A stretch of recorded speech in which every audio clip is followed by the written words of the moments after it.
Also speaks a lot about who you are and the kinds of friends that you have developed over the years. We look forward to having you sign so many of those documents that when we get sworn in for our different positions, there will be the city clerk's signature. Referring to even-year voting, District 11 Councilmember Bill Rosendahl asked Ms. Lagmay for her outlook on the upcoming neighborhood council elections. We have the challenge of these neighborhood councils, the $4 million in doing elections. Do you have any sensing of how that will go? It's too early, obviously, but it's a challenge.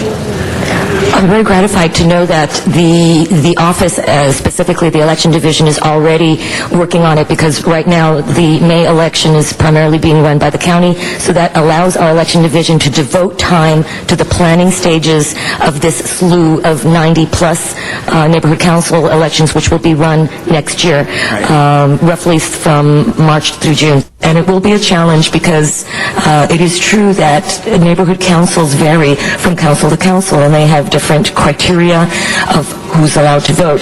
So it's not as easy as developing one standard voting package that can be sent out uniformly to everyone. Each one's going to have to be custom made, and we do that out of respect. We do that out of respect for the uniqueness of the character of each neighborhood council. Conveying her confidence in the mayor's choice for city clerk, District 15 Councilmember Janice Hahn says running elections is what the city clerk's office does well, and also has questions about neighborhood council elections.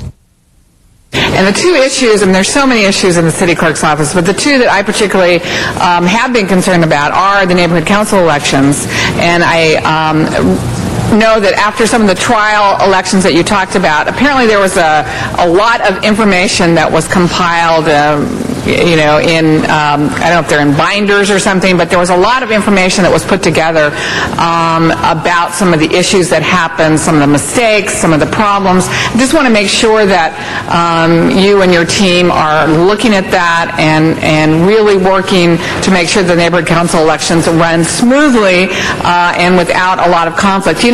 This is why your job is so important. I mean, there was so much angst over elections and neighborhood councils that they really couldn't get around to doing what they were intended to do, which was really be empowered to speak for their neighborhoods, to weigh in on issues here at the city council, to improve their neighborhoods, because they were so, involved in their elections and the aftermath of elections that weren't run well, according to some people. So I really want to encourage you to really get on top of that and find out what went wrong the last time and how we can improve that. We want our neighborhood councils to be liberated, to be freed from the things that have really caused angst, have divided councils, have upset neighborhoods. And that's why it was my suggestion. I was really one of those who said I thought the city clerk should be running the elections, because that's what you do, and that's what you do well. Thank you. If we can open the roll on the nomination, close the roll, and tabulate the vote. 12 ayes. Congratulations. And we will send that forthwith to the mayor for his signature. Congratulations. Thank you. And we also offer our congratulations to Ms. Lagmay on becoming the new city clerk for the City of Los Angeles. With the budget for the City of Los Angeles facing serious shortfalls, item 49 on Tuesday asks for the process for laying off city employees to begin. Saying it's important to move forward, Chair of the Budget and Finance Committee, District 8 Councilmember Bernard Parks, explains what the motion will do. Number one, we've been laboring over a budget for the last several weeks that makes a proposal. And in the proposal by the mayor is to eliminate 400 positions on layoff. We realize that those positions, in order for the city to realize any funds from those positions, that process needs to start immediately. As the motion says, it's only initiates the process. But we have to do it because it takes several months to get to this point. There's a bumping system. It goes across department lines, and it's important to move forward. If there's a problem with the list, we've asked Personnel Department and the Mayor's Office to reconcile whatever those problems might be. But I think it's also important to realize that there's a menu of activities and discussions about what's going to help the budget. There's talk about shared responsibilities. There's talk about early retirements. There's talk about taking furloughs, days off, the variety of things. None of those issues have been brought to the point of a conclusion where you can actually count the dollars. We're going to have to, in the next couple of weeks, put together a budget that will basically put a spending course for the City of LA, not just for this year, but will also impact the next couple of years and how we spend the money. We'll also have an ability over the next 8 weeks to at least make some minor adjustments in our revenue that could help next year's budget. Laying people off is probably the most difficult decision we have to make. That's according to District 7 Councilmember Richard Alarcon, who's concerned that he's not been adequately informed and wants to know if the targeted employees are really the best ones to lay off. What concerns me here is the lack of opportunity to consider the layoff in the context of all the other opportunities that we have.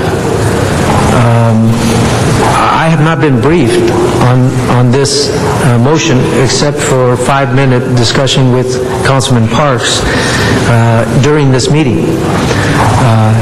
The CAO hasn't sat down with me. The mayor's office hasn't sat down with me. The CLA's office hasn't sat down with me. I don't know the details of this proposal. But what I do know is that the negotiation process is based on trust. And without trust, you undermine that negotiation process. I don't know that these are the best employees to lay off if we're going to lay off. Why are some employees excluded? Why are some unions still talking about raises and those that aren't talking about raises are being hammered with layoffs? I don't get it. So, I can't vote for this. It's the most important decision that you have to make as a manager of a major government entity, to have to cut back people and lay off people. And we're doing it on a motion that was introduced May 1st that was waived out of committee, even though it was considered, with all due respect to Councilmember Parks. But we have not been individually given a full understanding of what we're doing here. City Council President Eric Garcetti says we started talking about layoffs a year ago, and every delay will cause additional layoffs. I want to be clear that 300 to 400 layoffs, if you do the math, and we can all do the math, and like Ms. Rule said, those numbers have been before us for weeks, will not allow any other bargaining unit that is not swept up in those 300 to 400 to not give or to get more. It's such a small amount of overall what we're looking at. The 400 positions are probably about a tenth of what we're looking to do this year. So anybody who thinks, 10% of if you're a family and you have a deficit, you're looking at your own family budget for the year, and you come up, $50,000 short, and somebody finds $5,000, nobody suddenly says, let's go and spend a lot at the market. They know that there's 45,000. We've just started talking about layoffs a year ago in here. The process for starting, this has not been here from last Friday's motion. And the motion, by the way, is not new words. It's taking one piece of the budget a week early and saying, let's start to initiate. Because the quicker we do the pain, the more humane it is. The quicker we do the pain, the more humane it is. And that's a difficult thing to say, because I could stand up, and I'll be judged by my friends who are city workers in those unions by the record that I've had before and after, and I know it's strong. And I could get applause here today by refusing to vote for something. But then about 6 months later, I'd say, whoops, by each delay that we had, we actually need more of you now to leave. We're going to have to lay off more of you. I could stand up here and say, I haven't been briefed on it, but it is our responsibility, and the most important thing in our careers right now, at least financially, fiscally, this is the biggest crisis we face, for us to do this work ourselves right now. This is out there. Under the Brown Act, we can't all get briefed, and these are public documents. It's not being done not in the light of day. It's being done right. What are we doing right now? This is the light of day. It's been done as publicly. We have people come and speak on it. We come and say things ourselves. Wanting to look at all possible options, District 15 Councilmember Janice Hahn says these are real people and asks the question, when will we know who will lose their jobs? I mean, I like to know what we're doing. You know, again, it's very serious. It's very serious. I mean, these are real people. And I know it's tough, and I know we're in a crisis, and I know it could get worse if we don't act today, but we're talking about real people here. We're talking about people who, you know, are going to be unemployed. And, when are we going to know exactly who it is that we're laying off? Well, you're going to know that by initiating the process today. I mean, that's what needs to happen. And so then what comes back to us, it'll be... the final list, who actually is the final positions that are eliminated, and who is actually out the door, and whether or not those people are able to be placed in a special fund or in water and power or harbor or airports. That will come back So to that report will come back to us when it comes back to us. Yes. It'll be that specific. Yes. Yeah, because, I mean, again, nobody wants to take this step, and I know everyone's been really working hard in budget and finance, and this is a very tough time, but, it's not just 400 positions. It could be 400 people. And, I don't feel good about this at all. Thank you. With that, we have before us the item. We'll take a vote on it now. Please open the roll. Close the roll and tabulate the vote. 9 ayes, 2 noes. That is approved. Council members will still try to avoid any reductions to staff or services, and LA City View Channel 35 will continue to keep you informed as the situation unfolds. On Wednesday, May 6th, the Council considered a report from representatives of the California High-Speed Rail Authority. Before hearing from council members, here's a brief overview of the presentation. The high-speed rail system is an 800-mile system, steel wheel on steel tracks, 100% clean electric power that will run in speeds in excess of 200 miles per hour. There are 4 sources of funding for the project, including a state bond, which passed Proposition 1A in November. It was $9.95 billion. $950 million of that is for regional improvements to regional transit systems. We're also going to be looking for public-private partnerships. We've already started that process. We are also seeking federal funding, including stimulus package funding. Right now, the President has come out very strongly in support of the project and has earmarked $8 billion for high-speed train projects throughout the country. High speed is considered to be traveling at least 200 miles per hour, and believing that high-speed rail must be integrated with our current transportation systems, District 4 Councilmember Tom LaBonge asks about sharing track with Metrolink and Amtrak trains. Because I don't want this council to make a mistake like a previous council did on the Green Line. Mr. Rosendahl always talks about the Green Line stop at 1.5 miles from the airport. Whatever we do, it's got to be integrated to this system or near to it so it's a connection in some way. Because if it's too separate, it's very difficult to be successful. And I'll ask anybody to travel, and I'll help them get there to see some of the new systems in the world. In our sister city of Berlin, the way they developed the system, that they absolutely have it on top, and they bury it. So it's not, it goes underneath the city, but they bury it, and everybody is on the top, from the local rail to the local bus system to the intercity system to then what is the high-speed rail, and that it works. But we have to do it right, and it's real important. I also think and I know for the Valley representatives, Mr. Cardenas, Ms. Gruhl, for the brief few blocks where the rail line goes through in your area, and also Mr. Smith and Mr. Cardenas, all of us in that corridor. It's going to be an impacted corridor, as it is with the Union Pacific lines that are there, as well as and the Amtraks which share that. A fact that I didn't know, the high-speed rail line train car and its track could not integrate with a Amtrak car. It couldn't be shared at the same time. You could hold my time and explain that from an engineering standpoint, Bruce. The Amtrak equipment and the Metrolink equipment is much heavier than the currently proposed high-speed rail equipment. So the FRA has not given us permission to share trackage with those other modes of passenger transportation. Thank you. We will roll on voting and filing this and tabulate the vote. Or is it a vote? Is it an action? Okay, we'll sit up on the reports. Please open the roll, close the roll, and tabulate the vote.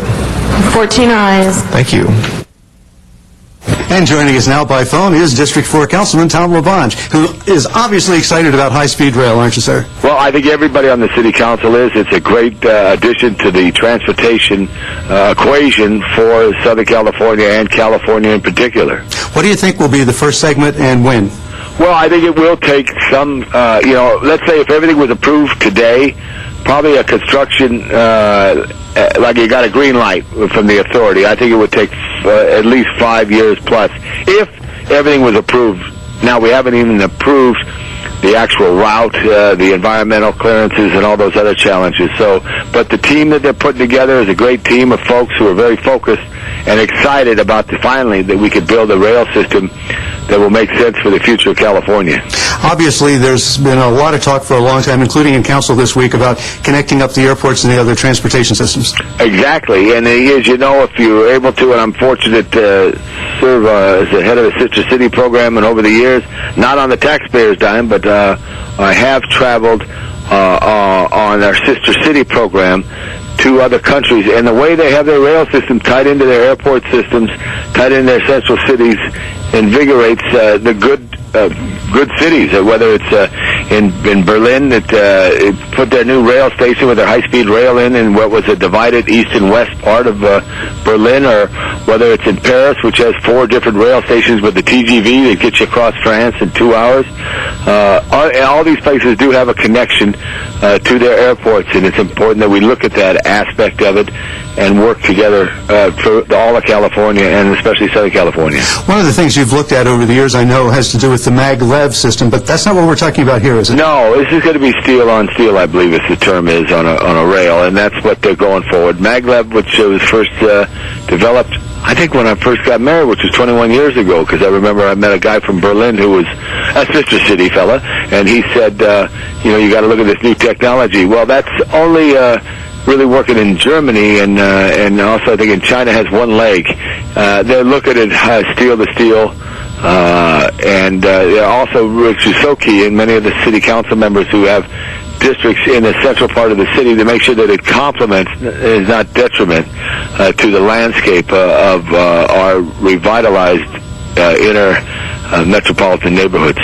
2 other very large questions about this, obviously, are connectivity with a national high-speed rail system and funding, how that could be accomplished. Would it be partially federally funded? Well, I think the federal government, President Obama, and his Vice President Joe Biden, who is very pro-Amtrak, do see the need to connect our country back to the rail system, and that's what grew the cities, and also it will revitalize the cities, because some of the rail stations, like just this past May 3rd, 4th, and 5th, was the celebration in 1939 of the opening of Union Station, which was one of the great events in our city's history, where 1.5 million people went through a Union Station. Well, in the future, there may be 1 million people going through Union Station with the connectivity of high-speed rail, Amtrak, the Metrolink, as well as the local Metro service by Red Line and bus service. All of that is important to have on top of one facility to make a difference as people can connect from one mode to another. And of course, you're in essence saying that it doesn't make any sense at all to go down the road with this project unless it does connect up at Union Station, among other places. Exactly. That's the basis of it. As you know, as I said on council, we had a discussion on this. I don't want to be part of a discussion like a previous council that let the Green Line stop 1.5 miles from the airport.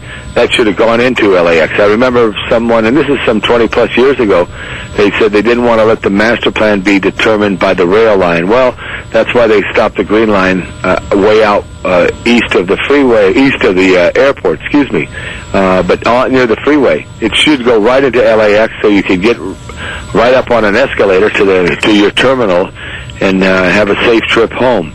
The same is true with the high-speed rail. It must be connecting all those systems at Union Station, which is the core of our rail system. What happens next? How do you get this accomplished? Well, I think working with people throughout the state, and working, the governor is pro high-speed rail, working with the cities. Anaheim and Orange County are very focused, and I've already done a lot of work We're beginning to do work. Our planning department is working with our transportation department to focus on that. We had a presentation in front of City Council by the High Speed Rail Authority just this week. The Southern California Association of Governments, SCAG, is very focused on this. This is the next big infrastructure, and as I said in remarks as well, we must do what Mulholland did it right, and to fed the Pueblo with water. We must do it right to connect California with high-speed rail. It will be a great addition to our mobility and not impact in a way that all the traffic and the traffic congestion affects Californians. Finally, all those entities that you mentioned are government entities.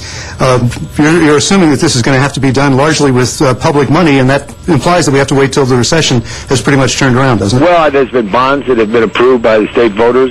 Yeah, everything's going to improve when we go back to what was a really tremendous economy that we had in the United States.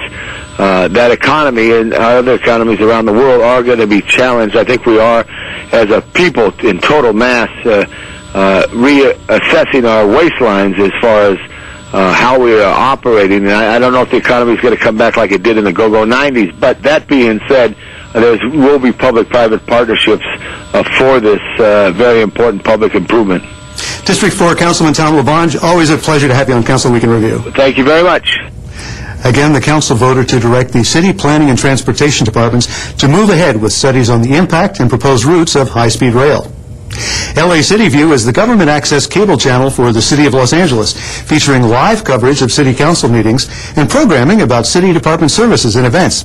You can watch city council meetings live or view past meetings by going to the city's website at lacity.org and follow the instructions for video on demand. We invite you to address the Los Angeles City Council on any item on the council agenda, as well as during public comment. You may come downtown to City Hall or go to the Van Nuys City Hall and participate via video teleconferencing. And now those of you living in the Harbor area can go to the San Pedro City Hall, located at 638 South Beacon Street, room 700 in San Pedro, and also participate in council meetings via video teleconferencing. And remember, you can watch all Los Angeles City Council meetings live in their entirety on Tuesdays, Wednesdays, and Fridays beginning at 10 a.m. On Sundays, you can watch the replay of all the week's meetings, also beginning at 10 a.m. Council Week in Review can be seen Monday through Friday at 9:30 a.m. and 6:30 p.m., and on Sundays at 9:30 a.m. Well, that concludes our program for the week ending May 8, 2009. On behalf of Steven Sanchez and everyone here at Channel 35, I'm Jack Popejoy. Thank you for watching, and please join us for the next Council Week in Review.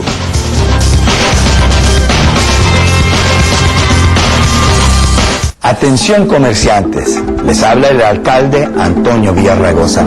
Hasta el 31 de julio, la ciudad de Los Ángeles está ofreciendo un programa de amnistía para quienes deben impuestos municipales a la ciudad.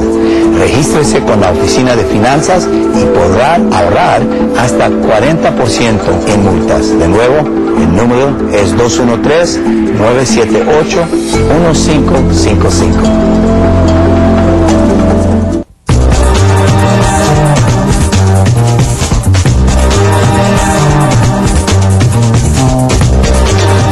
LA City View Channel 35. Your city, your channel.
morning. This is a meeting of the Los Angeles City Council. We meet Tuesday, Wednesdays, and Fridays at 10 a.m. If you are unable to be here, you can also go to our San Pedro office as well as our Van Nuys City Hall, and to be able to access our meetings, as well as going to www.lacity.org, as well as Channel 35 on our cable system. We do need 10 members present for a quorum. Thank yous to Council Members Alarcon, Hahn, Labange, Parks, Reyes, Rosendahl, and Wesson. We are still waiting for Cardenas and Weisar and Smith. If we would ask them please to make their way down to council chambers. It is almost 10:15. We need to be able to have a quorum. Thank you.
Cardenas and Smith to make their way down to the council chambers. We are thanking Mr. Cardenas is here. Thank you very much. Madam Clerk, please call the roll. Alarcon, Cardenas, Gruel, Hahn, Weezer, Labange, Parks, Perry, Reyes, Rosendahl, Smith, Weiss, West, and Zine Garcetti. 10 members present and a quorum, Madam President.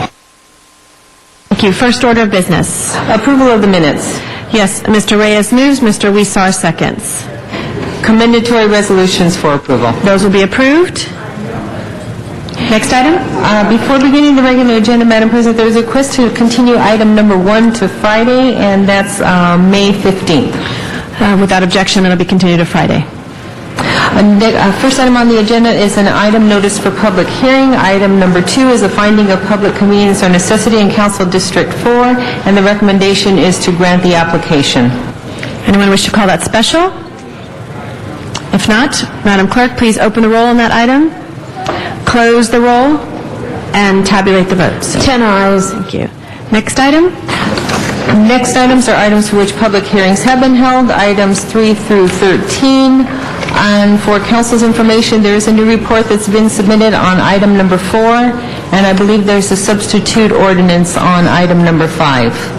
Okay. Anyone wish to call items special? This again is items 3 through 13. I believe Ms. Hahn probably would like item 11. Very special. 13 for both of those. Okay. 11 and 13. Okay. We're not there yet? Okay. 11 through 13. Mr. 7? 7 for corrections. 7 for corrections, you said, Mr. Smith? Okay. Okay. We're not sure we'll have 12 members, so we'll go ahead, even though in those ordinances, if we happen to have 12 members present, we'll reconsider those items. Okay, so we have items 7, 11, and 13 have been called special, colleagues. On the remaining items, Madam Clerk, please. Oh, excuse me, Mr. Parks, yes. We have number 5 special. Did Mr. Smith call 7? He did call 7 special. And then also would like to hold 10 on the desk so we get some additional information. Okay. So 7, 10, 11, and 13. And 5 as well, Mr. Parks? Here's the information first. So now we have the remaining items. Madam Clerk, please open the roll on the remaining items, close the roll, and tabulate the votes. 10 ayes. Thank you. Next items? And the words on those will go over to May 20th. Thank you. 30 cards. Next items are items for which public hearings have not been held. Items 14 through 30, 10 votes are required for consideration on those. Thank you. And I knew we do have cards on 17, 19, 24, and 26. And I believe there are cards on 18 as well. So cards on 18 as well, Mr.? Not yet. No cards on item 18. Any other specials, colleagues? Any other special? Yes, Mr. Labange? Request of Ms. Hahn, the 29 to continue I'm sorry? to the 27th of May. Item number 29, request to be continued. Continued, okay. Thank you. And I'm sorry, that was a request to continue number 29? Yes. For... To which, we could not hear you, Mr. Labange, I apologize. For which date? May 27th. May 27th. Thank you. Any other specials? If not, Madam Clerk, please open the roll, close the roll, and tabulate the votes. 10 ayes. Those items have been approved. 17 will go, that's called special because of the cards. Thank you. Next items? Madam President, would you like to recess the regular meeting and go into the special meeting? Please. Alarcon, Cardenas, Gruel, Hahn, Weezer, Labange, Parks, Perry, Reyes, Rosendahl, Smith, Weiss, Weston, Simon, Garcetti, 10 members present and a quorum, Madam President. Thank you. First item? These are items for which public hearings have not been held, items 31 through 33. 10 votes are required for consideration, and I believe there are cards on 32 and 33. Yes, there are. So 31. That would be 31, yes. Mr. Parks? Have 31 go to Budget and Finance. It was not sent there as far as the funding source or anything like that, so it's the first we're aware of it. Well, on 31, I think Mr. Zine waived it out of committee on that issue here. Is anyone here to speak about it? Maybe they could speak about it, try to resolve that, though. The thing is, unless they know the source of funding. Well, they may know it, so I just think since it's on the All right, agenda. we'll call it special. It's something the mayor wanted, so we want to make sure we... Mr. Labange, calling that special, we'll have a discussion on that. Okay, so 31, 32, and 33. All of those have been called special, Madam Clerk? Would you like to recess that and then go back to the regular meeting? Yes. And would you like to take up item number 24 at this time? What we're going to do is we only have a few public comment cards. We'll go to public comment, and then we will go to item 24. Call the following public comment cards: Dr. Clyde Williams, Rafael Nadal, Oscar Johnson, and then we'll go out to the San Fernando Valley. Dr. Williams? Dr. Williams. Maybe if someone could see if Dr. Williams is outside the room. He's coming in? Okay. Do we have Rafael Nadal? Madam Chair, thank you very much. Good morning to you. My name is Rafael Nadal, and I'm a candidate for the 32nd Congressional District. Ladies and gentlemen, people of San Gabriel, let me share with you a concern that I have that is very real. On this May 19, we are going to be voting on ballot measures, 1A, 1B, and so on. I think these ballot measures could be a deal killer for the state of California. I don't know that this is a chance our state can take. Ladies and gentlemen, I see business failure. The governor says that if we don't pass this ballot measure, thousands of people will be out of business. Well, with the advent of General Motors going out, a pillar in our society, and this ballot measure is passing, I see millions of businesses going under. I think this is a very serious matter. And people need to think very seriously about these ballot measures. I'm going to encourage the people to read the material very, very carefully before they vote. It is important that on this May 19, you take your time and read, and read, and read before you vote for these ballot measures. On this Tuesday, May 19th, I want you to go out and vote for Rafael Nadal for Congress. I'd like to thank this council. I'd like to thank the people of San Gabriel. I'd like to thank the people of Los Angeles for voting on this May 19 and reading their material. Thank you very much, Madam Chair. Thank you. Dr. Williams, did Dr. Clyde Williams make it into the room? Okay, we'll go to Oscar Johnson.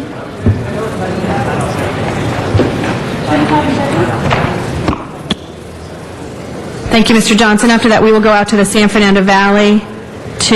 We have 3 from the San Fernando Valley. Good morning, Mr. Councilman. My name is Oscar. I speak for the press and I speak for culture change. First, I'd like to know that I'd like to send our condolences to the people of Palestine for the terror that Israel keep proposing upon them. We'd like to end government waste. We'd like to clean up Skid Row.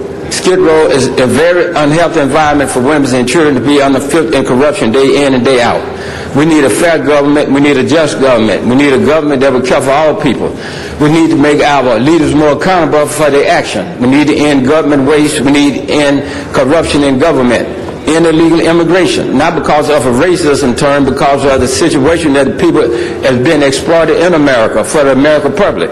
Seems as though we have a police department. We should eliminate the force of law enforcement through law. We need a just government. We need a fair government.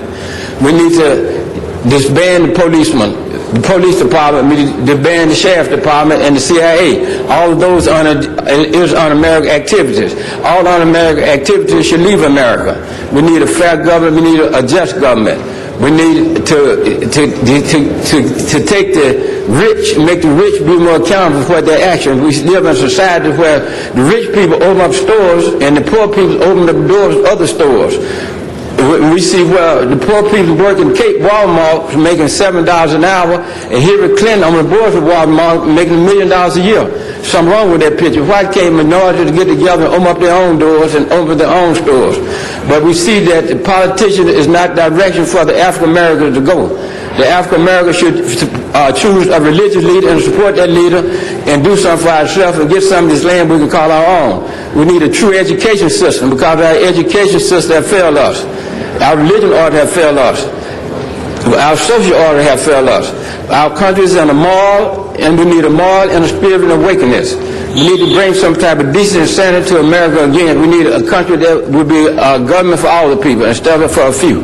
Thank you very much. Go out to the San Fernando Valley. We'll have Zuma Dog, followed by Miriam Fogler and Rick Nightingale. And colleagues, I would ask, we have a number of people in the chambers today, and we have a lot of issues before us. If you have conversations, staff, if you can please take them to the hallway instead of here in the council chambers. Zuma Dog. I hate to have to waste time on this, but first of all, we couldn't get into the chambers until 10. The agendas were not provided until 8 minutes after 10. I had items on number 32, 33, 17, 18, 19, 26, and 30. Please. All of those cards have been submitted. We have them. Thank you very much. And also it's a special meeting today, so I get extra time. I'd like to talk about how this Weatherly Capital corruption scandal is coming right home to City Hall, and I believe Jack Weiss, and I'm speaking as a council member, must immediately step down as council member. He had a fundraiser in which Richard Zeman of Weatherly Capital, along with Dan Weinstein of Weatherly Capital, held a fundraiser at Richard Zeman's home for Jack Weiss. This is totally illegal. As a pension commissioner also was involved, and he stepped down. Illegal things happening. As you can see, Julio Ramirez of Weatherly Capital pled guilty to security and exchange fraud regarding money laundering, according to the New York State Attorney, which is Attorney General. It's getting wider and deeper. And these people are having fundraisers for Jack Weiss, who's running for city attorney. I believe that there's massive corruption that will be coming to City Hall. I demand Jack Weiss to step down immediately during his campaign when he is working with Weatherly Capital, having fundraisers out of Richard Zeman's home with Dan Weinstein of Weatherly when they have been tied to money laundering. I have said all along for the last year, the mayor's pension commissioners are the biggest problem. Commissioner appointments of Villaraigosa, the pension money, Lacers, Wall Street, warning, warning, warning. I have warned you. It is now here and it is tied to Jack Weiss. Next, Miriam Fogler. Ms. Fogler. That's okay. I back Zuma 1,000% on Jack Weiss because I went up to him, tried to be counsel with him, and he told me, get away from him, don't talk to me. He's a very arrogant and very naive person, and all he wants to do is confiscate the guns. And I say never again, because my family burned in Auschwitz. My father's side has nobody on his side from Europe. They were all banished in the Holocaust in Auschwitz, and so is my husband's side. His family, someone went to Auschwitz, his mother and grandmother, and they were just witnesses of showing what the Nazis and filthy pigs, dogs, did to the Jewish people. How could you vote in a self-hating Jew? In my opinion, he's not for the Jewish people. He doesn't represent the Jewish community. He doesn't have a right to be running for office. In my opinion, that's the way I feel about Jack Weiss. Personally, he's very arrogant, very impossible to deal with, because he doesn't want to be here to help the public. He doesn't care about the guns, the law-abiding citizens. Madam President, if I could read the admonishment again. Please. A public comment speaker is allowed to criticize the policies, procedures, programs, or services of the city or its officials. Criticism against the services provided by an incumbent official may be inferred by the comments of the speaker campaigning against that incumbent official. However, criticism against another candidate who is not an incumbent of that office is outside the jurisdiction of this body unless the speaker could articulate a connection to the current provision of city services. I want my time back. Ms. Pogler, go ahead. I want my time back. And you have your freedom time. of speech, number 1 amendment, they're taking away the guns so they can take away speech here, freedom of speech, period. That's why they want you to turn in your guns voluntarily right now, because later on they're going to round them up by force, because they want to stop the war. They want to do anything they can to take, so they can get away, take our guns. That's what they want to do. You have an additional 20 seconds. We kept your time. Do you have 20 seconds? Yeah, and second, the CRA is the next problem. And what they've done is taking all the money away from the city, the tax income monies, and we need that money coming back in. The Fifth Amendment to Oral Canyon to me is illegal, what they've done. This is a chutzpah, big chutzpah, in my opinion. You people need the corruption here. Thank you very much, Ms. Fogler. Rick Nightingale? Yeah, good morning. Rick Nightingale. These propositions on this ballot, I'm telling you, you need to vote no on everything. This is just like an earthquake. You know, like it's a disaster. After an earthquake, it's a big disaster. But they always come back. Everybody rebuilds and so forth. Every time that there has to be something like this, you have to bring in the fire department, the police department, the kids. Oh, you're taking everything away from them, so you've got to support it. Look at how much money they've gotten for the kids in the schools and rebuilding, and it's never enough. Never, never enough. It's just like the piggy bank, and you keep robbing the piggy bank, but you never think it's going to go dry. But it went dry. People don't realize that every dollar that goes into Sacramento, the school board, just from the state, gets 40%. This is why there's no money, because they don't have the money to turn around and even run California. But how many people out there has even a piggy bank with any money in it right now? Because nobody saves. You think it's just a rainy day and things will just happen and we'll get by, we'll pray and it'll all happen. It just don't happen that way. It just don't happen. So people, you have to show these people that vote no on these measures and teach them a lesson, and they'll get by it. It'll be tight, but it'll happen. And everything will pass, and things will come back again. It always does come back again. But this is what you have to do. You have to get out and vote. And if you don't vote, then you just don't have no say. And when somebody says something, if you didn't vote, then then you didn't participate in the situation of what's going on. Another thing is that I read the paper. They want to put a legal holiday for milk. I cannot believe it. I think Reagan should get a holiday before him. I think he accomplished a little bit more. Thank you. Thank you. We come down to the back here to City Hall. Arnold Sachs, followed by John Walsh.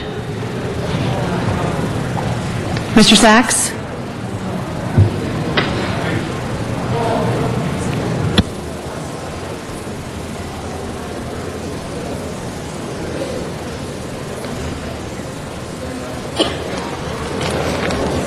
Good morning, City Council. Thank you. Arnold Sachs. There are a lot of people in the council chambers today, and I believe there are a lot of them who want to discuss living wage ordinance. And so I'd like to read from Friday's agenda, item number 5, line 1. Direct all council-controlled departments to budget for an LEED silver level starting July 1st, 2009.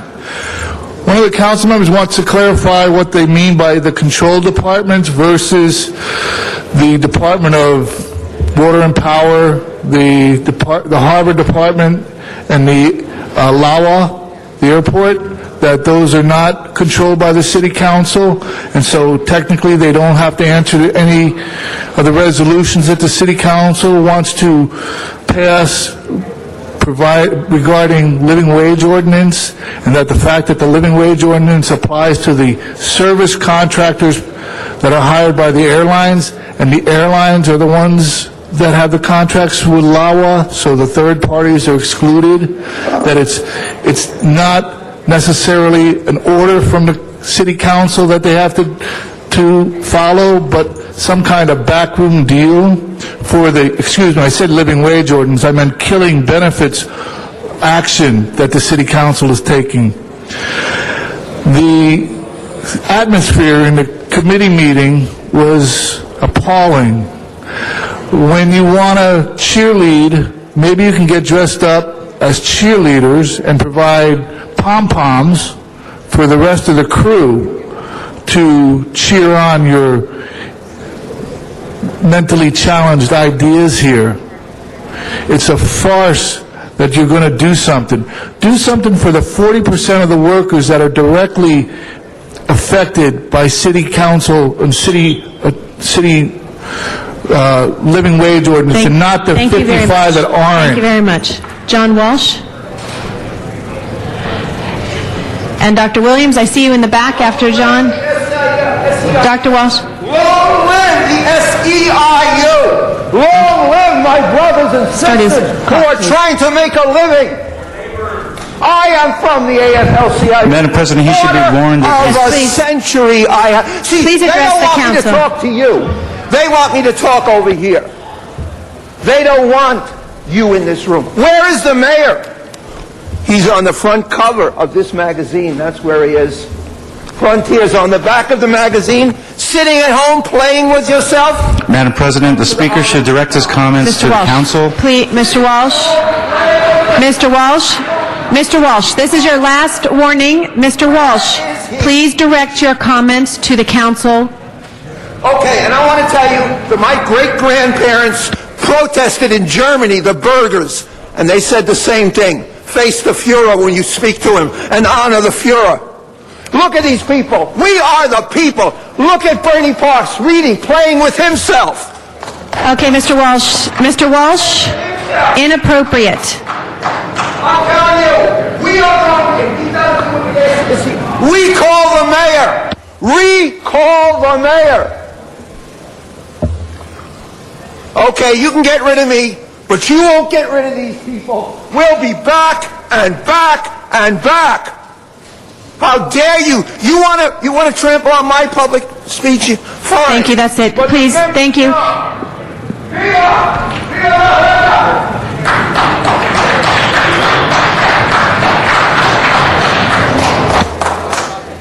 Dr. Williams. Good morning. Clyde Williams for 115 Barrett Road, El Sereno. I don't speak so loud. Autry National Center lease agreement. They've been in default for almost 20 years. Hello? Please go ahead, Dr. Williams. If we could again ask staff, if you have conversations, to please go into the hallway. Continue. Okay.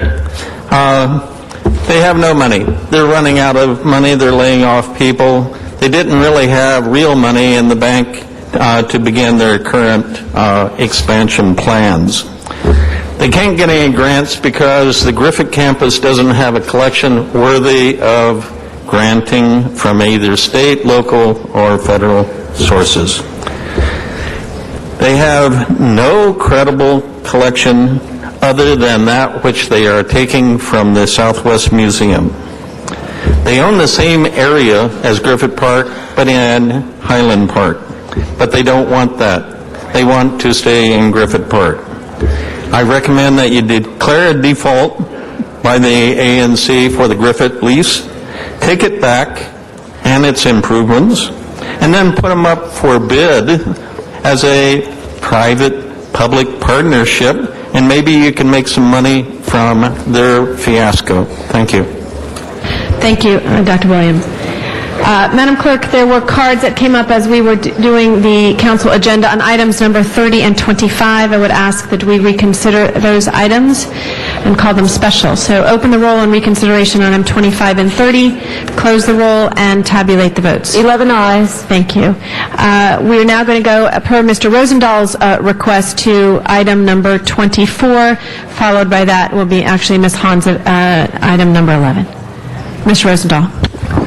Thank you, Madam President. Good morning, colleagues. Good morning, folks here. For all the democracy at its best, thank you all for being here.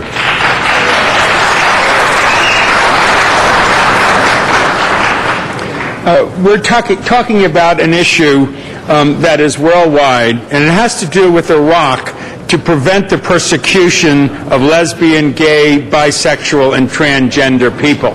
As we in the United States of America talk about gay marriage, we know that Maine, Vermont, Connecticut, Massachusetts, and Iowa have already done it. And we care about our basic civil rights and human rights. But while we're standing here in this great country, right now, in Iraq, where we have over 130,000 American troops there, we are seeing gay people rounded up and killed. As I'm standing here, our people are being murdered, and our government needs to focus on it, and our media especially needs to get into it and understand the issue. I have a couple of gentlemen who are coming up to the mic, and could you please come on up? Are these individuals who did fill out cards, Mr. Are they, We'll Philip? make sure that they do if they hadn't. That's okay. I just want to make sure we Okay. wouldn't call them. We do have public comment cards as well. Yeah, so. and the public comment cards, could we ask the folks to come on up who are going to do public comment, and anybody else in the community here? There are 3 public comment cards that have been put forward here. Philip Minton, Tanner Effinger, Dahlia Fernlieb, and then Miriam Fogler and Van Nuys. Yes, and just hold the time because we're going to make a special presentation on this. And what I would like to do right now is introduce Hussein Al-Azeha, who's a representative of the International Gay and Lesbian Human Rights Commission, to give us a brief presentation. The International Gay and Lesbian Human Rights Organization is a leading international organization dedicated to human rights advocacy on behalf of people who have experienced discrimination or abuse on the basis of their actual or perceived sexual orientation, gender identity, or expression. Their motto is human rights for everyone, everywhere. And now, if we could, Madam President, I'd like to suspend the rules to allow him to make his presentation. I'm not sure you need to suspend the rules, but please come and sit down here. This will be part of the presentation on this item.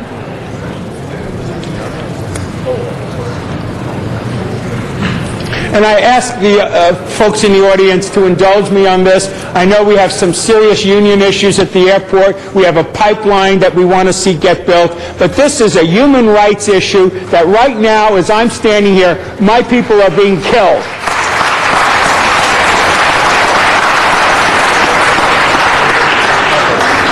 Thank you, Madam President. Thank you, Councilman. My name is Hussein Al-Azeha. I'm from the International Gay and Lesbian Human Rights Commission. I am here today to talk about the plight of the Iraqi people.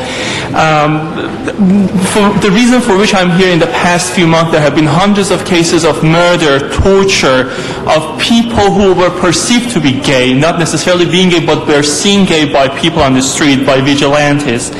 And today I'm here to read a letter from one of them who emailed me yesterday from Baghdad. His name is Ahmad. I'm using this name because I can't reveal his true identity. Let me read to you what he wrote to me. And as I'm talking, there is a presentation on the screen with some of the quotes from the media, from the people who actually committed the crimes. So please pay attention to also background as I'm reading this.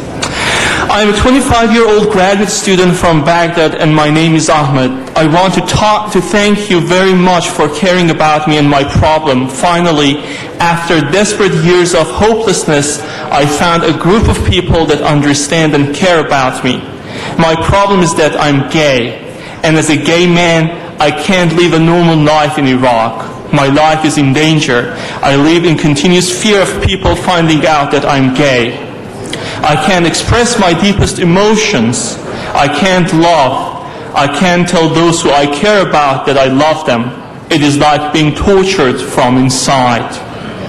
In the past few months, I have heard of many cases of violence against gay men, including killing, torture, and public humiliation of us. The religious vigilantes known as Maghawir have kidnapped many men suspected of being gay. No one knows anything about the fate of those abducted.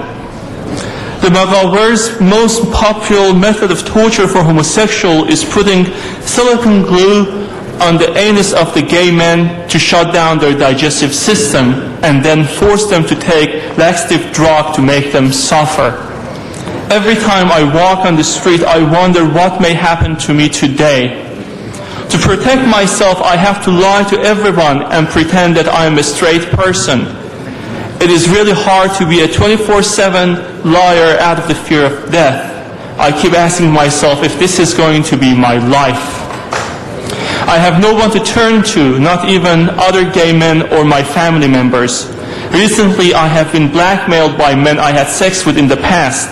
They told me either I have to have sex with them again or they will out me to my family, neighbors, and even classmates. I have to choose between public humiliation and prostitution, but I decided that I can't have sex with people I don't love, so I decided to transfer to another college in northern Iraq. My family doesn't know about my homosexuality. If they find out, they will disown me because I will become a disgrace to them.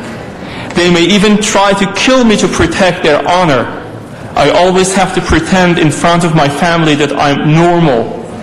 But like any other straight man, my family wants me to marry a woman. I try to avoid that conversation as much as I can, but there is a lot of pressure on me to get married. I'm not happy with myself. I'm not proud of who I am. A while back, I went to a psychologist to see if he can treat me. I told him about my problem.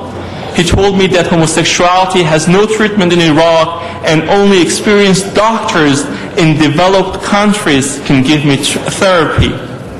The news made me so depressed that I started thinking of committing suicide. I feel even without vigilantes killing me, I am already dead from inside. I just want to know what wrong I have done. Do I have a choice to be gay? Do I want to humiliate myself? Do I want to live in constant fear and anxiety? Do I want my family and friends to hate and abandon me if they discover my truth? Do I want myself to be killed on the hands of uneducated people for something I didn't choose? I don't want to make it long for you, but I want to let you know that I have already suffered too much, and I don't have the power to go through more pain and suffering. And finally, I want to thank you for your support and help. My regards and best wishes to all of you. Thank you. This is a letter from the Iraqi person that I talked to yesterday. And as you can imagine, there are hundreds of people like him right now in Iraq, and many of them are being tortured and killed every day. Along with me is our board member, Ali Bulur. Ali has been working on refugee issues for a number of years, and he lives here in Los Angeles. I would like to pass the microphone to Ali to make a few comments about his experience with this issue. Thanks. Thank you, Madam President, members of the Council, Councilman Rosendahl. I appreciate this opportunity. My name is Ali Bulur. I'm the co-chair of the International Gay and Lesbian Human Rights Commission, who's based out of New York. I do live in Los Angeles. We have several board members in Los Angeles who unfortunately are not present today. But I'm here today to express just one sentiment. I've been working human rights asylum cases for gay, lesbian, bisexual, and transgender folks from all over the world. And after almost 13 years in being in this business, I seriously thought that I've seen it all. When I saw what's happening in Iraq to the Iraqi gays, just one word came to my mind, one phrase. It's just unconscionable. How can we, as the civilized West, as the civilized world, sit by idly and not do something? I urge the Council to take action, and again, I appreciate this opportunity. Thank you very much. Thank you. And Madam President, if we have public comment, and if anyone in the room wants to stand with the folks in public comment, if there's anybody here who wants to be in solidarity with what they're going to say, please feel free to stand up as well. You know, gay people are everywhere, and there are some folks in the back. Come on up and come on up to the mic with the rest, okay? This is a human rights issue. Okay, and Madam President, if you could go. Thank you. Yes, Philip Minton, followed by Tanner Effinger. Hello, thank you for the opportunity to speak today. I've been covering this issue for a while, and the atrocities that have been done in Iraq is just unconscionable, as was already mentioned. We are occupying this country, and as the U.S., we have the moral responsibility to step in as a human rights champion of the Western world. What's happening there is just atrocious, and these men are tortured beyond means, kept alive as long as they could. To get into details, they're using anal glue to stop up the anuses and then giving them a drink that will cause diarrhea. And then they suffocate on their own diarrhea and die. Just because they're gay. And they may not even be gay. It's just a witch hunt. And it is unconscionable that we are occupying this country and we're not doing anything. We haven't spoken. We haven't condemned it. And I'm asking you today to take a stand for human rights, because these men are just being tortured nonstop. They're hiding in their homes. They are denying that they love. And we need to take a stand today and say no more. I'm begging you, please do something today. Thank you. Thank you. Tanner Effinger. If we could ask again the staff, I'll say one more time. If you have conversations, please go in the back. The crowd out here is being very respectful. We need all of you to be respectful as well. Thank you. Honorable council members, to show how complicated this issue is, as I was walking up here just now, someone said, "Kill them all." Even at home, this is not something that we are all in agreement on. We deal with it at home, but as far as this is concerned, we have a responsibility to stand up and to raise awareness. If that's the only thing we can do at this point, to raise awareness as what's happening, we can no longer sit and ignore it. So that's really all I have to say. I'm in complete support of this, but as this is such a complicated issue at home, we can only imagine how completely dire it is in Iraq. Thank you. Thank you. Dahlia.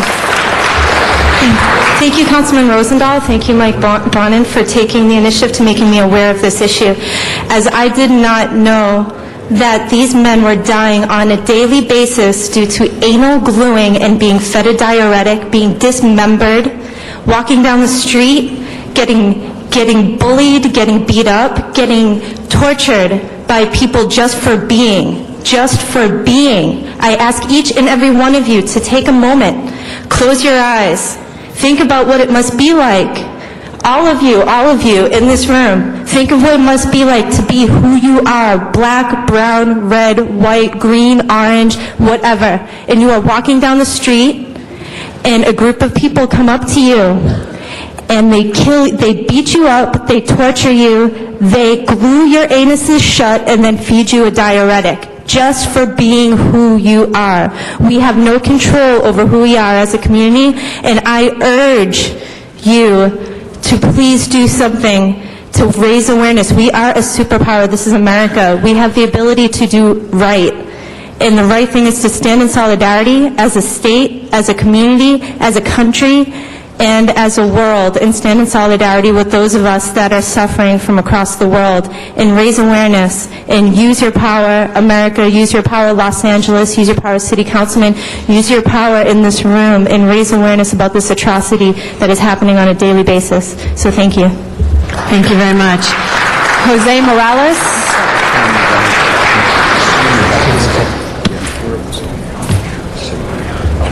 Buenas tardes.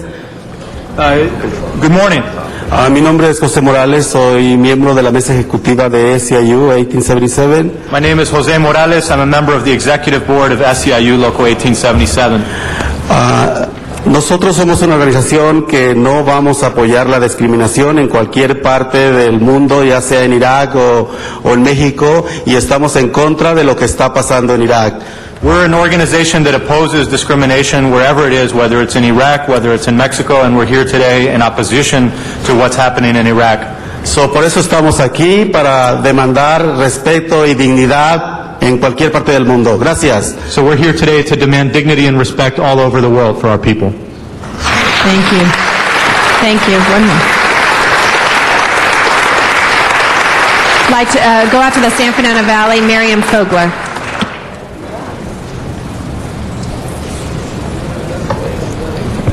Good afternoon, good morning. I wanted to state that Ted told this to Councilman Rosendahl. He's a dear friend of mine, but on the other hand, I have a political problem, and I really have no problem with people of other people, whatever, but the problem is political, and they're dividing everybody, and some things that I feel is unfair, talking about human rights. Let's not have, what about taxation without being represented fairly, such as disabled, and I asked him about proper not to put it on the ballot. He did it anyway, and the people voted for it, and now he's going to slam this thing on July 1st, and this is a terrible thing, Mr. Councilman Rosendahl, from the deep of my heart, and I love all people, no matter who they are. I love you all because this world is on a time limit here because you don't listen to what we're saying. You're taxing the people so much now. And Arnold... Madam President, she appears to be far off the topic. Please just address the issues before us. Well, this is really not city business to talk about your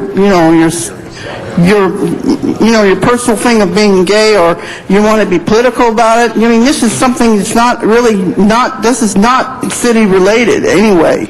So, Mr. Attorney, there is a problem here because I'm having a problem with a council person here, Rosendahl, that he put Prop R on the ballot and charging us a half-cent sales tax more. And, people just don't understand that we had the Boston Tea Party. We fought not to have the Madam taxes. President, she's still violating the rules of the quorum and not Please speaking to focus the on the item. item that is before us. Well, how can I when it's not even city business to talk about, gay rights and all this, homosexual, whatever you want to be, or, lesbian, what's this got to do with the city? Thank you. Mr. Rosendahl. Thank you, Madam President. We're doing an awareness here because as we're here, people are being murdered just because they happen to be gay.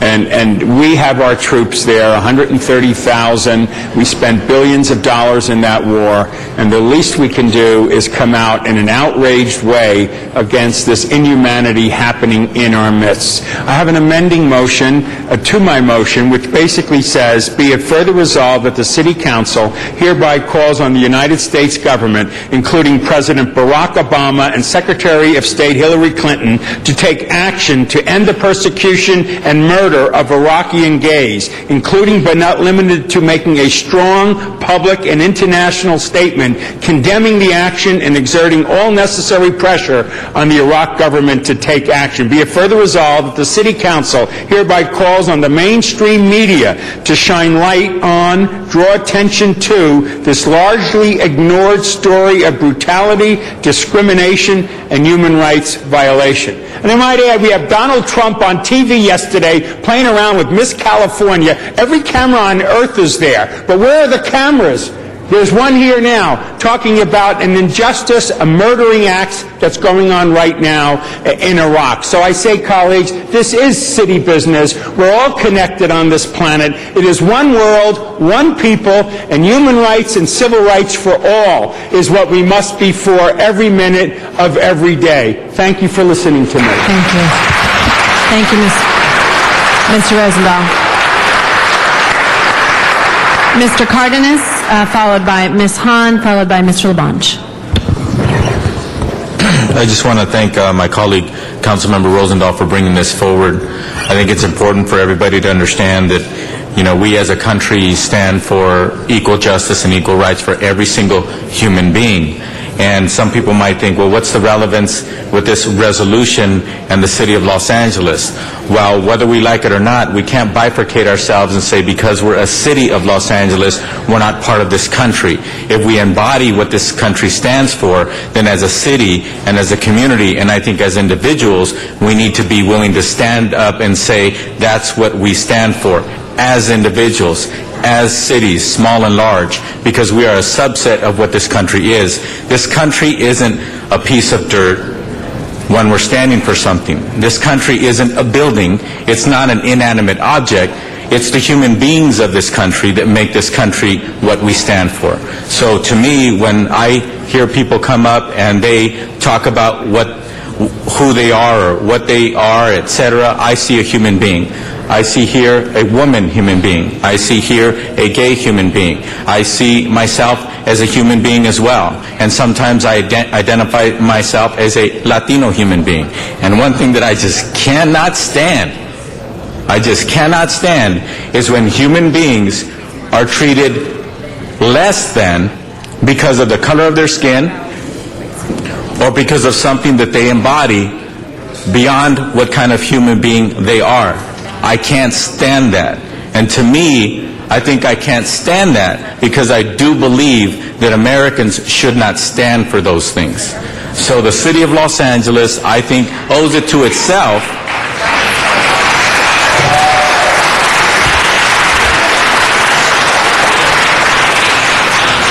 the city of Los Angeles owes it to itself to recognize this atrocity, to recognize that human beings are being killed really for no reason. They're being killed for no reason. They're being tortured for no reason. They're being set apart and their lives are being taken away in such an atrocious manner for no reason. Because whether the person is gay or a woman or a man or what have you, that's not a reason to kill somebody. There's no reason for that. And to me, I think the city of Los Angeles should stand up and say, we have been made aware of this, and because we're aware of it, we're saying as a city that we shall not stand silently and just watch it happen.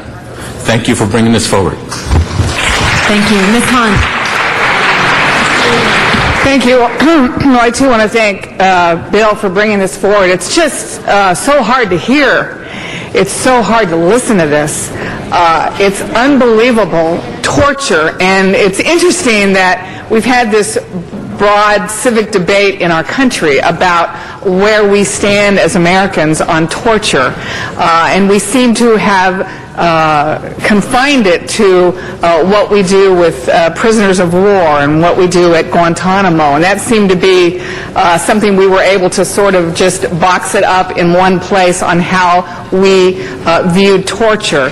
But this is certainly a level of torture that I think really rises above all the memos, the war memos that we've seen released during the last month.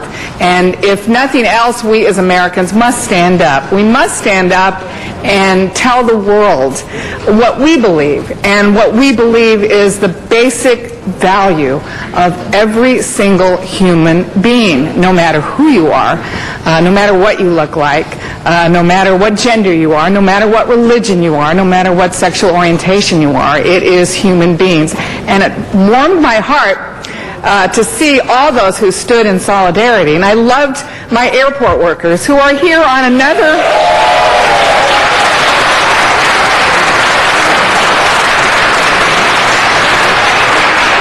They're here here on an issue about their own lives. They're here about an issue that impacts their quality of life.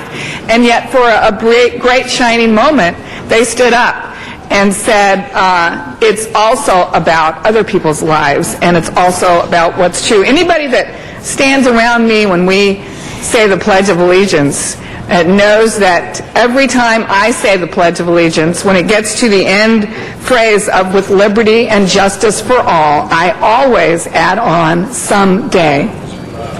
Because I believe there is not justice for all at this moment. And as long as we hear stories about that on this planet, I will not be able to say that there is liberty and justice for all anywhere. An injury to one is an injury to all.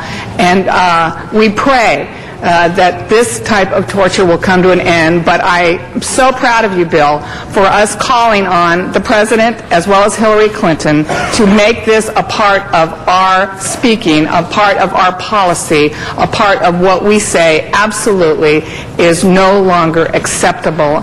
And thank you for bringing this forward to us. I will never see the word torture or see the word Iraq again and not think about all those who are suffering this intolerable injustice. Thank you, Ms. Hahn. Mr. LaBonge, followed by Mr. Wesson. Thank you. And the great thing about this country is that microphone, or this microphone, or that microphone, that people could speak. And Mr. Rosendahl, all of us come from different parts of the city to contribute to the city's good and welfare. And when we get aware of things, we come together and we voice our concerns. And today you brought a tremendous focus on an issue that is intolerable. And I think of other parts of the world, too, that are intolerable. And I know we have to fight for our potholes and fight for our clean streets and fight for our parks and libraries. But fight for human rights, as Ms. Hahn and Mr. Carter spoke of, is so important. An injustice for one is an injustice for all. And as Ms. Hahn says that, when she says the Pledge of Allegiance, she does say what she does say there, someday. And someday I think of the time that I've been in, all the days that I've been here, and the evolution of how this city has become more diverse. And I thought to myself this morning, at 35 years of being here, as a staff person, as elected official, I've never seen a more diverse crowd of people in this city council and a diverse agenda that we have here, whether it's workers at the airport or workers who are building pipelines in the city, or those who bring an injustice around the world. So this is the beauty of the day that we have, what we have in front of us, not the money in our hands or the gold in our hands, but the time that we could put together and focus on things and focus on this. So this will be another focus for us, Bill. And you're a champion for all people, Bill, but you're a champion for bringing people in to try to get the voice out. I will use this in my deliberations on our sister city committees to make them aware of it, because, believe it or not, I believe it's correct. I know Mr. Zine knows the Nobel Peace Prize is presented in Stockholm. Is that correct? And it's presented in a city hall. Because that's where it all starts. It starts in the city. So there's no question, when we do get criticized and we talk about global issues, the fact that anyone off the street this city could come in here and voice their concerns is where it all starts. So hopefully other cities will focus on this. And Ms. Hahn, what you said is so important about how this focus on the country, on the waterboarding and all those other issues. And this injustice is taking place to people, and I'm sure it's not just in Iraq. I'm sure it's other places as well. But we focus. I thank you, and we move forward, and we're more educated today because of your efforts, Mr. Rosendahl, and the gentleman that you brought in to testify and all others. Thank you. Mr. Wesson. Mr. Wesson. Thank you, Madam President and members. And Bill, I too want to thank you for bringing this to the attention of the council, except for I take issue with one statement that you made when you said, "These are my people." That's not true. They're human beings. They are our people. And I think we need to get away from that. People need to start just seeing people for who they are. So I take issue with that. And, you know, there are some people that say, this doesn't make any sense. The city of Los Angeles just asking or calling on the president to do this or sending a resolution. But everything begins with a conversation. So I think this action is very important, and I would hope that other governments throughout the country would rise up and do the same thing, because as long as individuals are having a conversation, anything is possible. I can remember, and for me this is a no-brainer, I can remember the days when I would get beat up just because I was an African American. And I can remember other African Americans beating up other people just because they were different. It was wrong then. But if you look at where this country has traveled because of conversations, we now have an African American president. We could have had a female president for the first time. Now, I don't know a lot about Iraq and what goes on there. I know that they are, I would diplomatically say, backwards in some thinking. And I think we have to put pressure on them so that they recognize, why is everyone else condemning us for this action? It has never been, and it will never be, okay to kill anyone or just to beat someone for no reason. And I feel real personal where it relates to this, because there's not a member here that doesn't have a relative, even if you don't want to admit it, that is either gay or a lesbian. I got like 9 in my family, okay? Every week it seems like I get a new addition. So that's my family, okay? My people. But they're no different. I mean, they like the same things that I like. I think it's just important because Los Angeles is a leader in this country. And I think if we send this message, I say all the time that the winds in this country blow from west to east. I truly believe that. And I think the least we can do is stand up and say, we know this is going on, it's wrong, and we're lifting our voice saying it's wrong, stop it. I don't see a reason why the president could not say something about this. And I would hope, given the sensitive individual that I know him to be, that he might truly consider this. So this vote, I would anticipate everybody here will vote for this. And I just wanted to get up to say to you that I support you, and that they're not just your people, they are our people. Thank you, Mr. Weston. Mr. Reyes.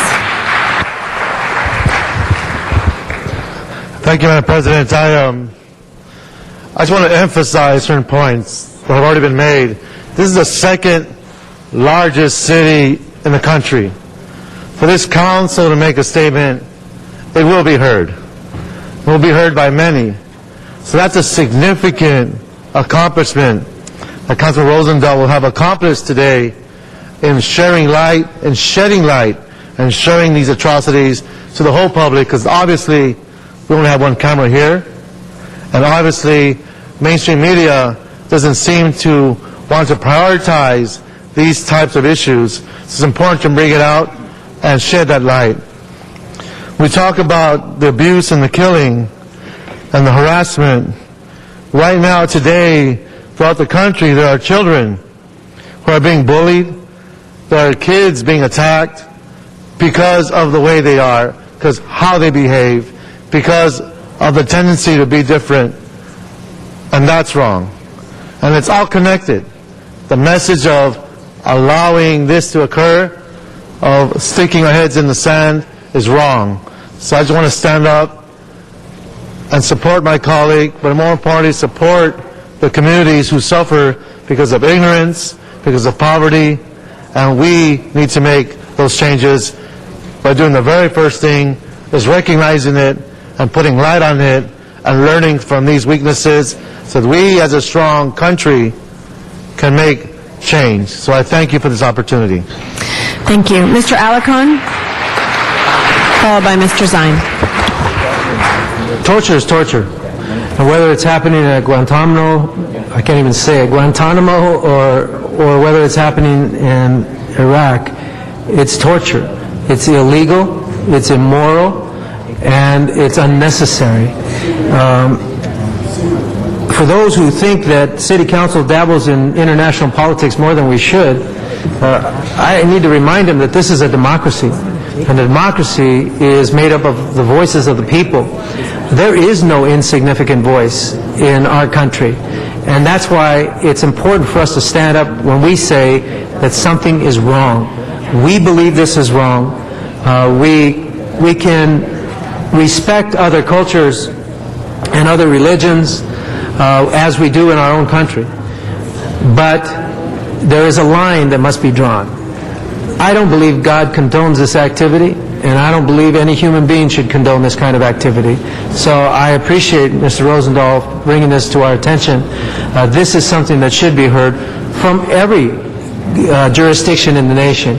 And imagine if even the smallest jurisdictions in the nation would stand up on international issues. I absolutely believe we wouldn't be in some of the messes that we're in right now. Mr. Zine. Thank you, Madam President. Bill, I joined my colleagues. I was at the graduation of the LA Unified School District police officers, and that's why I missed out on some of the conversation. But law enforcement at one time discriminated against gay and lesbian. That has changed. So the focus of what we're doing, practice what we preach, we're practicing it, we're preaching it, and we're preaching it to the world that what they're doing in Iraq is wrong, and we support your measure. Hopefully the federal government will put pressure. I know they've got conflict over there. They may have different beliefs, but torturing people, discrimination, hostile environment is not accepted anywhere in the world. So congratulations for carrying the banner on this, and I know that you're sincere, we're sincere, and hopefully our voice will generate some action at another level so we can have some changes, so we can eliminate that discrimination what's taken place. While it's another part of the world, the second largest city in the country makes a comment, a statement, someone's going to listen. Hopefully we'll have some impact. It's long overdue. Thank you for bringing it forward. Mr. Wisar. Thank you very much. And, we as a city council have been on record over and over and over again with respect to our support of the gay and lesbian community here in Los Angeles. But when an injustice happens somewhere around the world, we should stand up and say that is wrong. And I thank Bill for bringing this to our attention. I know that the United States went to Iraq on the basis of protecting human rights. And when we see that it's actually gotten worse with respect to gays and lesbians, we got to raise the flag and say this is wrong. If we went in there in the first place to protect human rights and it's actually gone worse, something is wrong with this picture. So I think we're here again to stand up, to say that we are on record, that this can no longer go on, and hopefully people will listen. In the 1980s, when people thought the city of Los Angeles was crazy to stand up for the rights of people in South Africa, when the apartheid ruled South Africa, people thought we were crazy for standing up at that time. But the little messages that you hear here and there will get into a loud voice and hopefully get more attention on this. So thank you so much, and we're with you. Thank you. Thank you. And because I'm chairing, I'm unable to come down there and speak from the side here, but want to add as well, Mr. Rosendahl, congratulations today on bringing this issue forward. I think everyone was extraordinarily eloquent today about why it's important to stand up. And as you talk about South Africa, and I hear Ms. Hahn every time we do the Pledge of Allegiance talk about that, the importance of standing up to say this is wrong. Torture in any sense is. We did that on South Africa, we've done that on Darfur, on a number of other issues. And a voice is a very, very powerful thing to be able to use and to use the bully pulpit. And so thank you for all being here. And as well, I think the message that was sent with so many of you standing up who were here on separate issues to say you supported these people today. So thank you very much. And Mr. Rosendahl for closing. And I want to thank you, colleagues, for that heartfelt comments you all made. It is sincerely appreciated by me. I want to thank you for bringing the awareness out, and I want to thank everybody there in the audience who listened to it, and especially those who stood up for human rights all over the planet. I ask for a unanimous vote. Thank you. Thank you. And with that, Madam Clerk, if you could please open the roll, close the roll, and tabulate the votes. 12 ayes. Thank you. Item is approved. Thank you. Madam Clerk, if we could reconsider items number 3 and 4. So we now have 12 members present. And I'm sorry, Madam President, would you like to add 14, 15, and 16 to that as well? Those are also Yes, we will do all of the ordinances that are before us. So we will call the roll on reconsideration on 3, 4, 14, 15, and 16. Open the roll, close the roll, and tabulate the votes. 12 ayes. Those items are now before us. Madam Clerk, if you could open the roll on approval of those items, close the roll, and tabulate the votes. 12 ayes. Thank you. Those items have been approved. We now recognize Ms. Hahn for item number 11. What about it? This is your item. You had asked for it to go next. Thank you. And we do, I think we've talked to your staff, there is a public comment card. I know there was a public hearing, but you had talked about maybe having 10 minutes on both sides. Yes. I'd like to reopen the public hearing, if that's okay with everybody, just 10 minutes. Okay, and I think we were going to do, I think there's only 11 cards, so, and... A minute apiece? A minute apiece. Would be great. Okay. Colleagues, let me just set the stage for you here. What we're doing today is talking about reform.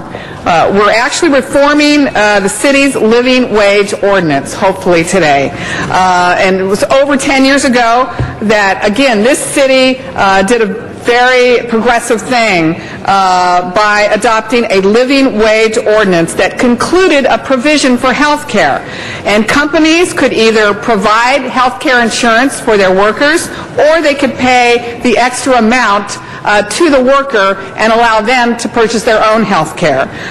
The thinking behind that was that the dollar figure that they would have to pay instead of providing health care would be an incentive to them to actually provide health care for the workers and their families. But it's not worked out that way because the $1.25 an hour that's earmarked for health care is really not high enough to give the incentive to the employer to not pay it, and it's also not high enough for the worker to actually purchase quality health care insurance for themselves and their families. In 1997, the living wage was adopted with a cost of living increase, but the health care portion of the ordinance has never been adjusted. And we know that most employers have chosen to pay this $1.25 because it's certainly much cheaper than providing health care insurance. Let's be honest. There's no real living in this current living wage ordinance. Workers that earn this living wage still struggle just to make ends meet. And the fact that they cannot afford health care just makes it even worse. Clearly, even without looking at all the data, we know that health care costs have increased substantially since 1997. And to begin to right this wrong and adjust the health care portion of the living wage, we've decided to start with our workers at LA International Airport because about 60% of the city's living wage workers are employed there. And not to mention that these airport workers are on the front lines of exposure to infectious disease like we've seen recently with the H1N1. If they don't have health care, they're not going to get the treatment, and that puts us all at risk. You're also going to hear some stories from these workers about how else not having good health care affects their family life. And the turnover rate is very high at our airport. 30% of the workers have been there less than a year, and over 50% have only been there 2 years. I think it's a no-brainer that retaining workers in these important jobs, which include security, assisting passengers with disability, is very vital. And providing health care has shown to improve worker retention. We're investing billions of dollars in modernizing that airport, something that I have championed. But we need to invest in our workers. It will not matter how state-of-the-art that airport is if we don't have a good, stable workforce that is healthy, keeping to run it. 25 cents. That's all that it would cost as an addition to a ticket to buy family health care for these workers if we only raised it a couple of dollars. And we know airlines are charging $25, $35 a bag now to check, which they used to provide for free. So 25 cents a ticket, we don't think is going to cause any economic hardship, but will provide health care for our workers. It's my true belief that we can't afford not to give workers access to health care that they need and they deserve. That's why I'm very proud that I believe we will be voting today to adjust the health care portion of our living wage so that it can realistically provide health care to these workers. It's time to climb to a new altitude and a new attitude on the issue of health care at LAX. Today, what we're going to be doing, colleagues, is asking the city attorney to begin to draft this ordinance. We're asking the CAO to come back with a number or range that will get us to family health care for the living wage workers. I want that ordinance to come back and the CAO's recommendation for a figure. I'd like it to come back in about 30 days. I think that's important as we move forward with this. Again, we haven't adjusted this in over a decade. It's time to look at this. Health care is on everybody's lips from Washington, D.C. to Sacramento. This is the time, colleagues, when we can make a decision that truly impacts health care for all of our wonderful, precious workers at the LA International Airport. I hope you will support me today, and I'd like to have public comment so we can hear from the people that this affects. Thank you.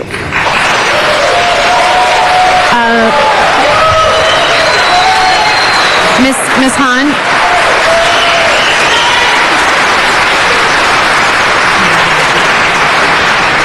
Ms. Hahn, you want to do the public comment now or go to my colleagues? How would you like to do that? We have a couple colleagues. Why don't we have public comment now? Okay.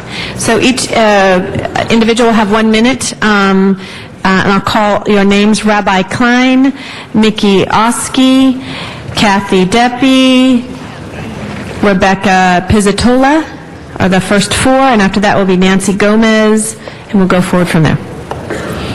Good morning. Good morning. Nice to see you. Hi, my name is Rabbi Jonathan Klein, and I'm the new Executive Director of Clergy and Laity United for Economic Justice.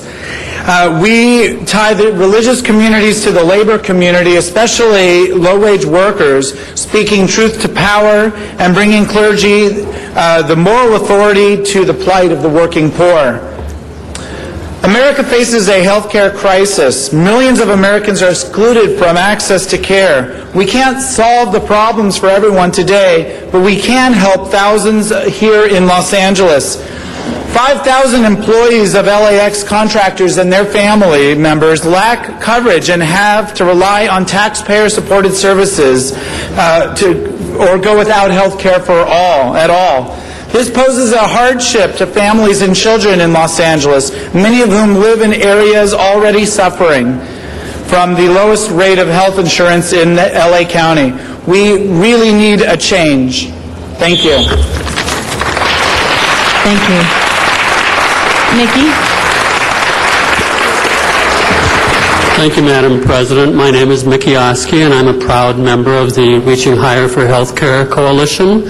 I'm also president of Westside Progressives, a group of over 600 activist residents of Los Angeles who use the airport. I do especially because I have a business still in my home state. I like to go to the airport on a safety and soundness issue, thinking that the workers are able to concentrate on their jobs, not on their untreated sicknesses, not on their untreated sicknesses of their children and spouses, but are able to do safety checks on airlines that I'm going to be using so that they don't have to think about anything else. So it's also a human rights issue, just like gay rights. We're the last industrialized country to realize that health care is the right of all citizens. If Los Angeles doesn't believe that, then we can't convince the rest of the country. So we have to push forward this motion. Thank you very much. Thank you. Kathy Deppe? She'll be followed. Kathy? Kathy, followed by Rebecca, followed by Nancy Gomez, followed by Castina Briones, I think is the name. Thank you for your time. I'm Kathy Deppie. I represent 9 to 5, National Association of Working Women here in Los Angeles. Our members are low-wage working women who are organizing to win those 3 R's, rights, raises, and respect in the workplace. 9 to 5 has joined the coalition Reaching Higher for Healthcare because women are more than 60% of the women covered by the outdated Los Angeles living wage. They work at LAX on the front line. They have families and children who depend on them. 700 of these children have no health insurance. They're 6 times more likely not to have medical or dental care than those who have it.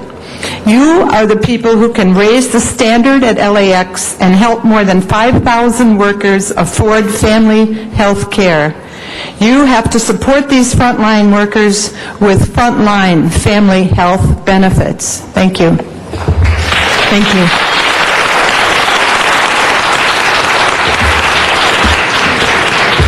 Hi, my name is Rebecca Pizzatola. I'm the Director of Statewide Programs for Insure the Uninsured Project. We work with a variety of stakeholders to increase health coverage for California's uninsured. It's important to recognize that the lack of adequate health care for LAX workers and their families hurts families and the county economically. A Harvard researcher recently studied home foreclosures in California and 3 other states and found that high medical bills contributed to 23% of all home foreclosure filings. Another Harvard study showed that of all the people who file for bankruptcy, about half cite medical costs as a reason for their debt. Currently, LA has the lowest living wage among all major California cities. Updating the living wage is a way to provide family health care for airport workers to help make them healthier while stabilizing working families already struggling in today's economy. It will also help the poorest among us before they end up in county emergency departments increasing health care costs for the county. It will give them a choice of shelter and health, not one or the other, and it will strengthen our economy. Thank you. Thank you very much. Nancy Gomez, Castina Briones, followed by Claudia De Leon. Good morning. My name is Nancy Gomez, and I'm here representing Health Access California, the leading statewide coalition working on healthcare reform both in the state and the national level. We are also proud members of the Reach Higher for Healthcare Coalition and support the airport workers in their request. The lack of family health care at LAX impacts thousands of people. 2,000 workers and their family members rely on state and county services, and 3,100 don't have access to health care at all. At a time when more unemployed Californians are straining our state budget, it does not make sense to keep people who are employed at a major facility on these services too. Unfortunately, as you know, there are more cuts in the state budget coming. I encourage you, in fact, I urge you as a proud Angelino to make me even prouder and vote to amend the living wage ordinance so that airport workers can have access to quality, affordable health care. The countdown has begun, and it's up to you. Thank you. Thank you.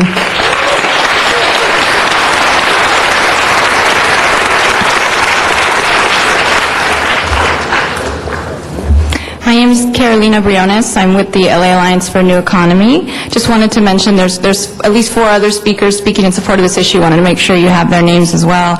We're releasing a report today that contains some of the facts that you're hearing discussed by the speakers. I just wanted to make a couple brief points, which was to remind us all of the original intent of the living wage ordinance of the 2 wage tiers. And the intent was that employers could either provide a higher wage level or a lower wage level and pay for benefits for their employees. So that healthcare amount was meant to represent the cost of healthcare for employers. It was never intended for workers to use that money to buy their own healthcare, which is not a good way to get healthcare. So I just want to make that point. Also, I think you're going to hear from the CAO the clear finding that the $1.25 amount is not enough, and also the clear finding that taking this action for the airport will not affect the city's general fund, and that this will apply to private sector employees at the airport. Thank you very much. Thank you. Claudia De Leon, followed by Robin Wilson, followed by Maria Romero. Good morning, thank you. My name is Clara De Leon. I'm security officer at LAX International Terminal. I work for APS private company. One of my duties is to search the planes for bomb and dangerous items. A month ago, my son Christopher was bit in the eye by a dog. We rushed into the closest emergency room, but they wouldn't take him because we didn't have insurance. We took him to San Francisco and waited for the whole day in emergency room. We finally found a doctor who will treat him without insurance, and he went into the surgery 24 hours after we first brought him in. We went back to the doctor a week ago and said that Christopher's vision is going to be okay, but he has a leaking around his eyes that can't explain, and scars that will be there for life. We also have $14,000 in medical bills. I only make $18,000 per year, so I'm hoping that I can find a way to get a medical to pay the bills. Can I finish, Mrs.? Yes, if you do closing statement. And if I'm not, I don't know what I'm gonna do. My baby is so strong and brave. I look at him playing and laughing, and he doesn't understand what happened. But I do. I know that we don't have money to take him to the specialist to fix his leaking and scars, and I know that it's not fair that we had to wait 24 hours to get treatment because we didn't have insurance. We worked very hard in the airport to make the airport safe and secure for the city. I hope that you will support us in our struggle to win our family health insurance. Thank you so much. Thank you. Robin Wilson.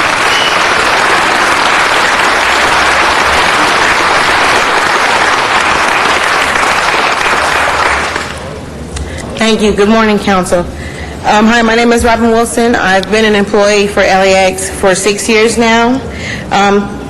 2 weeks ago, my coworkers did an action in front of Tom Bradley to bring awareness to the fact that we don't have health care in the airport and the fact that we are the first ones to come in contact with what then was called the swine flu and now it's called the H1N1, I believe.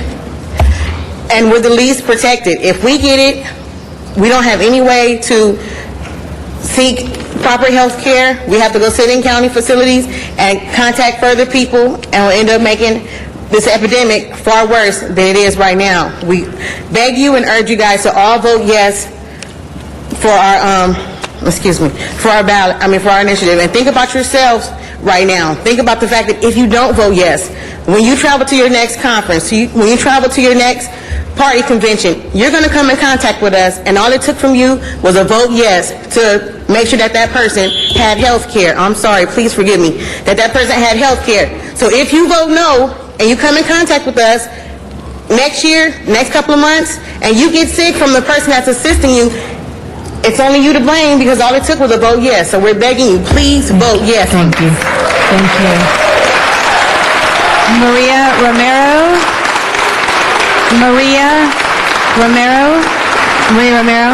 Do we have a microphone for translation, please? Someone please give a microphone for translation. After Maria Romero will be Tomas Cornejo and then Arnold Sachs.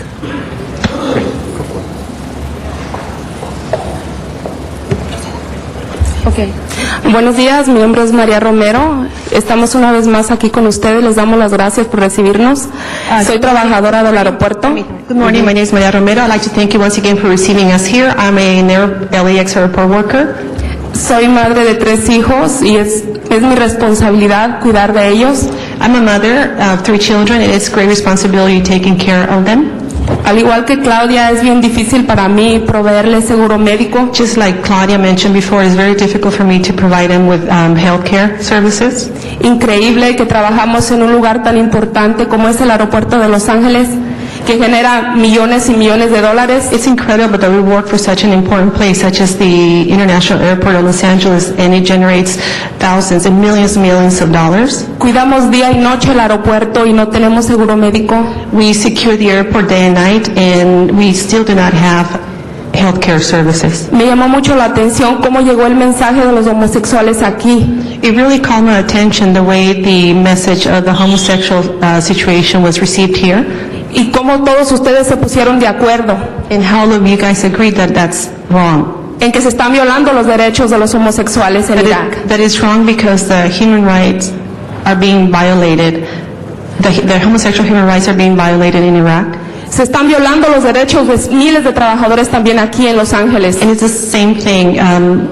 Human rights violations are occurring against thousands of workers here in Los Angeles as well. Dicen que cuando la gente se pone de pie es que algo anda mal. La gente está de pie aquí hoy en día. It is said that when people stand up against, in favor of something, means that there's something wrong. And there's hundreds of people here who are standing up because there is something wrong here today. Las cosas en el aeropuerto están mal. Pedimos atención. Hemos estado olvidados por años y años en el aeropuerto de Los Ángeles. Things at the airport are there's something going wrong there.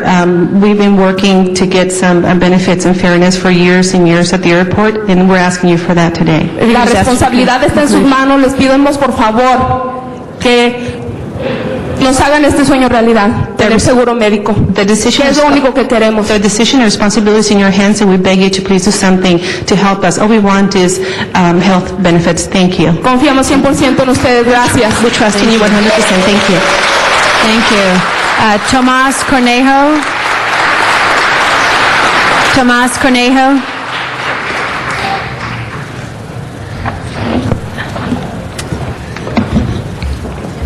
Tomás Cornejo. Good morning. My name is Tomás Cornejo. I work at Terminal 7 for United Airlines. And I want to share my problem I had. 4 years ago, I had a very bad stomach infection that so I don't have no medical insurance. So I had to go to a small clinic where at the first 3 days I had to use home remedies trying to cure myself, but finally I was taken to the clinic because I was getting worse and worse, and when I got to the clinic, which is a small clinic, they say, we cannot take you, you're in very bad situation, and we have to call the emergency. And I just remember, the last thing I remember is my nephew, he say, hold on there on the way. And 3 days later I woke up at the hospital bed, and I still have to spend 2 more days there, and after they released me, I start receiving bills for over $14,000, which I didn't have the money to pay. If I could ask you just to conclude, sorry, we have to stay kind of within the 1 minute, so if you just conclude. Okay, and so if I had the health insurance, I wouldn't go through this problem. So please, we're asking you for your help. We really need your help, your support to get the health insurance, which is right. Thanks a lot. Arnold Sachs is our final speaker.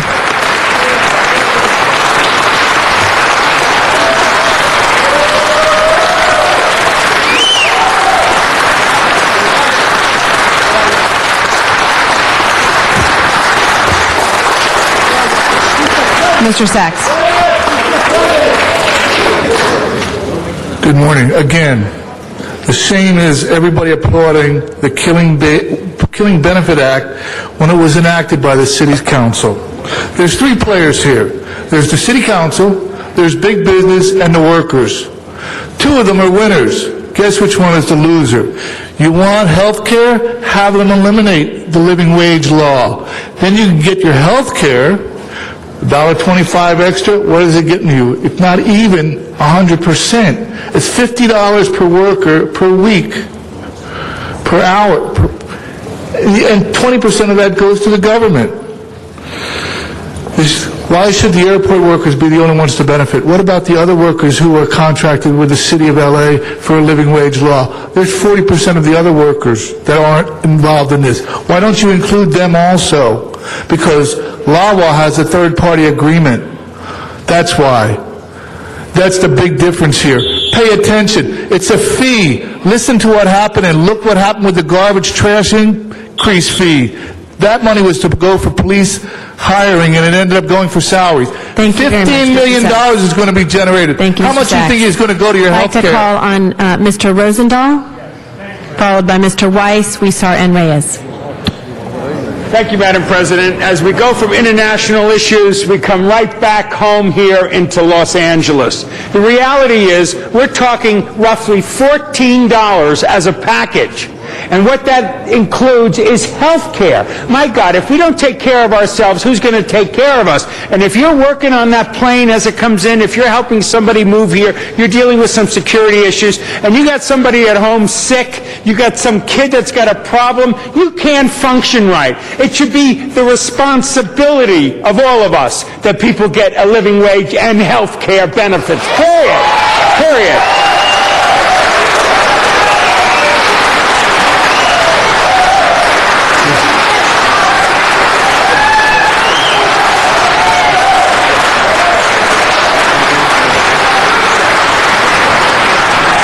You know, Ms. Hahn and I work together as a good team. We have passion for things we really believe in, and we can feed off of each other. This is another one of those issues. It's 25 cents on the top of a ticket. Who can afford a quarter? I got a quarter. Let's bring our quarters out and put that out there. This is no big deal. And I say to my friends in the airline industry, for a quarter more, you bring people up to $14. They have a positive attitude, they work well with the customers, and everybody wins if you take care of your people. And that's what we're going to do in this city of Los Angeles, is give health care.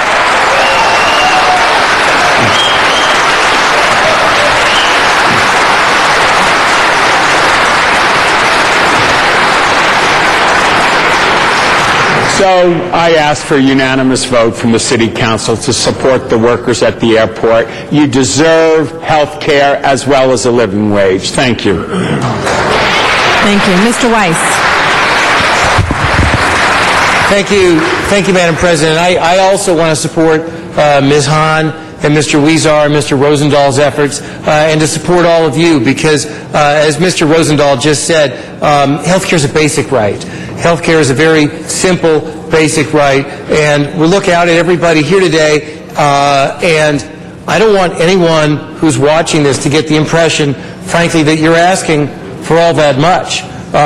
It's truly the least we can do, and we don't have the ability on this council to affect all the employers in this city. We don't have that. But you work at the airport, you work at the crossroads where our city meets the rest of the world, and certainly the face we want to show the rest of the world of our city is one that is dignified, that is humane, and that respects your very basic human needs. So I'll be voting for this as well. Thank you, Ms. Hahn. Thank you. Mr. Huizar. Thank you. Well, thank you very much. And Ms. Hahn, you gave a very impassioned speech, and you made sense. And how could anybody disagree with this? This just makes sense. And let me tell you, as the nation talks about health care and what we're going to do to provide health care access for more Americans, it's great that here in the city of Los Angeles, we're taking leadership on this issue. We're providing and doing what we can, where we can, and we must do that. Because as the debate increases throughout the country, we don't want to be in Los Angeles saying, well, we should do this, we should do that, and in our own backyard not doing anything about it. And this strikes home personally for me, because I know very well when my mother was sick and she got arthritis, it was because her union stepped up, gave her opportunities to have access to doctors so that we wouldn't have to decide whether my mom and my family was going to put food on our table or pay those medical bills. And that's what a lot of people are living through and have to make those decisions. It's very important. It affects all of us, because if we don't have a healthy workforce, it's going to affect our service, and it's also going to affect the health and well-being of all of us. And let me read something here that I read in one of the reports, that food and retail operators and parking companies at LAX are providing full family health coverage to employees. So what does that tell us? It tells us and it suggests that it's profitable and it can be done for another section of the workforce at LAX. We're with you. Thank you so much for being here today. Thank you. Mr. Reyes.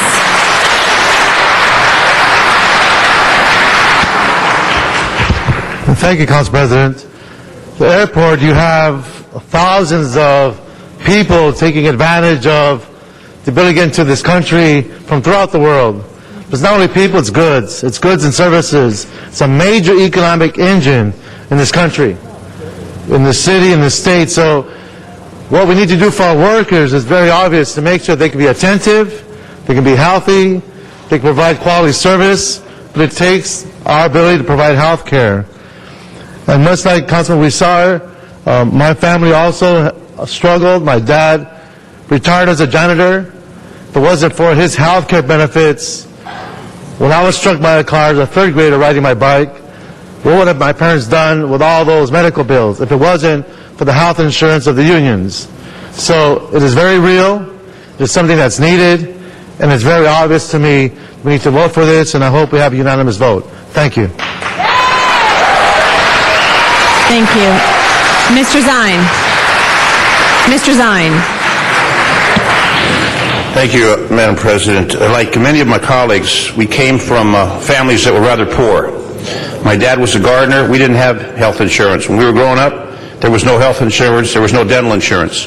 Thank God no one got sick. And if they did, I understand the lady with her son who was bitten by a dog, because my son was bitten by a dog. After I was with the police department, we had insurance and took care of him. So I understand exactly what you're saying. When I fly out of LAX, they don't have any qualms in charging me $25 to take that luggage on board the airplane. The one bag, $25. No one came down and protested that. We didn't receive any complaints from anyone. No one complained about it. It's just part of the fee if you want to fly to get to your destination. We pay it. What happens with the money with the airlines, I don't know. So what you're asking for, to me, and Mike, we talked about this yesterday, and my staff did some research on it, it's the minimum. This is not the maximum. This isn't a premium health care program. This is minimum. This is minimum coverage to take care of the lady whose son's bitten by a dog, to take care of someone who is sick, who has an illness, who doesn't want to wait 24 hours to be seen by a doctor at one of our emergency rooms. So I will join my colleagues in supporting this, because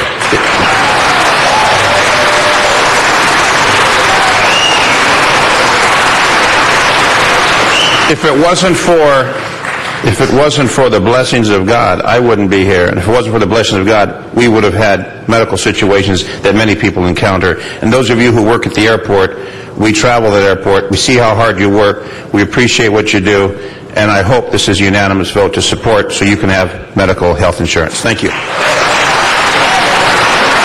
Mr. Alarcon. Mr. Alarcon. You know, we all have stories. I've told my colleagues many times about my son dying in a car accident, but one thing I didn't tell you is that I was employed with the city personnel department, and I had what I thought was full coverage. But one of the most difficult things for me, shortly about a month after my son died, I received a letter from the hospital saying that I owed $10,000. It wasn't covered by my insurance. And every time I sent a check, it took a long time for me to pay. But every time I sent a check, it killed me. So I just think it's absolutely unconscionable that anybody, excuse me for being Tony Cardenas here for a minute, but we're passionate. But it's just one of the saddest things in our nation, that where other nations with smaller economies and workers who produce a lot less per capita, we cannot compete in the area of health care. There is no way that the United States, with a workforce that produces more than any other nation in the world per capita, per person, working harder and more productively than anywhere in the world, that we cannot provide 100% health care for every single worker in America. And so this is a no-brainer. This is a no-brainer not only because I know what it feels like to have partial insurance.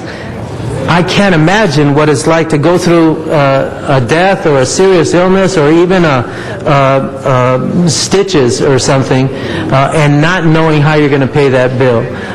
Yes, my mother too was able to pay that because of her union job, and my dad, who was a businessman and didn't have insurance till the day he died, applauded her for being a union member because he was, even though he was a businessman, was not able to cover our health insurance. My mom was able to with her union wages. So you have our support. It just seems to me that if any worker who works hard at the airport, lugging luggage, and even sometimes wheeling people to the planes in wheelchairs, has to worry about their child being in the emergency services, emergency unit for 24 hours or even 5 hours, I wondered, does any CEO of American Airlines or any other of the airlines have to worry about that? Do they know what it's like? Does even the managers at the department who do have city health care coverage, do they have to worry about that? Do they know what it feels like? Maybe they do, but I'll bet you they don't. And I think that they need to walk in your shoes. I'd like to see them do that for a day, just to understand what it feels like. So this is a minimal ask. You have our support, but let's not stop the fight until every person in America has 100% health care. Thank you. Mr. Cardenas. Mr. Cardenas. I'll be short because I don't want to get too emotional about how I feel about this.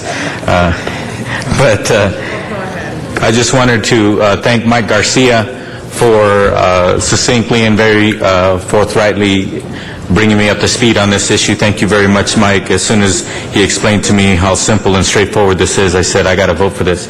And I also want to thank my colleague, Janice Hahn, for working really hard to bring it to this point so that we can actually vote on it and then make this happen. I know what it's like to grow up in a house where my father was a gardener. You're darn right. When you own your own business, it's really, really hard to provide that for your family when it's a little small mom and pop business.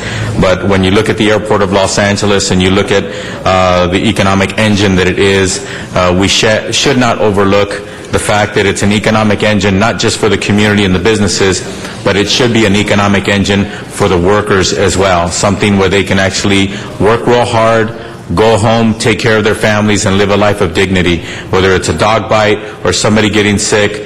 I remember what it was like not having insurance. If you got a toothache or something, you get an aspirin and you get a piece of cotton and you put it on your mouth and you just wait it out. And then a week later, it hurts again. And a week later, it hurts again. And eventually, it affects the rest of your teeth and you got bigger problems. That's a shame in the United States of America, where you have a multi-billion-dollar business like our LA airport, and then we can't even have our workers have health insurance. That's inappropriate, and I think this is a very appropriate motion. Thank you. Mr. Labange. Thank you. I just want to send love to Richard Alarcon, because no one knows what you've been through, and I appreciate that. I want to thank Janice Hahn for her passion all the time here. And as I was sitting up visiting with Ms. Gruhl, I recalled in this city that I grew up, I asked Mr. Parks the same question, but he's a little prettier than I said, how many times do you have to go to the city hospital? I went to the city hospital here, I get a ticket down here, everywhere the city hospital in Hollywood was the Hollywood Receiving. Georgia Street, Lincoln Heights, they all had city hospitals. I thought of the security guard who made $18,000 a year. That's what I first got paid when I started in the city in 1976. And it cost $14,000 for your son. The city did provide at that time. Over the years, great things have happened in this world, but health care has lost its way. A success will be as you start today under the leadership here. So I thank everybody for what they're doing in the struggle to try to provide this for everybody. And everybody, be healthy. I'm a big wellness person too, and it works all the way around. Thank you very much, Ms. Hahn, very much. Thank you. And before I ask Ms. Hahn to say something, for closing remarks, I want to just add from the chair here, and thank you, Mike Garcia. We've worked very closely together on a number of issues, and all of you being here today, and the young woman who talked about her son. I can't even imagine that the day that I wake up and I wouldn't be able to take my son to a place. And right now, when he's sick, we are able that morning, with the health care we have here in the city of Los Angeles, to take him to the doctor and to make sure that morning at 8 o'clock when they open to be able to ensure that he is okay and to relieve our fears. And that's what everyone wants, to be able to know that they have that health care coverage. And it's a small price to pay for that. So thank you for being here, all of you. Support you 100% in a vote today. Thank you. Ms. Hahn.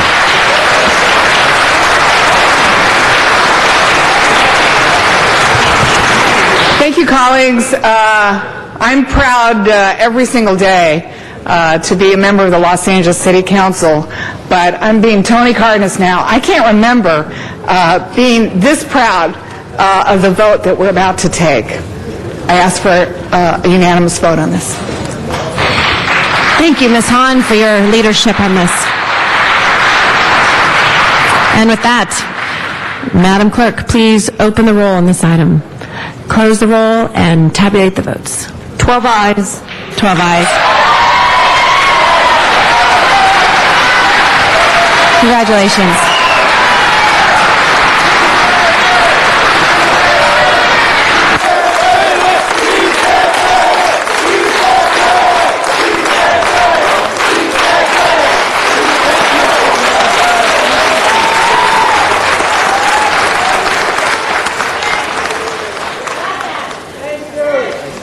Thank you. And Ms. Hahn, I hate to stop you from we're going to go to item 13 next. We have had a public hearing on this item. Did you wish to we have both for and against. We reopened the public hearing on this. It's a very serious issue, short public hearing. How many cards do we have? We probably have 20 or so 10 minutes on each side? Yeah, that would be fine. We'll do 10 minutes on each side. Again, thank you all for being here on that last item, and congratulations. If we can, we will call up individuals. I think these have been put to, we will have 10 minutes on both sides. So 1 minute. We would have first Mitch Lance. Yes. I was wondering if I should maybe set the stage. Sure, that would be fine, Ms. Hahn. Why don't I set the stage?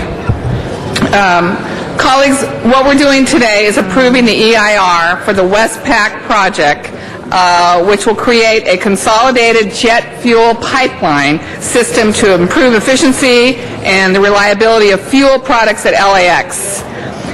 This project will help create jobs citywide while increasing efficiency at LAX by providing an additional source of jet fuel in the area. The project is outlined in 2 phases, and today we're going to be approving the EIR for the full project and allowing the council action to authorize and build out only the first phase. Westpac's Phase 1 lies within the city of Los Angeles, and specifically within my council district, occupying 1.4 miles of the city's right-of-way. The full completion of Phase 1 will continue along Carson's right-of-way. Phase 2 will come back to us for approval once Phase 1 has been completed. And Phase 2 will go through the city of Gardena, who has also been engaged in the process, but I think you'll probably hear from them this morning. Prior to Phase 2 coming back to the council for approval, our Department of Transportation will report back on all the mitigation measures and make sure that all of the City of Gardena's concerns are implemented at the highest level. This project is estimated to create 300 to 400 new jobs that will be created for each of these projects' 2 phases. While this will be a significant economic boon, I fully expect that the applicant will implement the highest possible standards with regard to safety and sensitivity to the residents during both the installation and the operational phases. I want to be clear, as much as I recognize the benefit of this project, I represent communities that have borne the majority of the burden of having LA's pipelines running through their neighborhoods. And addressing their concerns, short-term and long-term, is of the utmost importance to me. I also want to let the community know that under the city's policy, and I want to thank my colleague Bernard Parks for this, we have a new formula, and a percentage of the pipeline's franchise fees will be directly invested back into the neighborhoods that are impacted by these pipelines. And these funds will pay for sidewalks, street improvements, and will help to mitigate some of the impacts that residents have being housed over a pipeline. In addition to this franchise fee benefit, I want to thank Westpac for committing to a community benefits agreement. They will be investing $100,000 under Phase 1 to be allocated to the community of Wilmington to be spent in community beautification projects. And I hope that we have a similar community benefits agreement in Phase 2.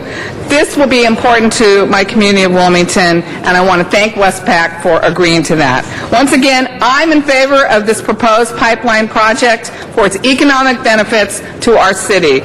But I want to make it clear that there needs to continue to be full accountability on the part of the applicant throughout this entire process. Now, if we can hear from the public on this item, Madam President. 10 minutes.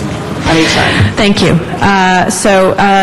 The names here for the against proposal, Mitch Lansdale, followed by Niedros Bridgeforth, followed by Rosalie Preston, Yvonne Mallory, Councilmember Dan Medina, Jesse Marquez, and then Arnold Sachs, who I'm not sure where he is on the position.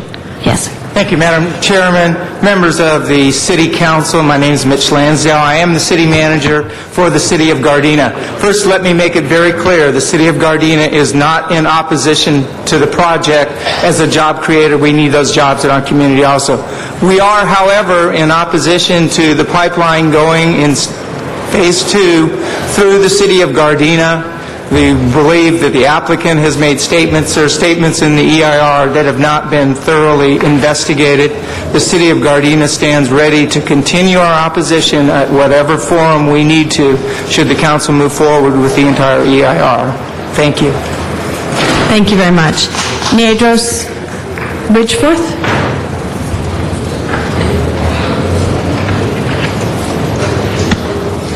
Good morning.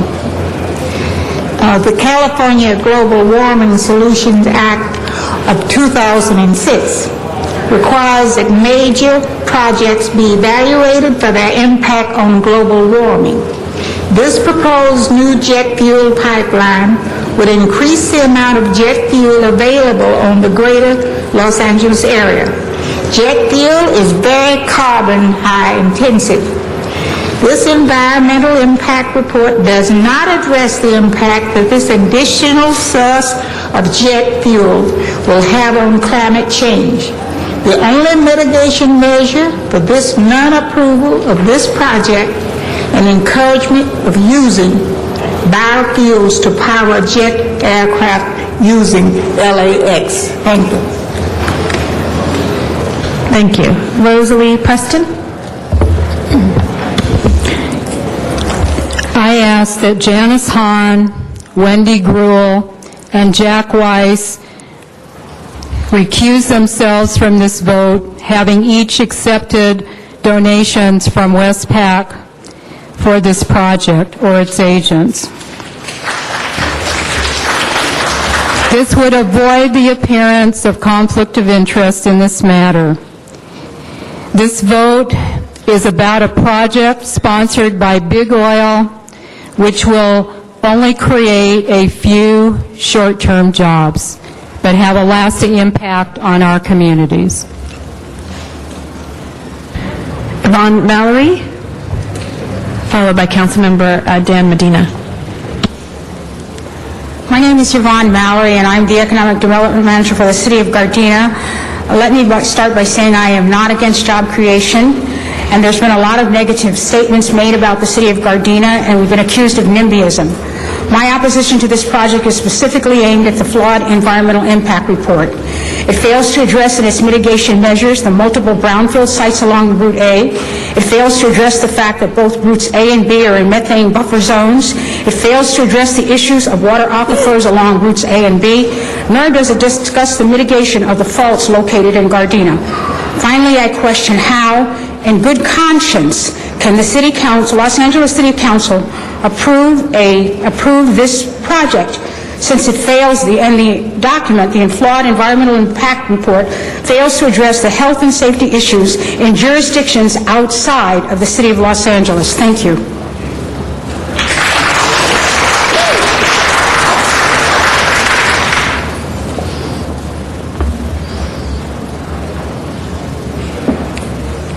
Councilman. Good afternoon. My name is Dan Medina. I'm the City Councilman for the City of Gardena. And one of the issues I'd like to bring up, first of all, we want to establish the fact that we're pro-union and we're pro-labor. One of the things that we are not pro is the things that we have. One of the things that we were told up front is that we were not going to impact any churches, hospitals, schools, or residents. And to the contrary, there's 2 convalescent homes that are being affected. There's also 2 businesses that work 24 hours a day. If the work were to happen, specifically with the Normandy Casino, the last time we had the street closed, we lost close to $82,000, and that was just an 8-hour period. So what we'd like to advocate is, since Westpac made this decision that they're going to go down either Rosecrans or down El Segundo, we're considering the fact that this is an LA project. And we'd really consider the fact that you should consider keeping it in LA as opposed to going through another city. Thank you. Thank you. Jesse Marquez, followed by Arnold Sachs. My name is Jesse Marquez. I'm Executive Director, Coalition for a Safe Environment. We're headquartered in Wilmington, and we are against the project. I've passed out a handout that lists some of our primary concerns. The Council, Committee, and staff failed to seriously consider research, public comments, and submitted information describing the inadequacies and deficiencies of the EIR and accompanying documentation. The final EIR failed to adequately assess the dangers and risks to the public from potential dangers of cascading, cumulative dangers, worst-case scenarios from accidents, fires, explosions, accidental construction diggings, as well as earthquakes. Accidents include, but not limited to, include above fuel and jet fuel tanker explosions, aircraft crashes and explosions, vehicle and multiple crashes, explosions. It also failed to contain information and geological maps regarding methane and methane gain underground buffer zones that should have been disclosed. One of the most important things is that Westpac is not an oil refinery. They are a broker. They will have to purchase the jet fuel from a refinery, have to mark it up, and then sell it to LAX, causing us, the public, to have to pay increased prices. So it's impossible for theirs to be lower than what's currently being purchased. Thank you. Mr. Sachs? Mr. Sachs, you choose not to speak. Okay. We'll now go to those that are for the proposal. Dan Hoffman, followed by Ben Thompson, followed by Richard Slauson, and Joe Serrato. Dan? Dan Hoffman? Dan Hoffman. Okay, if not, we will go to, Mr. Hoffman?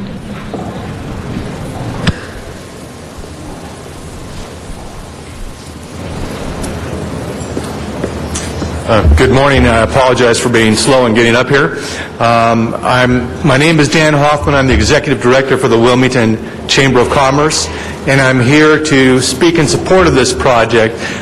We do want to see us move ahead forward with this project. It's a clean, safe project. It's going to create jobs, and it's going to create a tax base for our communities and commerce. And for all of these reasons, it's had our support from the very beginning. Also, on behalf of Lou Baglietto, the president of the Harbor City Harbor Gateway Chamber of Commerce. He was unable to be here, but they support this project as well. And I thank you for your time and consideration. Thank you very much. In less than 1 minute. Ben Thompson, again, and then Richard Slauson, Joe Serrato, Alex Pugh. Good afternoon. I just want to give a brief summary of some of the relevant characteristics of this project. One, this is an infrastructure project without cost to taxpayers. Again, that's something we're trying to do in this country, increase our infrastructure. This is without cost. This project received unanimous approval in the Transportation Commission and in the Transportation Committee of the City Council. It's very much like a project we did through downtown San Diego, where there were no issues, without disruption, ongoing. It's a two-phase project. Phase 1 we're doing now. Phase 2, which is about 18 miles, would be not until 2012. We've been very proactive outreach. We've had almost 25 meetings. Our criteria was minimizing the residential areas to which we went. This has 9% residential, but in Phase 1, 1% residential. So this will have good-paying local union jobs, the highest levels of safety. Phase 2 is not until 2012, and we're happy to build along any of the routes that are in the EIR. Thank you. Thank you. Joe. Good afternoon, everybody. It's lunchtime, so I'll just do 3-minute speech or less. 1 minute. You get one. 1 minute. Councilwoman Hahn, she's my councilwoman for over 30 years, done a great job. Wendy, you and I worked for Tom Bradley way back when. We were college students. Anyway, I'm here, Joe Serrato, representing all the trades. The number one issue affecting the City of Los Angeles, the State of California, and the nation is unemployment. With over 12% of people unemployed, that's the number one issue. The second issue is health. So we have all our people here who need jobs. They've been unemployed for a year, 10 months, 15 months. Their unemployment insurance has run out. They have family to support. They have home payments to make. And we're saying that this is a time, like Thoreau said, the biggest risk of all is not taking one. And this is a best example that we see here today. We must vote for jobs, jobs, jobs. Thank you, Joe. I don't see Richard Slauson, so Alex Pugh, followed by James Miller, Andrew Mayorga. Alex. Good afternoon. My name is Alex Pugh with the Los Angeles Chamber of Commerce, and you've already heard all of the project benefits. I will say that at the Chamber, we're like a broken record. We say the same thing over and over, which is you have to update the infrastructure that our economy rests on, and that's exactly what this is. There may be some short-term temporary business interruptions, but it's much better than the long-term business interruption if the airport's jet fuel lifeblood pipeline were to burst or if there were any other disruptions. And so we support Westpac in this project. They've been a good member of the Chamber, and they are going to be a long-term, enduring member of the Los Angeles business community. Thank you. Thank you. James Miller, followed by Andrew, and then Efren. Hello, my name is James Miller. I'm a proud member of the Local 802 Laborers Union and the City of resident of Gardena. I support the pipeline, the jet fuel pipeline, because it's a safe, economical way to get jet fuel to the airport. And there's, as a lot of my brothers here, we're all out of work, and the jobs will be great for our communities. Thank you. Thank you. Andrew, followed by Efren, followed by Jerry Almeida. Hello, my name is Andrew Mayorga. I'm a member of the Laborers Union, and I'm here to let you know that we're in support of this project. A lot of the opposition has based their assumptions on fear, what of this, what of that. Well, I know one thing, that these gentlemen right here have trained themselves, prepared themselves to work on projects like this. We were held to the highest standard this state has given us for apprenticeship and journeyman, and here's one fact that we are dying. We're losing our homes. Our brothers and sisters can't even afford to feed their families, and we look to people like you to help us out. Thank you. Thank you. Efren Darris, Efren, okay. Jerry Almeida, followed by Raul Rodriguez, followed by Deborah Baker.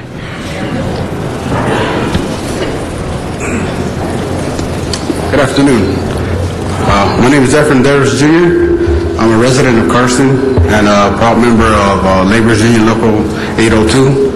I am here as well also for the pipeline.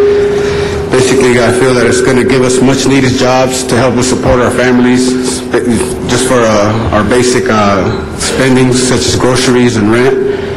And I know that it will help boost our economy as well. Thank you.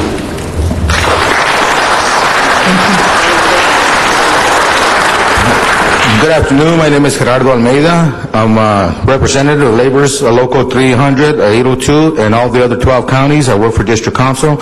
This project is very important for the community. It's important for the airport. These people right here, they need jobs. We're also going to create jobs.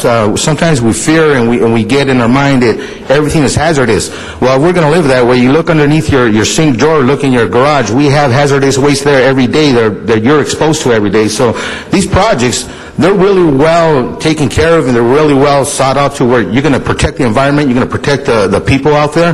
These corporations are not newcomers. They protect themselves as far as lawsuits and stuff. They're not going to go out and do something dumb to put yourselves in that situation. So for this project to go on, it's going to create a lot of jobs, boost the economy in Los Angeles, and put most of these people to work right here that are losing their jobs. Thank you very much, Mr. Holmes. Thank you. Good afternoon, Raul Rodriguez. I am a union member. The pipeline project will boost our economy and create local jobs for local people and union members of all trades. And that's what we need at this point in time. Thank you very much. Good afternoon. I'm Deborah Baker. I'm the Business Manager, Secretary, Treasurer of Laborers Local 802.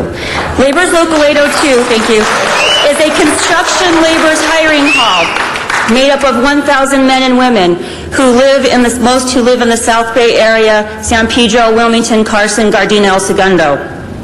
Although I didn't bring all 1,000, I brought some of them with me, and we're here because we need jobs. We feel this pipeline project will provide the safest and most economical way to transport the jet fuel that we all depend on and need. And we're here to urge you to support this project. And it's gone through 2 phases already with unanimous support, and this is the final phase. So we please beg you guys to support this project and put our people to work. Thank you. Thank you. Our last speaker is, we already have Efren. Thank you. That was our last speaker. Councilmember Rosendahl. Councilmember Rosendahl. Ms. Hahn. Ms. Hahn, you want to close? There's no other speakers on queue? Now they all came up. Mr. Reyes? Okay. Mr. Parks? Mr. Reyes. I just have a quick response. Mr. Reyes and then Mr. Parks. I'm sorry. It's okay. First, I stand to support this project. It's obvious that the EIRs have gone through their course. All the safety measures that has to be taken are being taken. The fact is we need to stimulate our economy with jobs. And so when we talk about the social ills of our society, Father Boyle says it best, nothing stops a bullet better than a job. And it starts with the family, it starts with the parents. So obviously we need to get the workforce back in line to stimulate this economy. So for me, I stand to essentially support this project. And there is a recommendation number 8 I wanted to ask a question about. And do we have staff here that has worked on this project? So you want to... Actually, I think that's a good idea. Let's bring up, I think DOT, Public Works, and then there was Public Works hired a consultant to do the EIR. Can we have those people up at the table? Let's bring them up because there have been assertions made in the public comment period, and it's important for the city on the record to respond to some of these assertions and be very clear as to what is the impact on this, on our environment. Are these all the right people? Yeah. Who's who?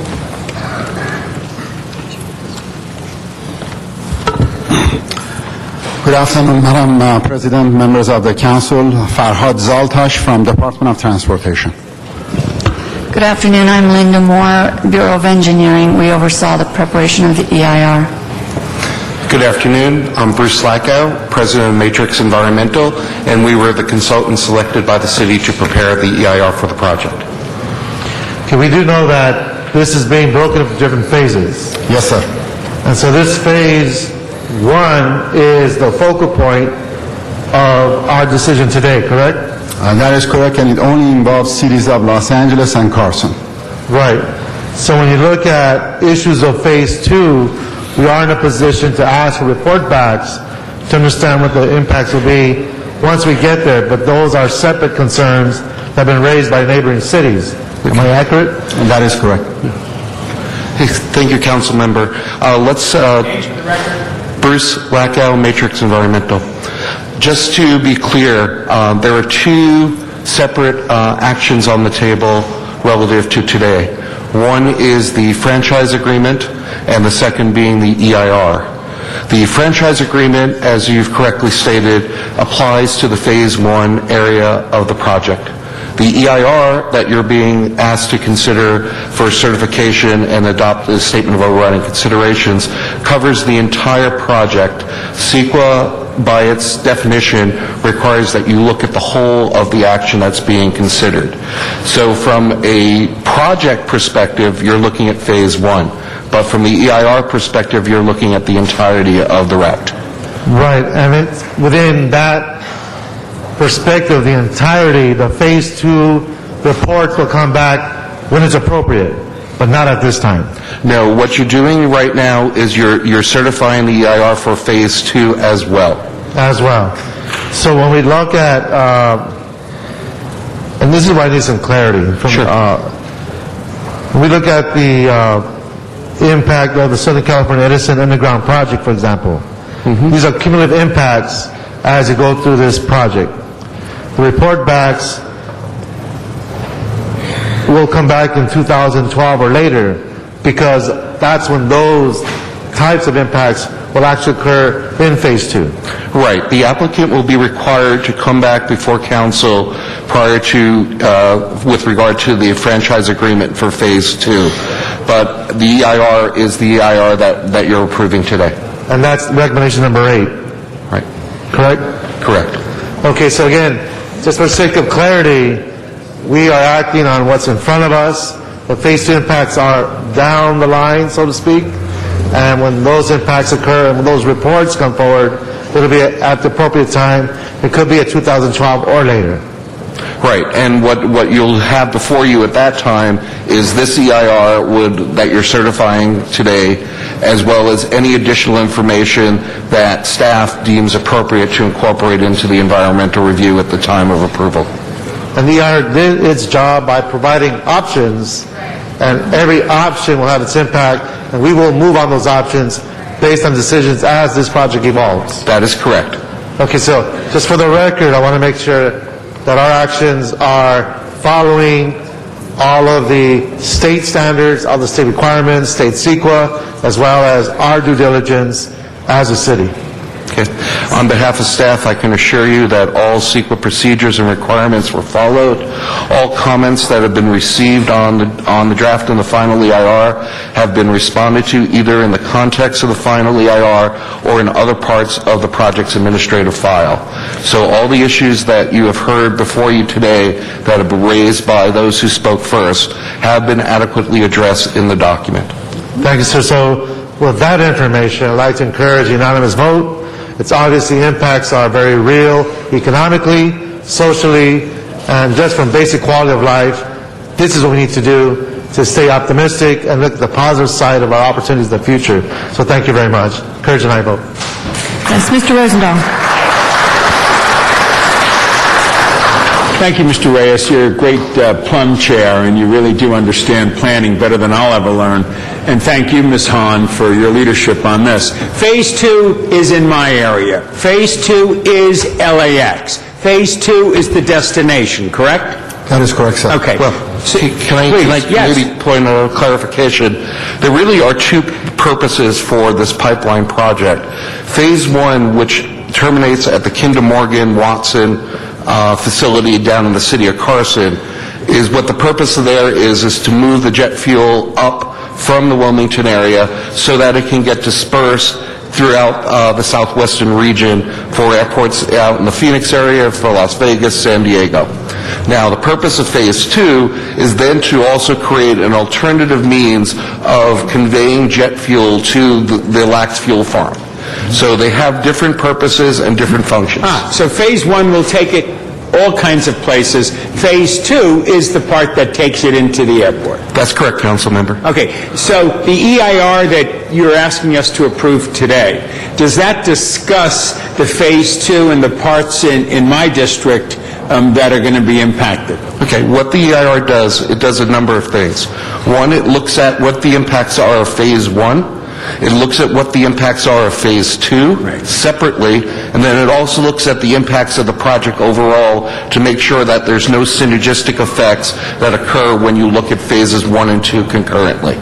So you get it all ways. So the outreach, like you saw the Carson City Council and these other folks, when will that outreach happen as you go down the road to create Phase 2? What's the time frame? The outreach started at the outset of the process. This project was not required under CEQA to conduct scoping meetings, but yet the department felt it was appropriate in order to provide access to the process for the citizens of all cities that are affected to not hold one scoping meeting, but 3 scoping meetings were held.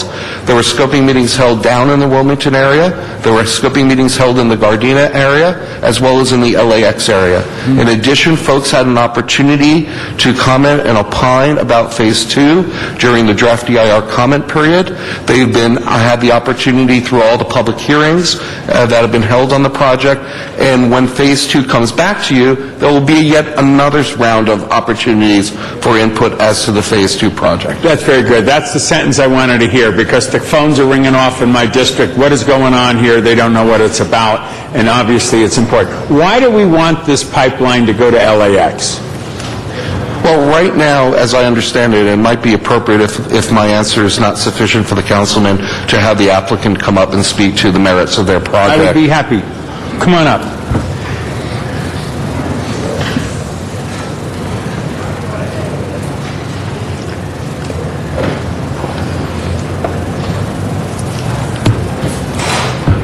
Good afternoon. Good afternoon. Your name for the record? My name is Ben Thompson. I'm with Westpac Energy. Okay, Ben, take us through this Phase 2 that you just heard him discuss. Well, as I understand your question was why should this pipeline go to LAX? What are the benefits? That's right. The benefits are that currently the pipelines that serve LAX they're not coordinated. To get to LAX, you go pipeline A to tank B to pipeline C to tank D. It's difficult to coordinate and it's difficult to schedule. The airlines have issues with getting long-term commitments, and they need to be able to plan. Additionally, the existing pipelines, while we're sure they've been maintained well, they're 40 to 80 years old. And so we're looking to upgrade the infrastructure. Great, and I like that. Have you talked at all to the LAWA Commission about this, or the LAWA management about this? Very early in the process, we spoke with the LAWA management, but the reaction at that point was, we have a lot on the table, so let's talk when you're getting closer to Phase 2. And that will be 3 years, is that what you're saying? 2012 at the earliest. 2012 at the earliest. And so Phase 1 is the one that's a go, because you're going to then send stuff to Arizona and stuff like that. Phase 2 is the part I care about. Obviously, I would like to see another pipeline into LAX. It will be 2012, 2013. That's correct. Okay. Well, you've answered my questions. I'm a big believer in this. Not only jobs, and I'm totally there for the jobs, but I also want it so that at the airport we have choices where the fuel will come from. And obviously, our infrastructure is in disrepair, and this is an infrastructure project. It's a no-brainer for us. Council, we should all obviously go forward with this measure. Thank you all for being here. Thank you, Mr. Parks. Mr. Parks? Thank you, Madam President. We had a very extensive hearing on this in transportation, and I think we approved it, sent it forward, and it seems to be a very viable project. The only thing I think we need to emphasize is several people came to the committee expressing concerns who lives around the pipeline. We added instruction 8A and B, asking LADOT to report back on a routine basis of keeping us abreast of what's going on. I just want to reemphasize that commitment to resolve the issues of Edison and also the city of Gardena, and also these highest standards used as it relates to the underground construction around schools, parks, and where people congregate. So we just want to reemphasize to LADOT that T-Committee is waiting for those updates, but I think it's a project that's well worth going forward. The bigger issues are going to be on phase 2. So. Thank you, Mr. Parks. And yes, we did adopt this in the Transportation Committee, and appreciate everyone being here that day as well as today, and the support the Transportation Committee gave to you all. Ms. Hahn, would you like to close? Yeah, thank you. And I was going to bring you up to the table, and if the Public Works consultant wants to sit here, but I really appreciate Ed's line of questioning. And I think that's the issue, is we are approving the whole EIR today for both phases. But what's before us is really Phase 1. And the EIR will look at the options for Phase 2, particularly with the routes. And at that point, I believe it is up to the City Council to actually determine which route in Phase 2 actually is the one that we take. Is that correct? Bruce, please correct me if I'm wrong. The EIR has identified a superior alternative. Right. And that superior alternative is Broadway El Segundo alternative that completely bypasses Rosecrans, which is in city of Gardena. However, a portion of El Segundo, the south side of the roadway, happens to be in city of Gardena, and the north side needs to be in city of LA. But that level But of... that will come back to us for determination. That is correct. That's what's important, and I know Gardena has some issues, particularly with Rosecrans, but we do have alternative routes that we can vote to approve in Phase 2. Let me ask you about Phase 1, and I'm not sure who there can answer this. How many parks, schools, or health care facilities are along Phase 1 portion of this route? Okay. Yes, Councilwoman. I'll take a shot at answering that question for you. Could you hold my time, please? Let's take them one by one, each of the categories that you outlined, and let's also draw distinctions between facilities that are located on the route itself versus those facilities that are located within a quarter mile of the route. Okay. Okay. With regard to parks, the answer is the same for both, whether it's on the route or within a quarter mile.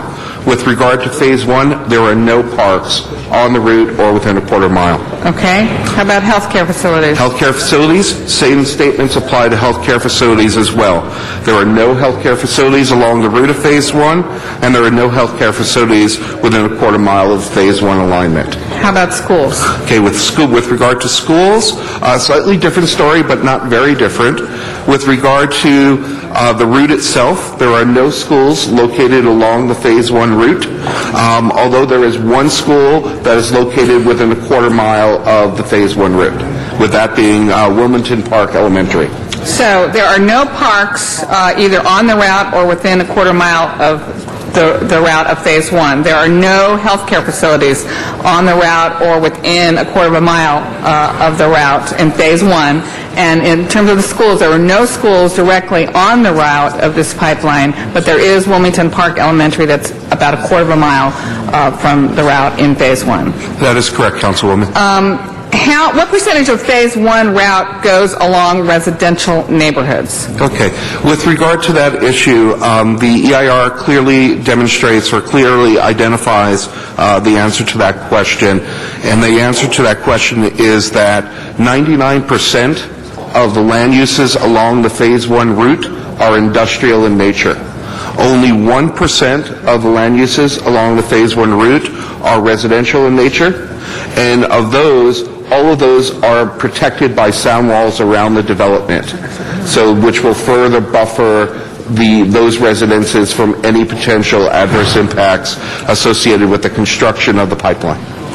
Now, let me ask, do we have something set up for during the construction phase? Because we had a similar issue in Wilmington with a drilling company that everybody thought it was going to be fine, but when actually the drilling began, it was intolerable for the surrounding residents. And we kind of had to go back and kind of reopen the process because we didn't get a lot of cooperation from the owner and operator of kind of what to do when it was worse than we thought it was going to be. Sure. What do we have in place with the sound wall around 1% of the route, which is residential? Do we have something in place for if it's worse than we thought it was in terms of the noise of the construction that are we going to have 1-800 call number? Or how are residents going to be assured that if it's worse than we thought, we have some sort of remediation? Okay. What I can do is I can outline what my understanding of what the proposal is, and then if there are any errors in my statements, we'll ask the applicant to confirm my statements.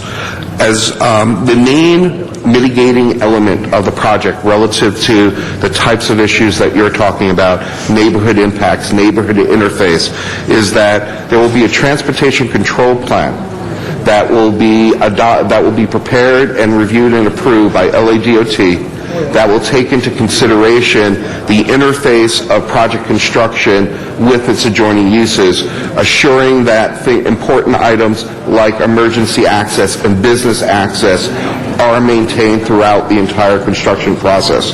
There will also be an element of that transportation control plan will be a hotline, construction hotline, that if there are any particularly acute impacts that are occurring along the construction route, that residents and or businesses will have a vehicle in which to communicate directly with the applicant to address those issues. I've had varying degrees of success with hotlines, but lots of times people call the hotline and there's nobody on the other end. I would also say, Councilwoman, that we have been very proactive in terms of reaching out. We will continue to do that. If there's a problem, call us. We are committed to being very proactive and very responsive. Okay, because that's a big concern, because if you don't answer 1-800, hotline, the calls come to me. We want to make sure that there's somebody on the other end of 1-800 call. Councilwoman, also as part of the transportation control plan that Mr. Lakia mentioned, LADOT will ensure that there won't be any night construction for that 1%. So the construction will take place, for example, 9 a.m. to 3 p.m., 4 p.m. to minimize any inconvenience to the residential neighborhoods. Good to know. Right. One other point that I'd like to bring to the attention of yourself as well as the balance of council that's very important to understand and hopefully isn't lost in the volumes of documents that have been prepared with regard to the matter, and that is the duration of construction at any one location. I think that's very important because when we typically think of construction projects last months or years sometimes. The nice thing about this particular project is that it's anticipated that construction would only occur for a 2-week period in front of any one location. So in terms of the duration of the impact, I think it's important to recognize that while there are impacts, they are mitigated to the greatest extent feasible, but that the duration of the impacts are relatively short-term in nature. Good to know. Let me ask, the community has brought up a couple of issues like the presence of methane, potential leaking, traffic disruption. How will these issues be mitigated? Okay. They will be mitigated through a variety of tools. Excuse me. They will be mitigated through a variety of tools and mechanisms that will start with regulatory controls. As we've talked about in the past at Transportation Committee, that this particular type of project is one that is highly, highly regulated at the federal, state, and local levels.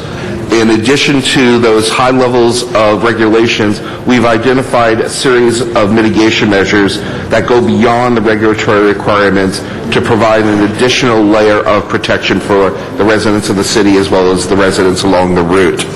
In addition to that, as we talked about, the Transportation Control Plan really is an umbrella under which all local impacts would be addressed and accounted for. In accordance with SEQA requirements, all the mitigation measures would be part of a mitigation monitoring program to ensure that the mitigation measures are implemented so that they are not simply words on paper that begin and end on the paper. So through the mitigation monitoring program, all the mitigation measures will be implemented and enforced. Should we worry about things like potential leaking?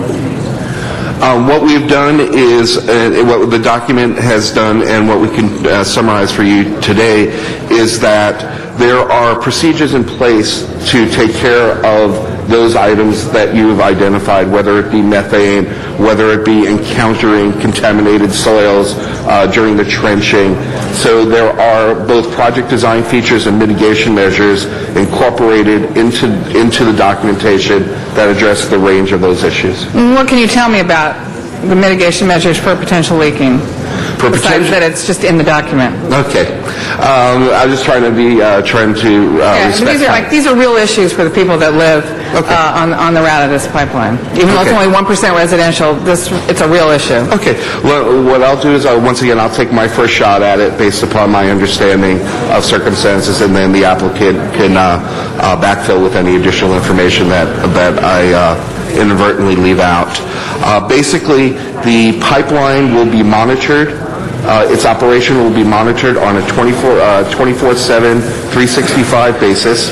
There is computer controls that will allow that the pipeline operations are continuously monitored, and that whenever there is a drop in pressure on the pipeline, that they have the power, they have the ability within the control room to shut down the pipeline within a very, very quick time, so that in the event that there is a leak, which is not anticipated given the materials of the pipeline and the procedures that are normally in place, because if there's going to be a leak, it's going to be because something interferes with the pipeline. Somebody inadvertently pops a hole in the street and it damages the pipeline.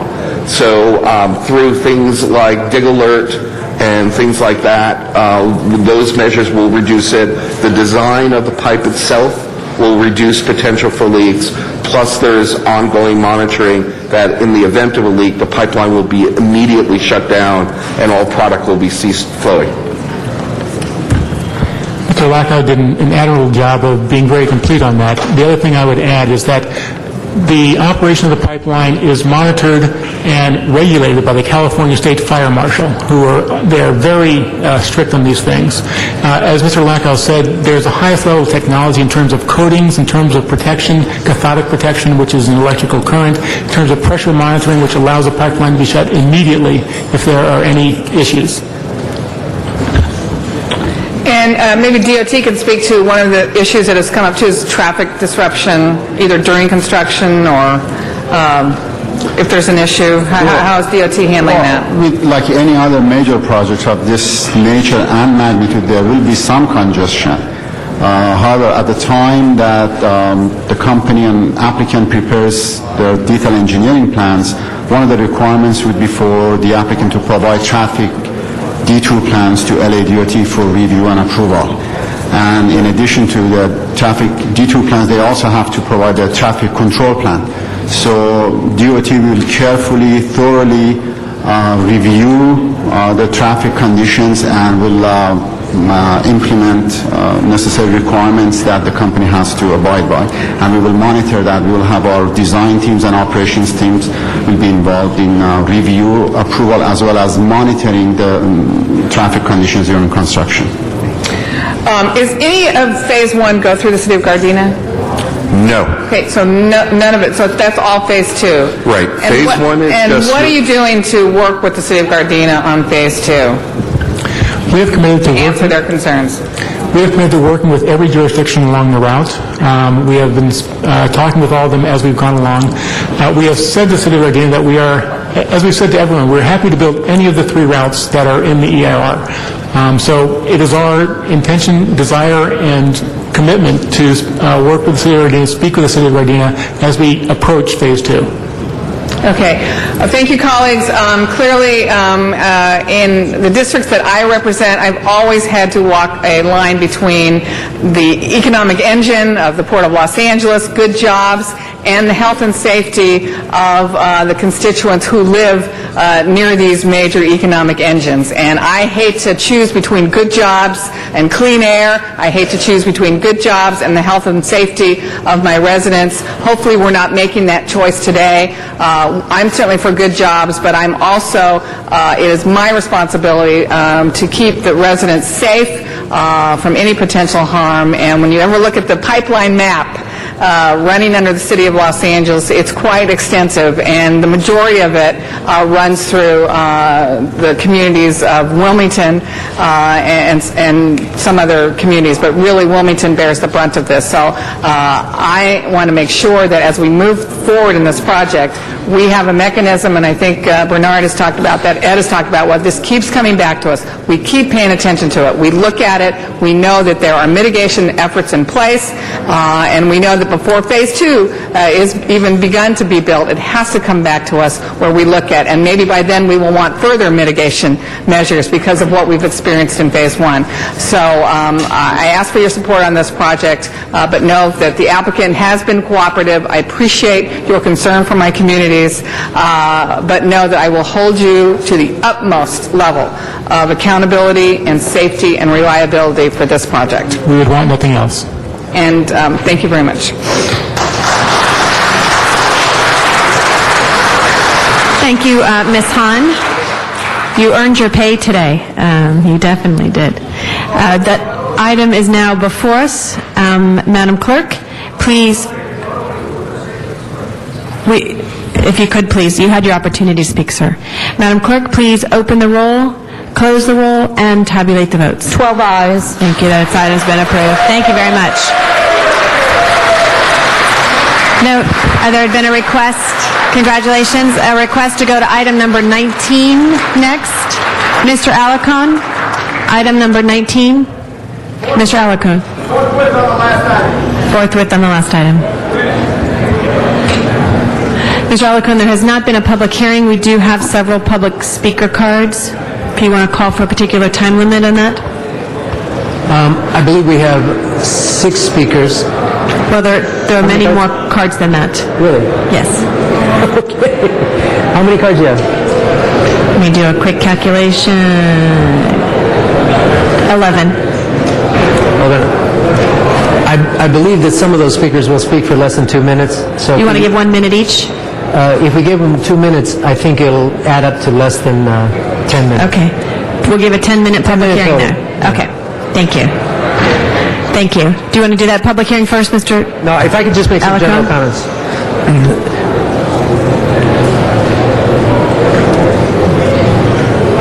If I could just wait till everybody leaves.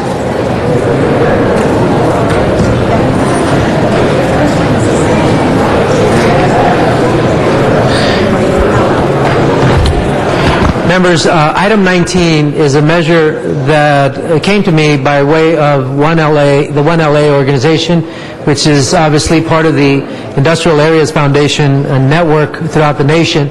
And we, the city of Los Angeles, that is, has been working with this organization for many, many years.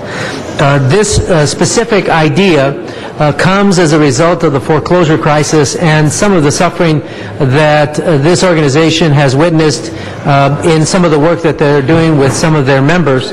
And they are proposing a unique method to address the foreclosure crisis that has not been met in either stimulus package 1 or 2. So with that, I would like to call for the public hearing. Each witness, there will be a total of 10 minutes for all speakers, and then I'll make my further comments. Thank you. Thank you. Father John? Yes. I was going to try to pronounce your last name so you could help me there. Followed by Patsy Collins and Yvonne Maria Jimenez. And we have, I think, 3 additional speakers after Yes, that. these are just the ones I called first.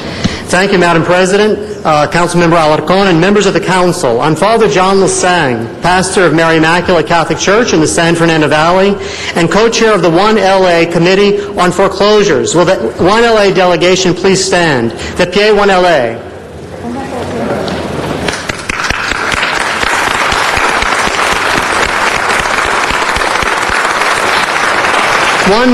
One week ago, the U.S. Treasury Department unveiled its stress test of major American banks to determine their solvency. Today, 1LA unveils its stress test to determine the adequacy of the bank's response to the home mortgage crisis. As you will see, the banks have performed poorly. For the past several years, subprime lenders targeted immigrants and people of color. These lenders did not qualify the homeowners for the loans they gave them, nor did they explain the loans in terms that the borrowers could understand. The result of the subprime lending spree has been economic catastrophe for homeowners, the nation, and the world. The health of our economy depends on the health of the housing market.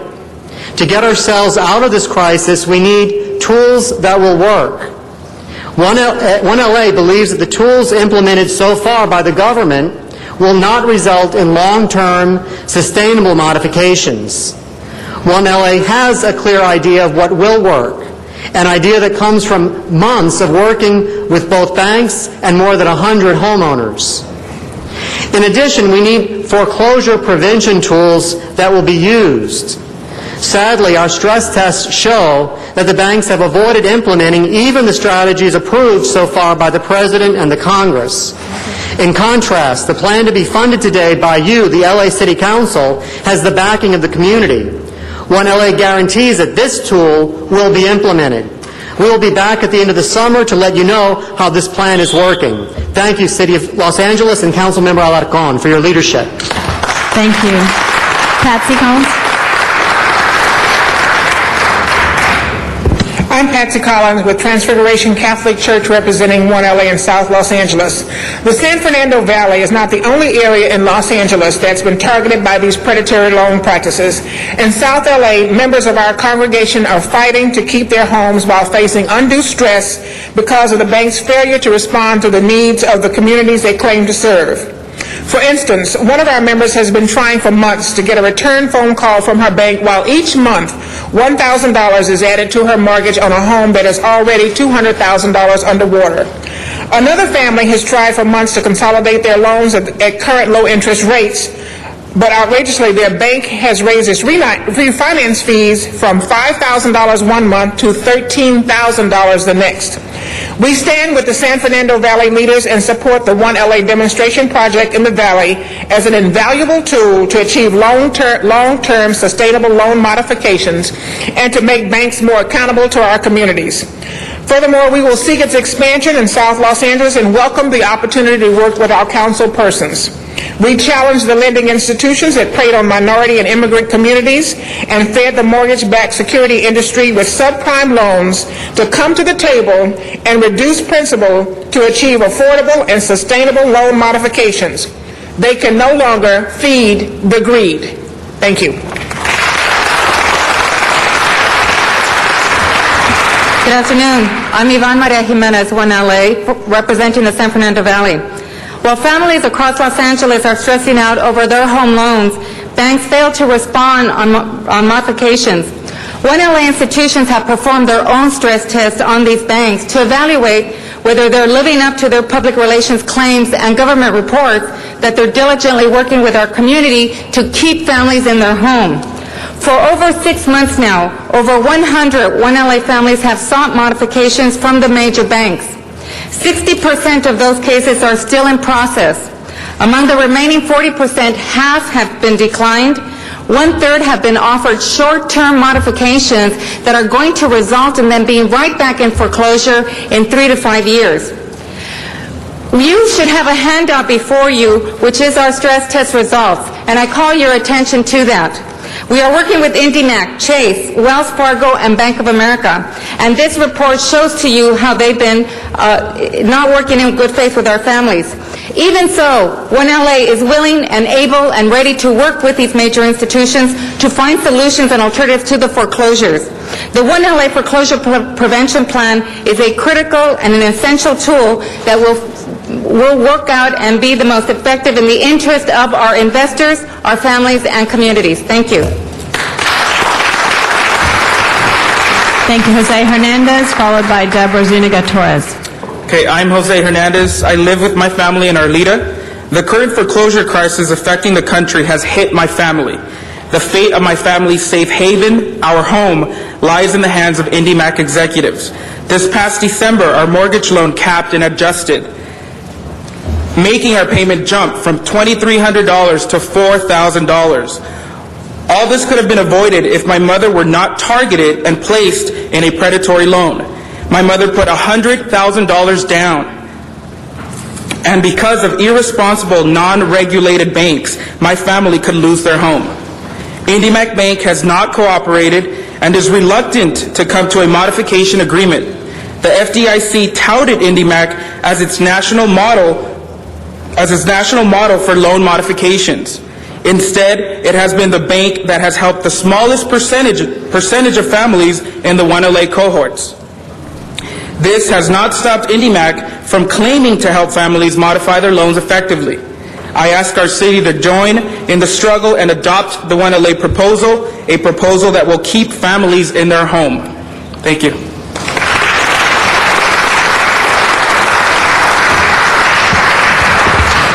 I'm Deborah Zuniga-Torres. I am from Holy Rosalie Catholic Church in 1LA. We have been trying to negotiate modification with Washington Mutual. Keeping us around, we met with the representative in December and gave them all the financial information.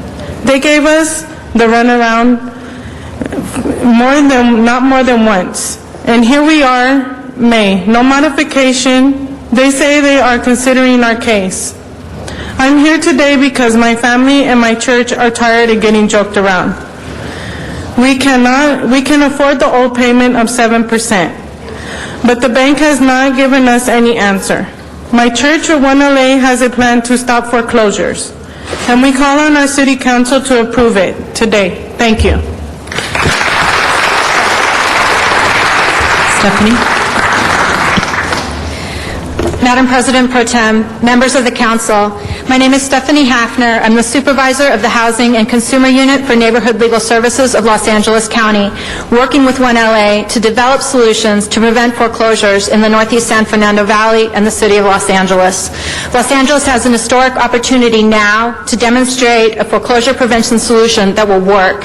The Council District 7 Foreclosure Prevention Project must be implemented with efficiency and with community support. To assure its success, city officials, banks, community organizations, and borrowers must work together to make sure that every solution to this crisis has a full opportunity to really work. This means the President's modification and refinance programs, the Hope for Homeowners program as rewritten, this demonstration program, and every option that can promise a better return to the investor and the community than simple foreclosure. Los Angeles must also look ahead to future support for similar efforts. New stimulus funds through the Community Development Block Grant Program can expand this project for more Northeast Valley and South LA homeowners. Banks' community reinvestment funds also may support this program so that we may reach enough people to truly evaluate its success. Thank you to the Council for your support of this historic legislation. We want to let you know that we met last week with Congressman Barney Frank, and he expressed his support of this project. We are also keeping him and Los Angeles congressional delegates aware of our progress. Thank you to Councilmember Alarcon for sponsoring this ordinance for our community, to Councilmember Wisar for co-sponsoring it, to Councilmember Wesson for shepherding it through committee, to Council President Garcetti and the Mayor's Office for their support. We cannot stand idly by and watch our communities disperse because of others' greed and indifference. Neighborhood Legal Services stands together with 1LA to work to ensure the success and the successful evaluation of this historic demonstration project. Thank you. We do have additional cards from people. Mr. Arnold Sachs here, and then we'll go out to the San Fernando Valley. Mr. Sachs?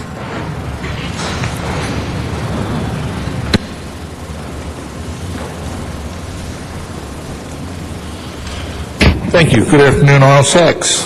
It's one thing to sponsor this item, but in today's LA Times, let's read a few things. Putting up city monies for silent second mortgages that could encourage financial institutes to modify home loans. The pilot program would make available $1 million from the Community Redevelopment Agency. Be careful who you get into bed with. The Community Redevelopment Agency? Further on in the article, it says under the plan, the city would loan as much as $75,000 to distressed homeowners. Remember, the CRA is not a city agency. It doesn't, the financial policies are not applicable to the CRA. Again, be careful who you get into bed with. Further down in the article, somebody from the Bank of America, a spokeswoman, states that third-party investors actually own the loans.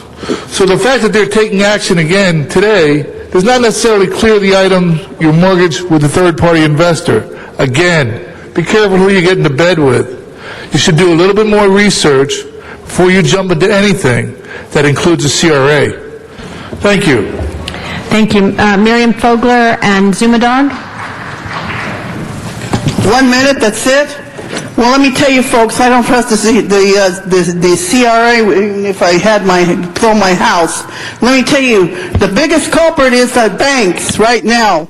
We went to an agency for a modification on our loan, and they won't give it to us. Guess what? 6.5% is very high now. When you look at the interest rates they're giving on market rates, CD rates, and on your savings accounts, this is outrageous and a criminal act on the part of the banks, including Union Bank, who got a bailout thing from the federal government, and it should be there should be a trickle amount coming down to help the homeowners like me, so that we can lower our payments and put the money back into the economy where it needs to go.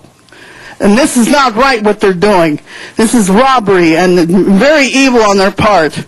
And it should be stopped immediately. What the banks are doing, they're not giving the modification loans to good people like us. Yes, I'm just going to take a minute. I was out to lunch and I missed everything you guys said. So just to quickly see, when I look at this item, it says Council District 7 foreclosure program. Comes to memory when I was speaking with Councilmember Alarcon about the subprime problem and needing to do more about it and the impact it'd be having in the city. I do recall Mr. Alarcon saying, Zuma, we have the smallest percentage of subprimes and the smallest percentage of foreclosures.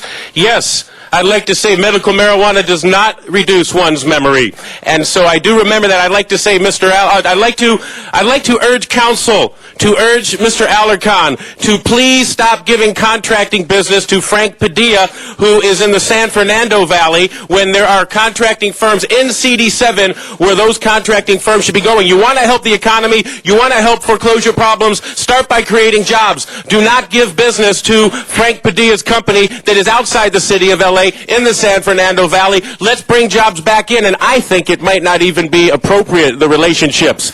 You want to do something about it, you can start there, and again, don't believe what you hear from politicians. That closes our public comment. Mr. Alarcon? Members, first of all, and to the public, I should clarify that Zumadog got it absolutely wrong, because this council has heard me say many, many times that Council District 7 was one of the hardest hit communities in the entire nation, let alone Los Angeles. So I don't know what he was smoking that day, but it did not help his thought process. And I only say that because he mentioned the substances, not me. But with that, let me say that this program is unique in several ways. Number one, it suggests that we can compel banks to do the right thing. And that is our greatest challenge, I believe, with regard to the foreclosure problem throughout the nation. It does, it provides the compelling purpose by providing a second loan from the City of Los Angeles, essentially to securitize the credit of the buyer. So it basically says if the banks are willing to lower the principal down to the current market value, in Pacoima, that would take a loan from perhaps $400,000 to $200,000. Then the city will assist in securitizing that loan by providing a soft second that would be paid back through the sale of the property. Once the person sells the property 10 years down the road, then the city will be paid back. And that proportion is securitized by an equity share. So the city would become an equity shareholder of the property. So we would reduce the risk almost to a bare minimum. The only risk that would occur is if the prices continue to fall further, which I don't think many people anticipate, then we would lose a proportion of the 10 or 20% that we provide as a soft second. The reason we think this is a model for the nation is because the President's stimulus package does not provide sufficient purpose for the banks to renegotiate the principal downward. And without that, why would anybody renegotiate their loan even though they get a lower interest rate, when the principal on the loan might be $400,000 and the value of the property is $200,000? I would walk away from that loan, and anybody that wouldn't do that should be questioned about their financial capabilities. So this is a partnership program driven by the community. This network, the IAF organizations, is throughout the United States, and they are taking this model for example, they met with Barney Frank in Boston to explain this program to him, and he is willing to take a serious look at this model in Congress.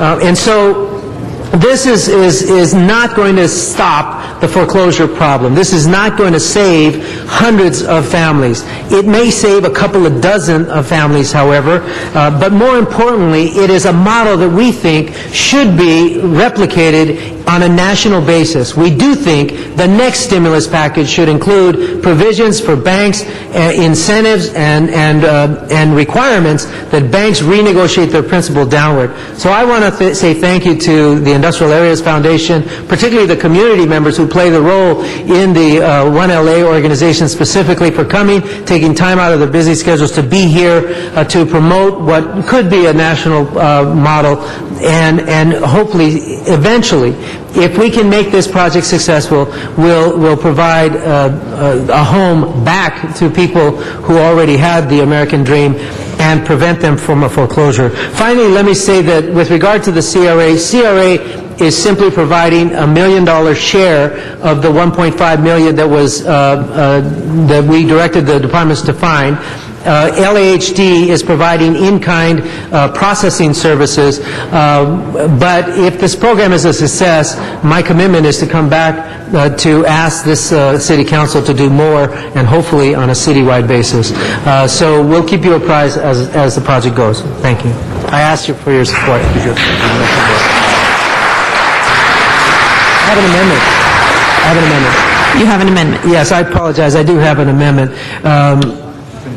It has been distributed, but essentially it asks the Chief Legislative Analyst to assist with my office in formulating a working group that would include the LAHD, the CRA, the Mayor's Office, and representatives of One LA. Thank you. Mr. Rosendahl? Thank you, Mr. Alarcon. That's very exciting. You're thinking out of the box. It's creative. If I could ask the Housing Department to come on up, and I'm a bit of a layman on this business, though I own my house, and fortunately for me, I don't have a mortgage anymore. I paid it off, but I'm obviously worrying about everybody else who still has a mortgage and the situations that they're in. Could you explain how you provide, as Mr. Alarcon was saying, the backup supportive services on this? How does this all work from your perspective? Sure. Good afternoon. Yolanda Chavez with the Housing Department. As the councilman explained, CRA has identified $1 million for this pilot program. What LHD is going to be doing is, you know, we have a very, I'm going to say a really excellent homeownership unit. The two gentlemen sitting here on each side are both members of that unit. Doug Swager is the director of the Homeownership and Preservation Unit. So they underwrite all of the down payment assistance that we do in the department. As you know now, with the Neighborhood Stabilization Program, they will be underwriting all of those seconds and down payment assistance that we do for new homeowners. And so through this program, we will be working with 1LA to negotiate, help negotiate with the lenders to be able to reduce some of that principal, underwrite the loans that come in for assistance to be able to reduce the principal so that the payment for that homeowner becomes affordable down to 31%. How do they know if they're eligible or not? Somebody watching this says, oh my God, you know, I've got this burden on me, I don't know what I'm going to do. How does one qualify for this? How does one, you know, receive the right support? And what should they do if they think they qualify? Let me explain what we're proposing in this program. As you know, President Obama released the Making Home Affordable program in March. Right. There are two components to that program, which, and of course the goal is to help homeowners that are in danger of foreclosure. One component is to help homeowners refinance, and these are homeowners that are not behind on their payments, and to put it in a very clear way, not too much underwater in terms of the value of the home. The other component is the loan modification program that is targeted at homeowners that are behind on their payments and whose home value has decreased. The goal of that program is to make the monthly payment affordable to that homeowner to 31% of their gross income. What we did, 1LA actually provided very critical information to us. They provided information on mortgage loan data for 105 households. Based on that, and we still need some additional information I want to make clear, such as income, such as household size, the type of loan, etc. But based on the information they gave us, we did an analysis of how many of those households would be eligible for the refinance program under Making Home Affordable, and how many would be eligible for the modification program, both without city assistance. Because we felt it was important that we leverage federal resources along with this program. So based on that, about 42% of those households would qualify for either one of those programs. The remaining percentage, or the 58% of those families, we would have to see where we need more information on those households, and then to determine how much of assistance they can receive to make that payment affordable. We estimate we're going to be able to help about 19 to 36% of those, probably up to 22 to 25 households with $1 million to provide them that assistance. That seems like a good bargain. For $1 million, 25 to 35 households could be saved? Definitely. You know, you've seen, of course, the first thing is the Making Home Affordable program, because the money will be an incentive for the lenders to reduce the principal. So we're providing an incentive. It's not just we're writing down. Right. We're telling the lender, if you're willing to write down the principal by this percentage, we will match the percentage up to $75,000. And hopefully the lenders will cooperate, since a lot of them have gotten all kinds of money thrown their way. I think so. I think it's a good incentive. There's a similar program now being discussed at the federal level. It's called Hope for Homeowners. So we hope that if that is approved at the federal level, then that will be able to help us assist more homeowners. Great. Thanks for that understanding, and thank you, Mr. Alarcon, for your leadership on this. Mr. Reyes. What's startling to me is when you look at the numbers, 21,243 housing units between January 2007 and December 2008. It's not even accounting for the hundreds and hundreds since then. So this problem is getting worse. With our budget cuts, we anticipate it will continue to snowball with time. So I'm glad there is some effort from a major city in this great country that's trying to stop the bleeding and help out in any way it can. The challenge, I believe, is going to be, if it is successful, we're going to have to find ways to come up with a funding source that can duplicate this pilot program in other areas of need. Would I be accurate in saying that? Yes. If there's no additional assistance Please, one from more the time. I'm sorry. if there's no additional assistance from the federal government, it would be extremely expensive to take a program like this citywide. Now, to be proactive, couldn't we learn from 1LA and this experience in District 7 and find a sponsor at the congressional level that might introduce a type of bill and or legislative action at the state that allows us to implement a policy strategy that can be more constructive as opposed to the gaps that exist today? I think this pilot program is going to be an excellent way to test this kind of, this proposal. Why don't I have Doug Swager talk about what is currently pending at the federal government. It's currently in conference, and it's called Hope for Homeowners. And I think that would be a really incredible solution to deal with this crisis.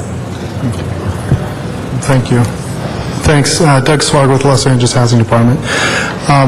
At the federal level right now, at the Senate, in fact, they've just passed legislation to modify a program that was introduced back in July of 2008 called Hope for Homeowners. And under that program, the FHA is providing an incentive to lenders to write down the principal value of a house down to its current value, or 96% of that value.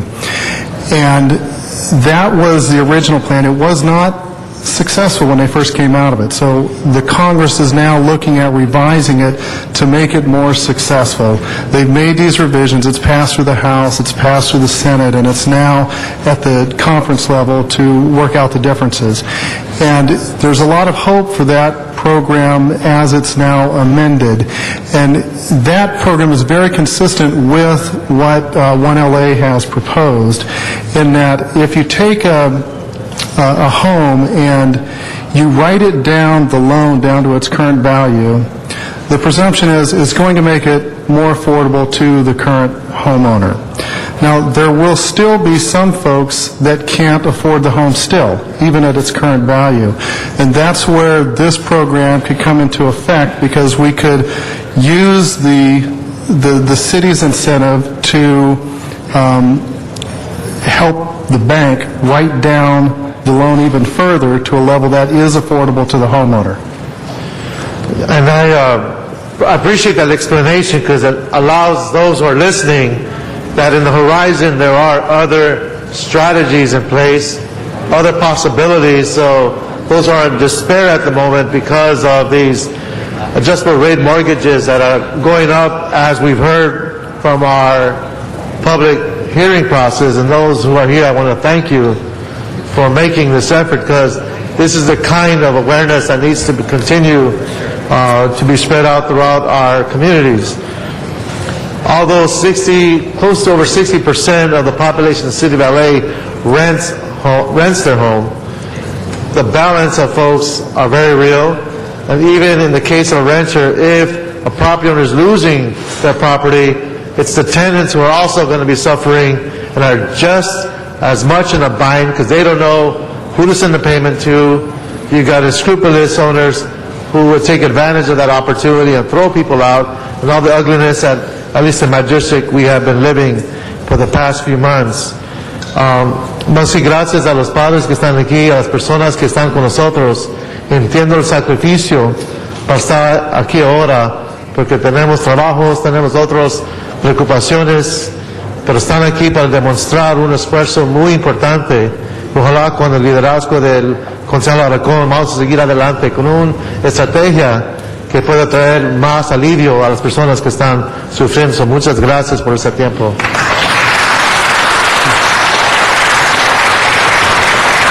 I'll just thank Council and my colleagues that I'm thanking them because I know many of them are working folks.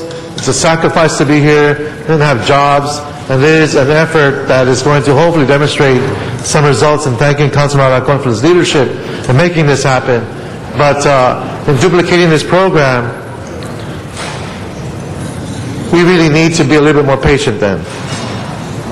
How much time do we need to get some results to see how we can augment and or what strategies I guess the Budget Committee would have to engage to see if there are any wishful thinking, knowing what a crisis we're in, where else could we go to facilitate the duplication of this program? I think besides the federal legislation that's pending, hopefully that will come to resolution within the next probably by Memorial Weekend, I would expect, before they go to recess. But why don't I have Paul Delansky, who's also one of the members of the homeownership unit at the Housing Department, explain what it would cost, I guess, if we were to expand this program, just based on some recent data. Just ballpark figures. Hi, Paul Delansky, Los Angeles Housing Department. We looked at the level of notices of default that were filed in the first 3 months of 2009, and based on that and based on the analysis that we did on the sample population that was supplied by 1LA, we estimate that the cost could be pretty astronomical. Basically, we came up with about an average of about $44,000 per household in city assistance. And if you apply that to the number of defaults that have been filed in the first quarter of 2009, the cost could be anywhere from $100 to $195 million. And just to clarify, that's only for 19 to 36% of those NODs being assisted, or notices of default. And also to clarify, notices of default can basically be cured to the very last minute, but the numbers for the first quarter of this year were over 12,000 notices of default were issued in the city of Los Angeles. So just put in perspective, 44,000 on the average per household if we were to engage this. Yes. And the number is what? Well, we say if we actually did the total, over 12,000 NODs, it would actually be close to 541 million. 541 million. The 100 to the 195 million is to assist anywhere between 19 and 36% of those. Again, I need for us to absorb the scale of this, because it's not a cheap or inexpensive effort. But what I really feel frustrated about is that we've already put, as federal government, we've given the banks a huge welfare check of billions of dollars. What's the billions? What's the number now that the banks are receiving in terms of a welfare check to bail them out? How much have we dropped? Our tax dollars going to banks. TARP was, you're right. $750 million, I think. $750 million that the banks receive. They have a welfare check from the federal government, and yet they allow the working people to continue to be put out in the street, and they choose to ignore the crisis, and they are continuing to build up their assets. Their principals are continuing to generate higher balances for their companies on the backs of our taxpayers, and we're the ones that are suffering. So I just need to say that in public. It's very frustrating, and I hope we can take this to a different place. Thank you very much. Thank you, Mr. Reyes. Mr. Huizar, followed by Mr. Alarcón. Thank you very much. And, we were hoping that the federal government and Congress would pass the legislation asking for moratoriums on all foreclosures, and it seems like their approach now is more to work with the banks that they're bailing out to ask them and pressure them to do more modifications on these loans. That is a preventive measure. On the after the fact, the post-foreclosure, I know the Housing Department's working to rehabilitate some of these homes in areas that have been hard hit by foreclosures, such as CD7, and that's helping at the post-foreclosure. But it seems like the only real thing that is happening right now in the preventive measure is something like this pilot program. And I'm very interested in reviewing, I think it's a great thing and I think it's going to work. But like Mr. Alarcon said and Mr. Reyes alluded to, we do need to see how we can do this citywide. And so I'm very interested in asking the CLA and the CAO to come back with a report. If I could ask that we do that, Mr. Alarcon, so that we not only ask them to review the program, but also recommend to us several funding sources working with our housing department on how we could take this citywide. I don't know where else in the city we've been as hard hit, but the concentration of these foreclosures in one particular community will destabilize the community, and we don't want to see any of that. So if I could just ask if we could amend this to ask for a report back, if with your okay, Mr. Alarcon, to get a report back from CAO or CLA, both of them to let us know how the program worked and is working in 6 months, and to start thinking about how we could take this citywide in about a year or so, or whatever the appropriate time will be. Mr. Alarcon? Okay. Mr. Alarcon? Mr. You're up. Actually, does it have to be 6 months? I just threw out a 6 month. When can we get I'm some? thinking maybe 4 months because because it's such a small number of loans. Okay. We will know very soon, and plus we have to get the banks to agree. So once they agree, we'll know. Yeah, and the idea is just to have people start thinking about, we need to get some sources of funding if we want to take this to other neighborhoods wherever we've had the high concentration, to identify that we've already done that, to identify the other neighborhoods that have been hard hit by foreclosure. So we will put it where it's been where it's most needed. So thank you, Mr. Alarcon. I know you've been on this issue from the get-go, and you saw this coming not only when we saw the foreclosures happening, but even before then you were talking about this, and we need to start preparing ourselves. And thank you to OneLA. I know you're active throughout the city of Los Angeles, and because of you, we are stabilizing neighborhoods, we're creating opportunities, and we're keeping the American dream alive. So thank you so much. Thank you. Mr. Alarcon? Members, I would like to clarify a couple of things. First of all, the reason that it's so difficult to compel banks to renegotiate the principal, you'd think that should be a slam dunk. They'll get something for the property instead of losing everything. But the reason is because there may be tax benefits to taking a loss on the property. If they voluntarily reduce the price, then they may lose the value of the loss that they take. So they'd rather take the loss and take the tax benefit. Secondly, many of these loans are distributed amongst many lenders, and so they just can't get to the table to agree. And hopefully, the One LA organization will have greater success at getting some of the major players to ferret out those loans where they can lower the principal. I'd also like to say that the goal is to get the purchaser in a position of having an income of 31% of the mortgage payment for their income, because that is a critical problem. Some of the people that are being viewed by many of the organizations that are helping these folks are coming in with 80% of their income being dedicated to their home payment, and that's just not a viable situation. Oh, by the way, on the issue of lowering the value of the home, it also becomes a collateral reserve issue. The banks have requirements in terms of maintaining capital on hand. By lowering the value of the home, they lower their capital. In fact, President Obama mentioned that at Miguel Contreras High School, and his challenge is to create viable banking institutions at the same time trying to address the foreclosure issue. It's not as easy as it may appear. This is a tough project, and that's why we have to say thank you to the One LA organization for investing so much time and energy in this. It's not easy, but they've spent a lot of hours, and we owe them a debt of gratitude for giving us the opportunity to work with them.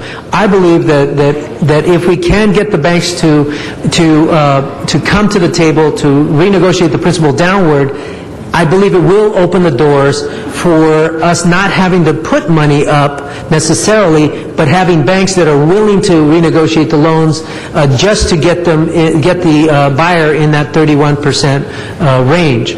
And so the opportunities, I think, are, it's not just who has money in the city of Los Angeles. If we can show that this model works, we can take it to districts that don't have CRA, that may have banks nevertheless, like you're talking to Bank of America right now as one example. Bank of America is everywhere in the city, and they may be willing to do the same kinds of deals elsewhere in the city without having the city front a second.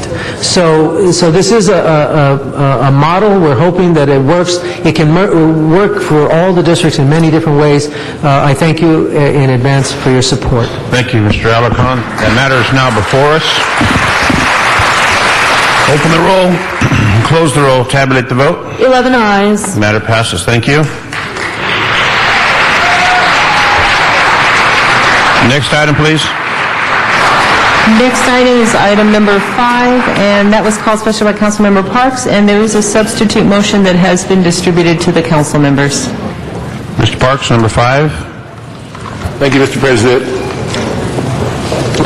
I just would like to thank the city attorney for moving forward on this ordinance and getting it before us very quickly. I just want to add one amendment to the committee report that on 3A and B, that on that directed reporting, we'd like to get that back in 90 days so that we can assess those two pieces of the ordinance that were not as well defined as we would like.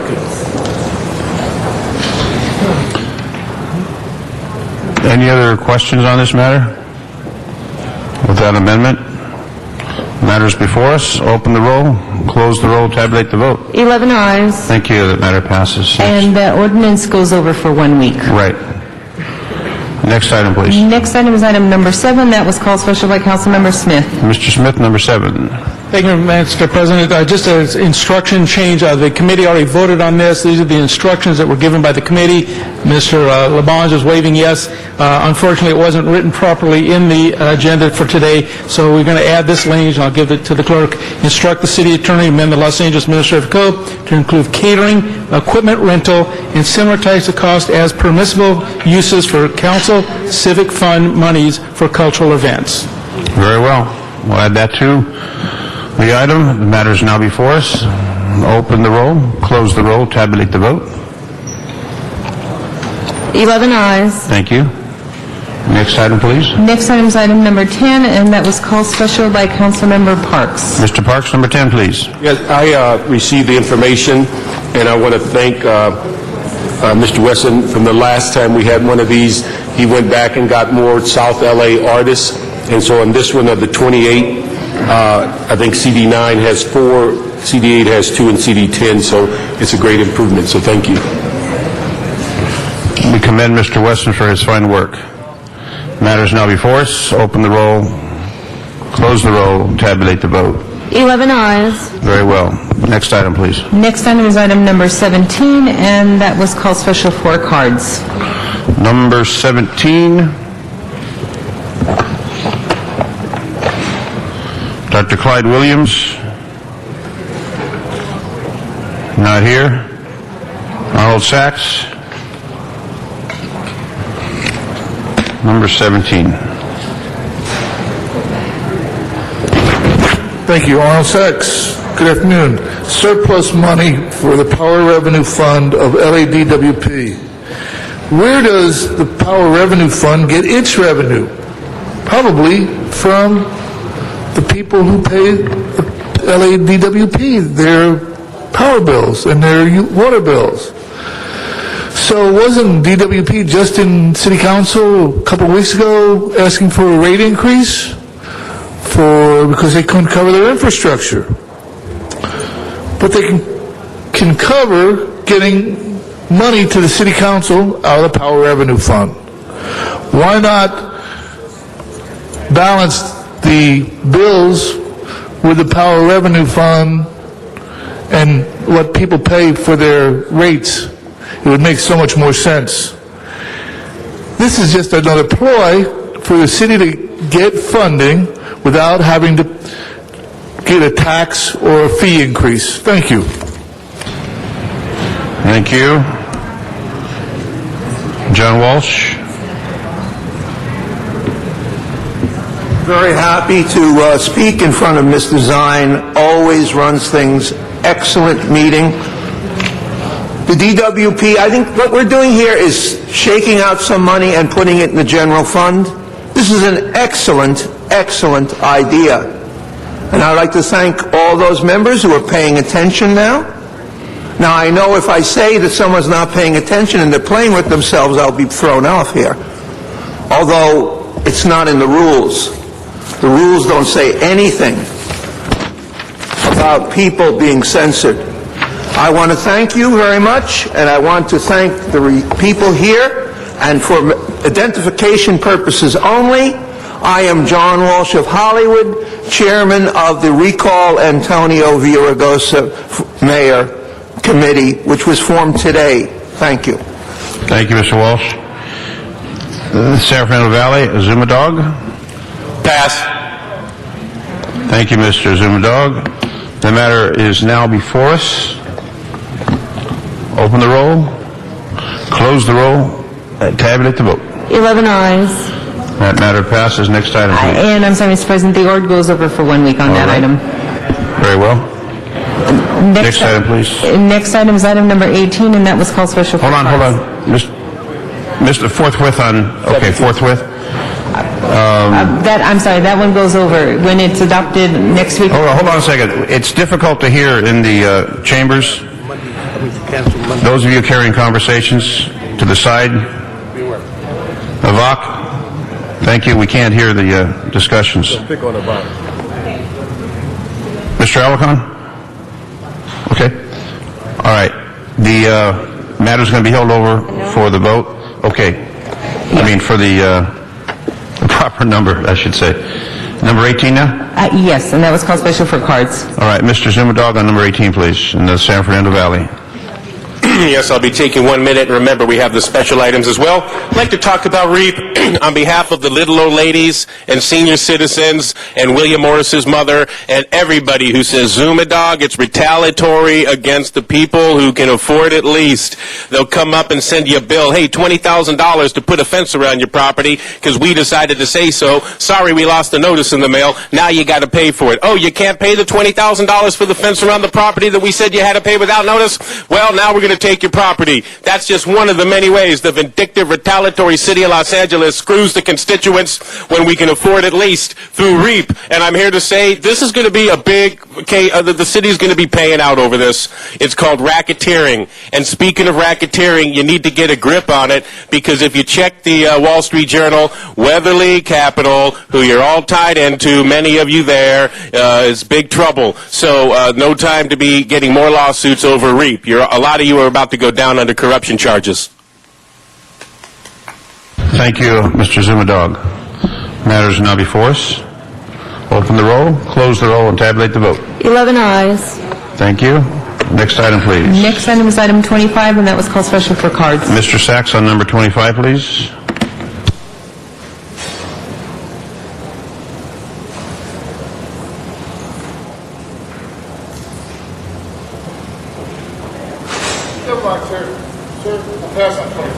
Mr. Sachs passes on that. Thank you, Honorable Sachs. Next item, please. That matter, open the roll, close the roll, tabulate the vote. 11 ayes. Thank you.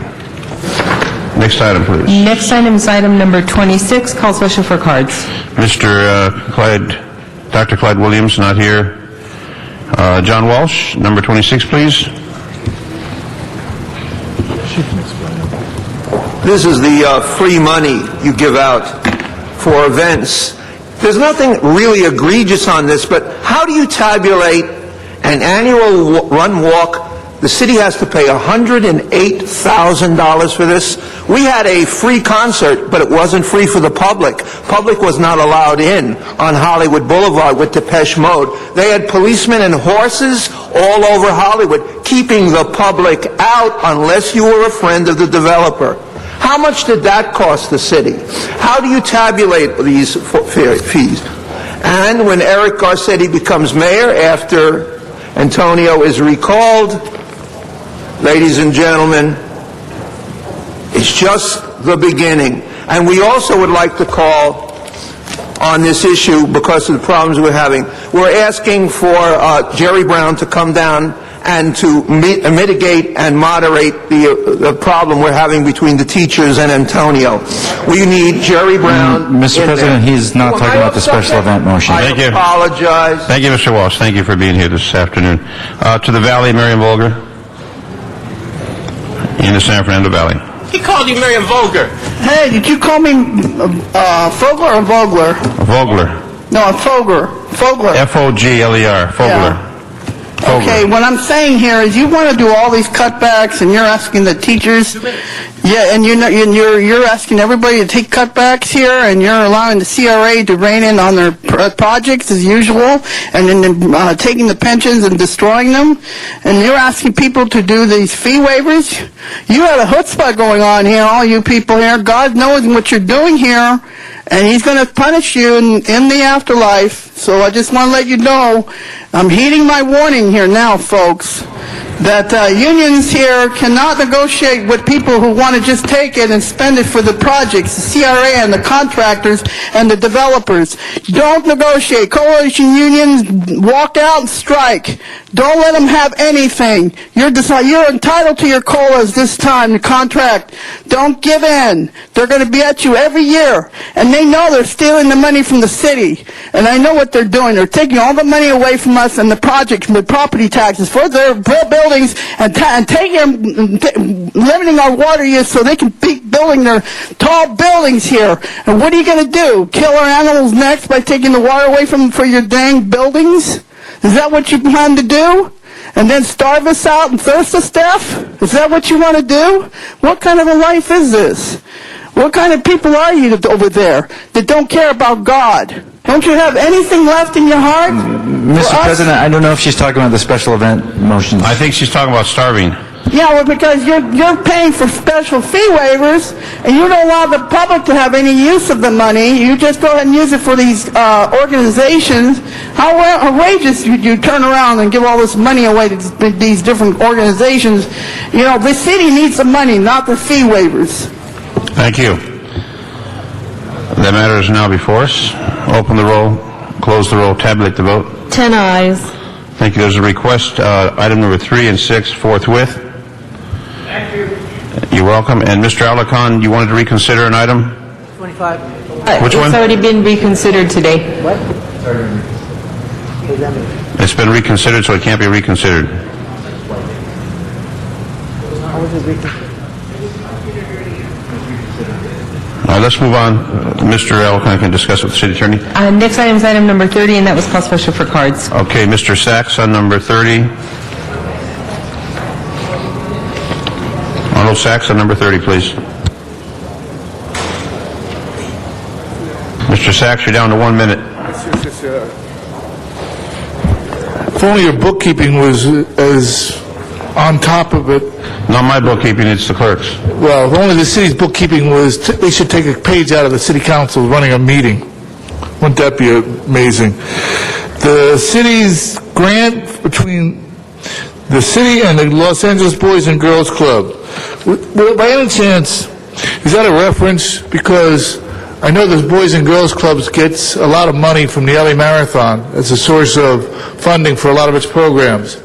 And because of the change of the date that was led by the city council, one of the dumbest motions you ever want to hear, there's only 10,000 people who are going to run in the marathon this year so far, down from last year's total of 19,000.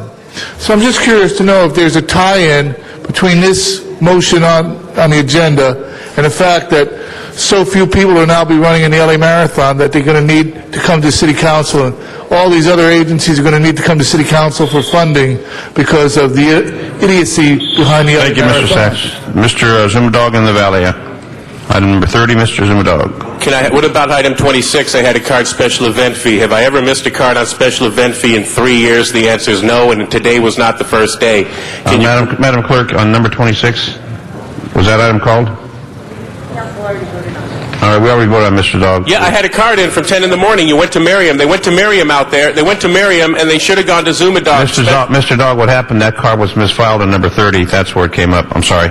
So I get to talk on special event fees also? Well, you could talk on number 30. And then we'll come back to that for the public record. He admitted that they did it wrong, and I want my time on that. So, Richard Alarcon just got up there today and said that something that I told you that he said he didn't say that. That's calling me a liar. So if he wants to play that, let's talk about this Boys and Girls Club, which is a good club with good programs, but they get publicly funded money. They get money from the public for the programs. And let's talk a little bit about Leroy Chase, the executive director. Well, you know what? Lots of, which by the way, I need to be careful. I'll be attending his daughter's wedding party, which I know I'll see Richard Alarcon, most likely Tony Cardenas, if not Alex Padilla and Felipe Fuentes, because we all roll in that crew. We all roll in that crew, and it's the Leroy Chase crew. And what I'm concerned about the Boys and Girls Club's money, I'm concerned about things like, newly remodeled kitchen, cascading pools with waterfalls, jacuzzis, trips to Jamaica,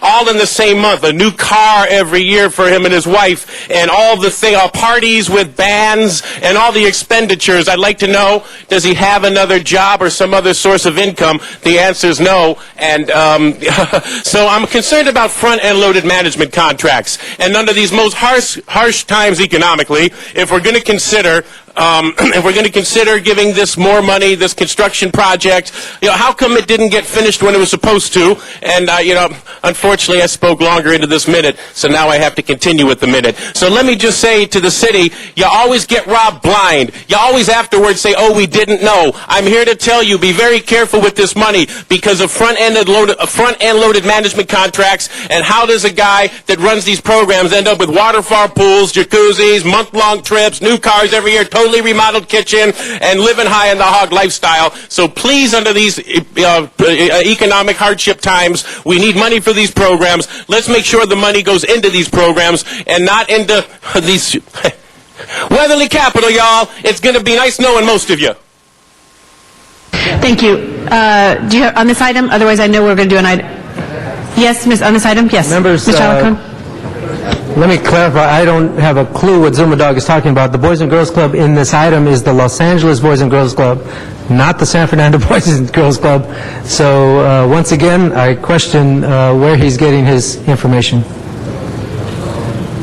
Thank you, Mr. Alarcon. That item is now before us. Madam Clerk, please open the roll, close the roll, and tabulate the votes. 10 ayes. Thank you. I know on item 25, where there was an amendment, there was some issue we need to clarify, and because we have reconsidered it once, we have to suspend the rules to reconsider it. So do we need to take a vote on the suspending of the rules? Okay. So if we could, Madam Clerk, open the roll on the suspension of the rules, close the roll, and tabulate the votes. 10 ayes. Thank you. That item is now before us. Do we have to do reconsideration? Okay, now we reconsider. Item number 25. Madam Clerk, open the roll on reconsideration, close the roll, and tabulate the votes. 10 ayes. Thank you. Mr. Alarcon, on our amendment. Yes, Madam President, I have item 25A, which is amending the position to provide a little more flexibility with regard to SB 128. It's a support position, but it also asks the city legislative staff to protect the city's funding should amendments requiring our funding be inserted, or be discussed, I should say. Thank you. That amendment is now before us. Madam Clerk, open the roll on this item, close the roll, and tabulate the votes. 10 ayes. Thank you. Next item? Madam President, do you wish to recess the regular meeting, and there are several items on the special meeting with Yes, cards? we will do that. Thank you. First item is item number item 31, and that was called special actually by Councilmember Labange. Thank you. And it also, there is a card on 31. Is that, we require public hearing as well? Yes, it does. Mr. Sachs, how much time does Mr. Sachs have left? You have 2 minutes, Mr. Sachs.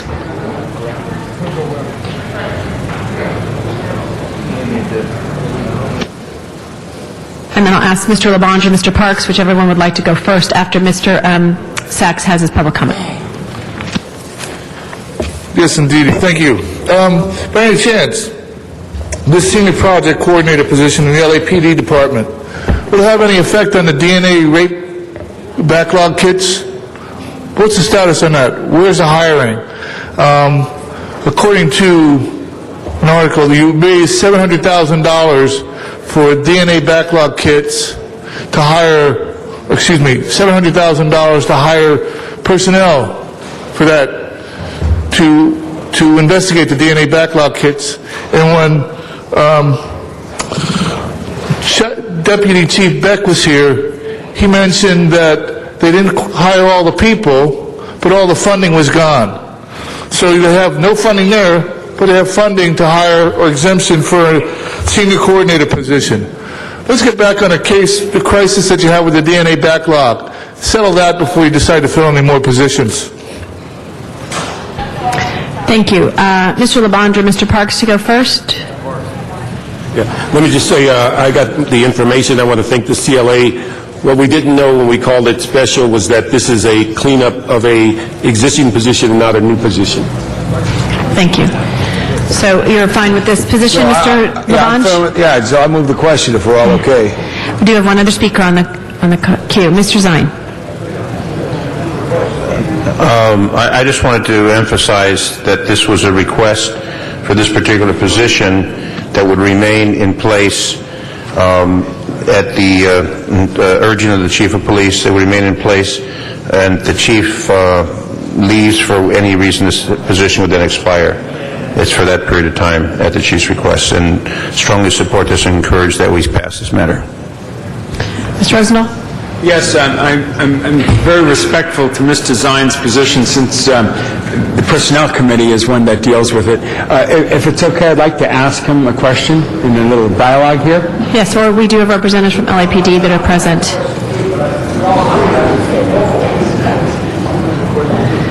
Mr. Rosendahl? Yes, you see this as an extreme position that's needed. Explain that a little bit more. It's a unique position. The position is a citywide coordinator of community relations with a variety of groups throughout the city of Los Angeles. The person in that position retired from the department, came back on a program. That program is now ended. This person has unique qualities to fill this position. Will be working directly for the Chief of Police while the Chief is in that position and coordinating this activity. I verified this person is well respected in the various communities of Los Angeles, holds public trust. A very, very unique position, and that's why this position is being established. The salary is of a sergeant. It is taking the sergeant's position while it's not a sworn person, it's a civilian person at the sergeant's salary. So the salary is already there, the position's there, will report directly to Chief of Police, and basically be a troubleshooter citywide in the event of any situations that may occur. Already has these established relationships. So it's critical for police operations in the manner that the Chief wishes to be done. So it's a critical position in that particular matter. No training is necessary. The person already has the qualifications, the training, the experience. Well, I appreciate that very much. Chief Bratton did call me on Saturday morning specifically about this to discuss it with me, and pointed out how important this position was and this individual was to him to carry out the mission. So hearing you, if the personnel say that, I obviously agree with that, and I look for us to do an aye vote. Thank you, Madam Thank you. Mr. LaBonge, you still wish to speak? Call for the question. Okay. Thank you. That item is now before us. Madam Clerk, please open the roll, close the roll, and tabulate the votes. 10 ayes. Thank you. Next item? Next item? Item 32, call special for cards. Yes. Arnold Sachs?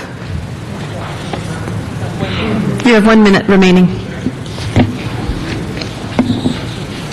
See, your accounting will help you well in your future endeavors as Thank you very much, Mr. Sachs. This item, relative to recent bicycle incidents and conflicts between bicyclists and motorists. You had a city council meeting, you had about 30 bicyclists here a week ago, 10 days ago. One of their complaints, which is limited to here, is conflicts between bicyclists and police officers, and the extensive problem that's caused by, in that situation. Is that going to be addressed also? It says here police training, but how soon, when will this occur? And don't forget, it's Metro is sponsoring Bike to Work Week next week. So if you ride your bike, you get to ride the bus for free. But only if you have one or two people on the bus. After that, you have to wait. Thank you, Mr. Walsh.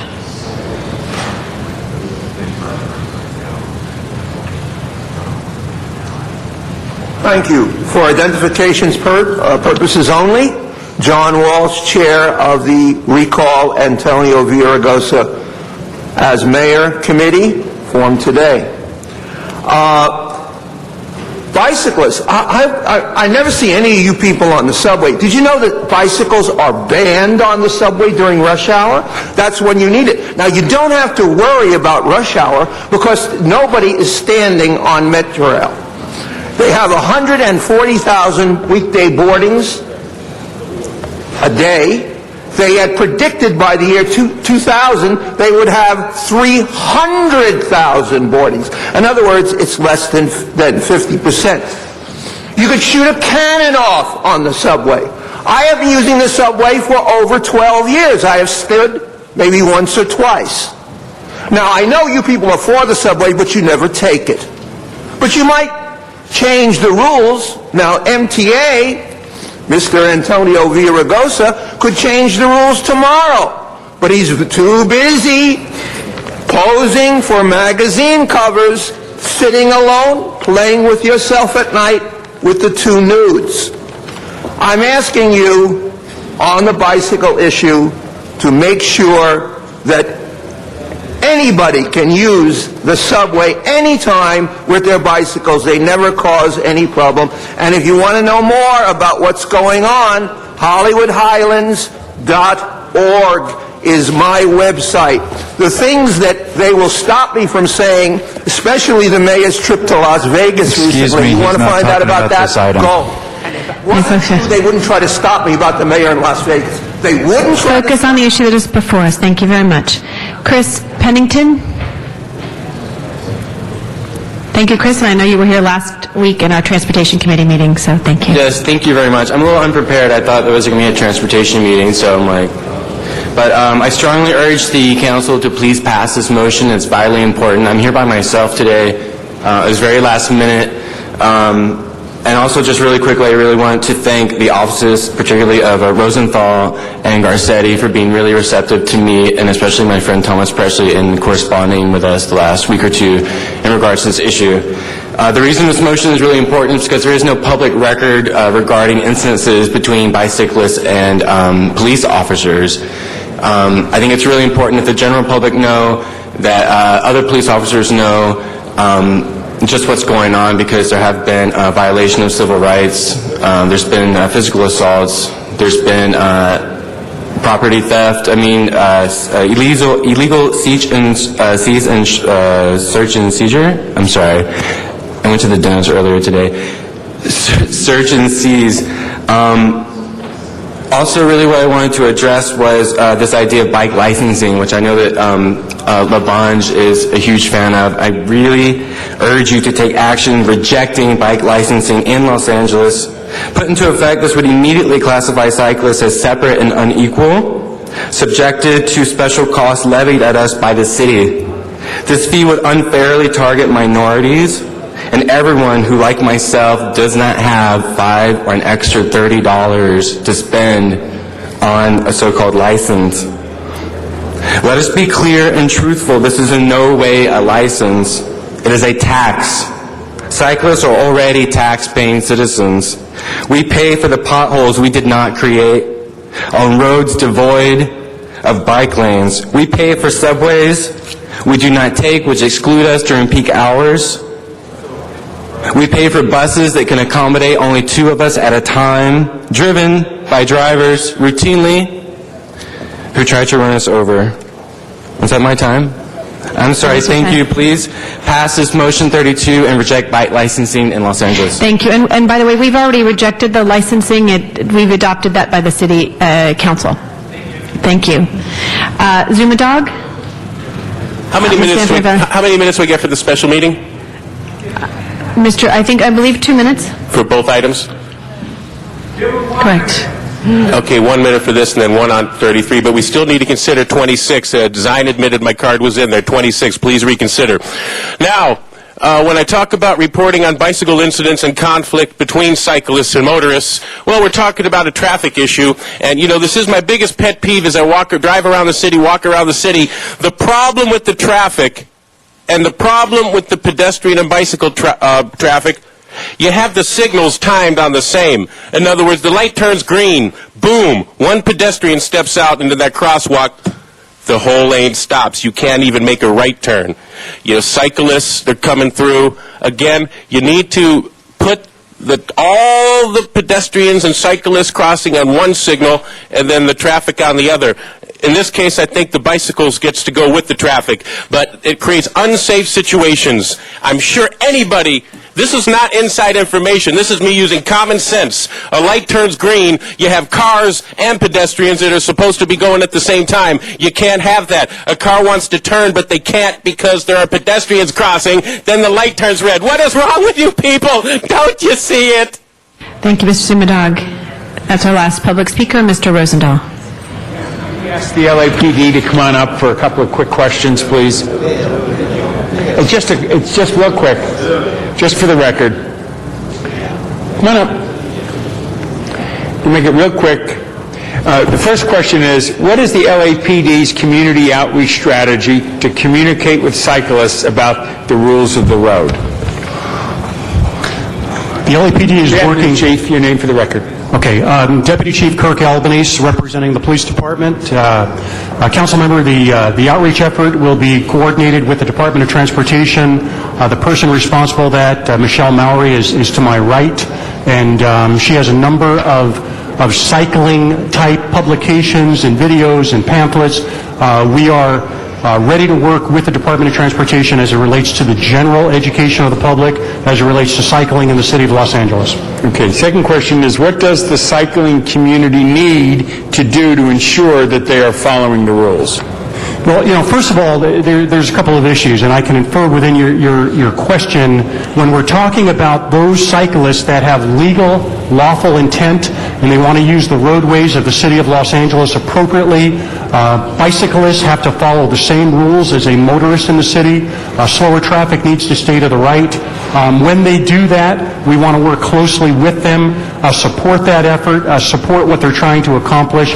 When they come in mass and want to shut down streets, we intend to enforce the law very vigorously, I might add, because that's not something that the department is going to tolerate. Very cool. And the last question is, what will LAPD do to enforce the Cyclist Bill of Rights to ensure that cyclists can feel safe on the road? Well, again, we want to work with all of our community. The cyclist is one part of that.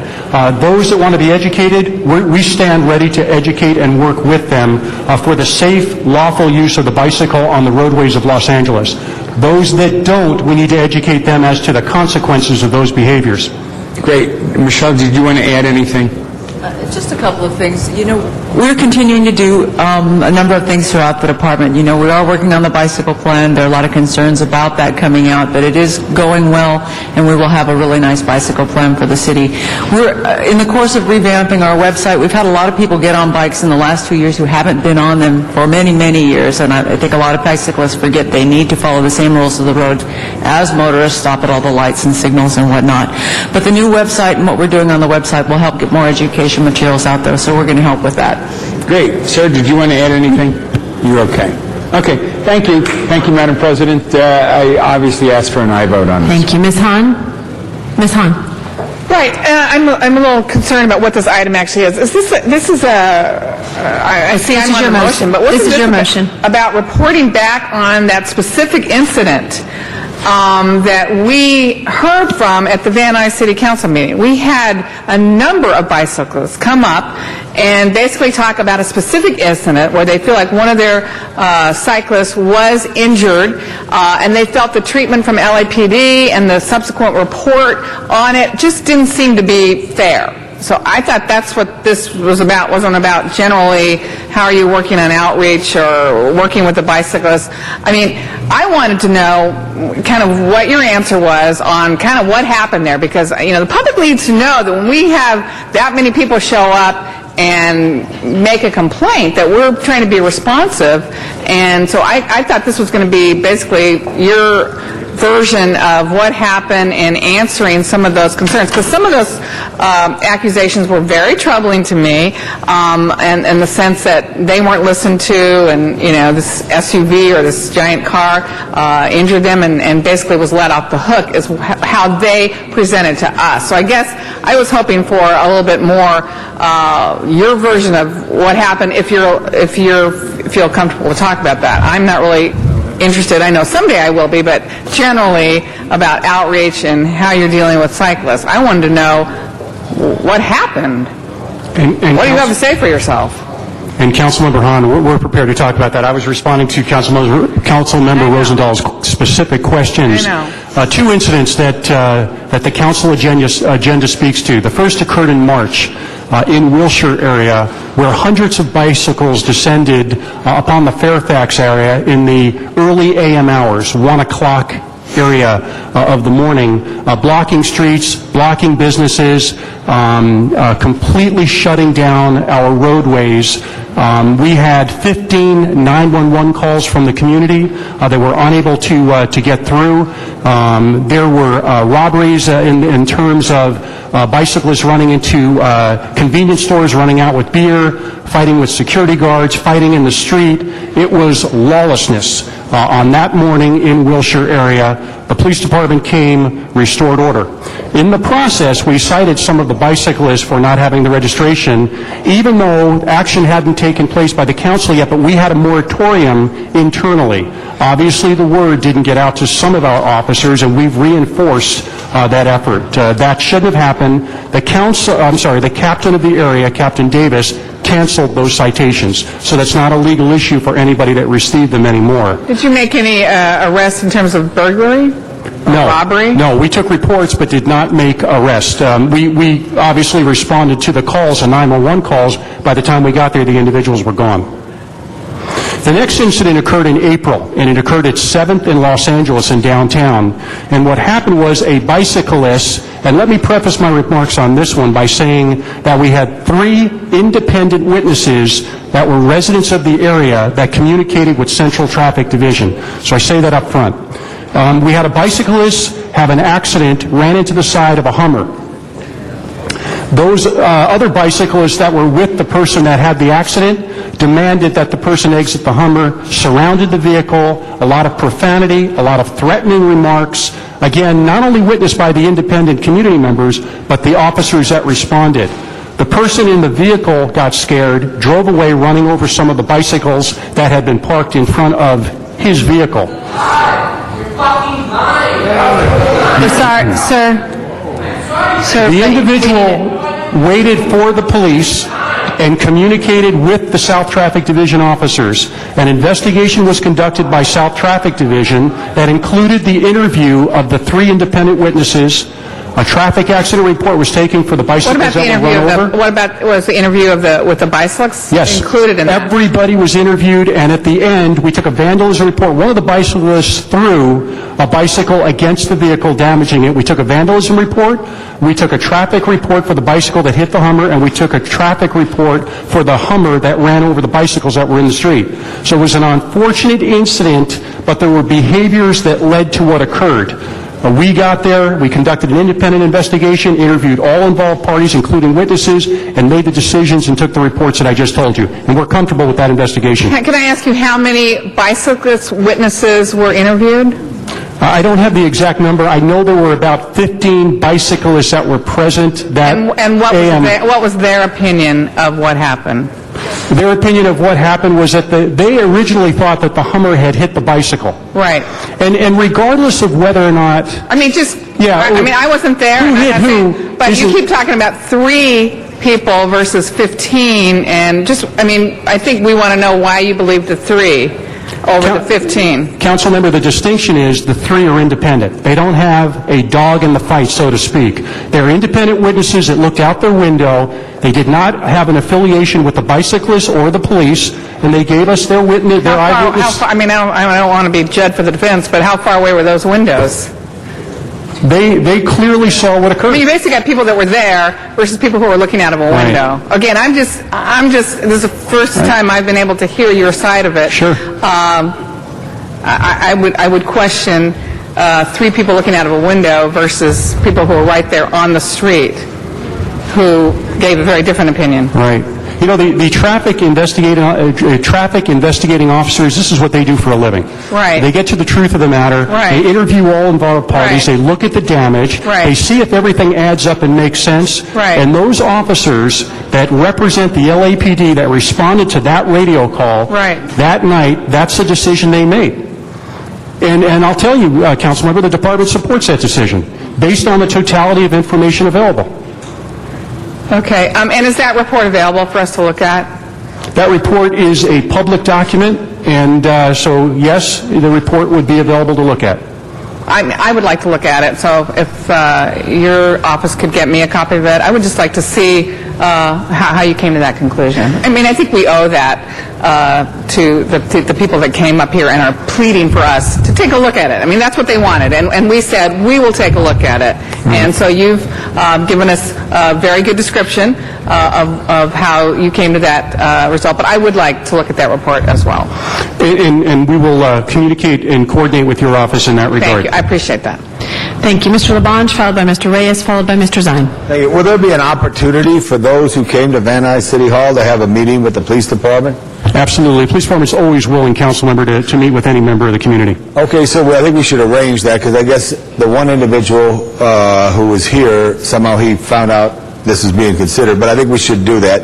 Also, on the issue, yesterday I drove 20 miles in the city on the bicycle from Belmont High School to Good Samaritan out to Park La Brea and back Wilshire. And I get a feeling how difficult it is to ride a bicycle in the streets of Los Angeles. I did take 4th Street out, which is a bike route, but on the way back I did ride Wilshire to see how horrible the gutter is due to the roadway condition there, which we're going to fix. All that being said, there is a activity of riders that love to ride in the middle of the night. And there's a name for them, and they ride. Are they to stop at red lights? I'm sorry, is that a question? Yeah.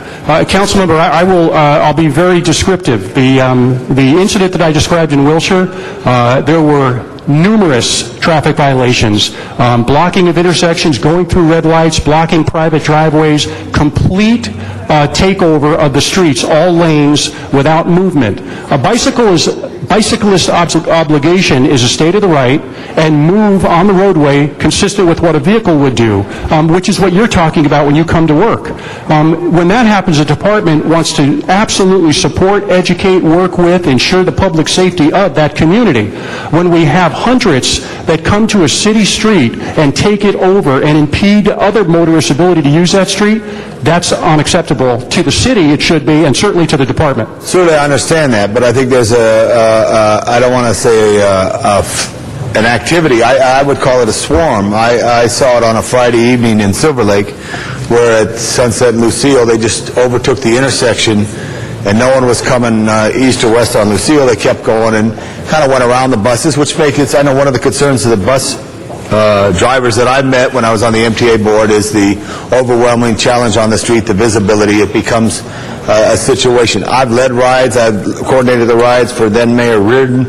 In the city, I lead rides in my council district, but we do try to follow the law, at least stay on some side of it. So there's a communication thing. And the biggest thing is missing, and I did this the other day because I was on an issue with the marathon where I did have one side of the equation in a meeting that I was in. Today we don't have the other side of the equation. Is this going to your committee, Ms. Gruhl? This just came directly to this committee. It did not come to our committee. We did talk about some of the bicycle issues. As Vice Chair of Transportation, I'll gladly chair. It was waived out of public safety because it was specifically to the public safety. If we'd like to have this also, get a report to our committee, I'd be more than happy to have that as well. But I think there should be some discussion because I think a lot of people are very passionate on other sides of the issue who feel that they can ride. They're competing with vehicles. The knowledge that's important for all city agencies to know what the laws are, real important. I explained to the person who testified earlier, I support licensing, as I do support licensing for horses, because all the money for horses goes to equine fund, where we could build trails throughout the city. The same would be true with bicycle license, but I think that, I don't want to use this term, horse has left the barn on that idea, and they're not going to do that anymore. But Michelle, hold my time. Tell me what you could do with the Department of Transportation, and thank you for what you do. And some of the hostilities that were expressed in Van Nuys were somewhat expressed at our employees too, not just the police department, due to the lack of success we've had in transforming our city to a bike city, which they're very passionate about trying to do. Well, there's a lot of frustration from bicyclists, and they're absolutely right. It's extremely difficult to ride a bike in the city. You all know that I ride to work one day a week, and I ride through the city to be able to do that. Part of my route in is along Santa Fe, pretty high volume in the mornings, pretty high speed, and a lot of cars, and it's very narrow. So what we're working with the Department of Transportation to do, and you'll see the new bicycle plan will have a lot of opportunities for development and changing how we look at things. You know, we're trying to retrofit a city that the last 40, 50, 60 years has been a really car-centric city. So it's not just an issue of changing the design of the roadways. While there is some of that, it's the issue of changing motorist ideals and how they perceive bicyclists and how they treat bicyclists on the roadways. You know, we have riders from 8 to 80. We're trying to design facilities for 8-year-olds to 80-year-olds, but we have an up-and-coming bicycle culture in this city right now who are angry that they don't feel that they can ride the roads safely. And that's some of what's sparking this behavior and some of what's going on. And while we certainly have a lot of law-abiding riders in the city, we certainly have people who blow stoplights and blow signals, and we want those folks to abide and use the roadways properly. The idea is to get more going, get the city more involved, and get an engaged in the bicycling community to be able to do that. We're trying to do that, but right now what has been set up is a dynamic that the city is all evil, not trying to do anything for bicycles. While we do have quite a few things on the table, they are still in the planning and development change, and we are working to change the overall culture within LAPD and within the Department of Transportation to do that. All right, well, we have a lot of work to do, but also we got to get those who came to Van Nuys to come and meet and discuss and hear their side, and also educate those who work for the city how to interpret it, but also to respect the law on safety. And when you say 8 to 80, it's very true, because maybe as an older person, you could ride through an intersection and feel you could beat a car that's coming at you, but an 8-year-old may not be able to beat a car. And I also think statistical information I want to share with the fire department too, and police department on every incident involving a cycle, so that we make sure we build the information that's necessary to make the right decisions. I thank you very much, and I hope this goes to some committee somewhere so we could hear from everybody. Thank you, Mr. Labange. Mr. Reyes. I want to follow up on that line of thinking. When we had this discussion in Van Nuys, I did put in a motion. We do want to establish, and the motion asserts that public safety, planning, and DOT form a task force with the LAPD, get the planners involved, because we're doing community plans that talk about bike paths. We want to bring in DOT because they're the implementers of these policies, and actually start engaging this discussion. And let's be real blunt. We need to go through a cultural shift in this city. We're an auto-dependent city. Bicyclists are treated as second-class citizens because it's a smaller vehicle, and the bicyclists don't really get noticed. Now, that has to change if we're going to be putting real meat to our verbal gestures in terms of making this policy come true. So I wanted to ask the CLA, if they're here, to come to the table. What's the best mechanism to form? I believe we're supposed to get this back, and is that sitting on DOT? I believe it's in DOT committee? No, you mean the bicycle master plan? Right, no, to get the three departments together so that we can have this task force engage these bike issues. Because we're talking about enforcement. LAPD is trying to do their job of enforcement. The young people want to ride their bikes safely. They want a sense of security and how the physical layout of these bike paths are behaving with these automobiles, and we don't have an answer for them. Okay. So to take it to the next level, these committees could form this task force, have these meetings, and really break down this policy so we can implement it. And Mr. Reyes, it was, just reminding me, thank you, from the police department, that it was scheduled yesterday in our committee, today in our committee meeting, but because of budget, we're not having it today. And so it will be, I think, trying to have a special meeting for that. But originally, your motion would have been on today. Okay, so that's why I was just a little frustrated. Yeah, no, yes. No, it was, we had it scheduled, it was just that today. But on the bicycle plan, just so you know, we have asked the planning department, because it's held up in the planning department right now, not in the DOT. I've spoken to Gail Goldberg about it, that they need to get it out there for discussion, even if it is not perfect. It has to be something that we have a dialogue about. So, sorry to hone in on your comment, but I sense your frustration. Mine is the same. Right, so the issue of implementing and coming to a place where we can have our city family respond to the bicyclists is a point we need to reach.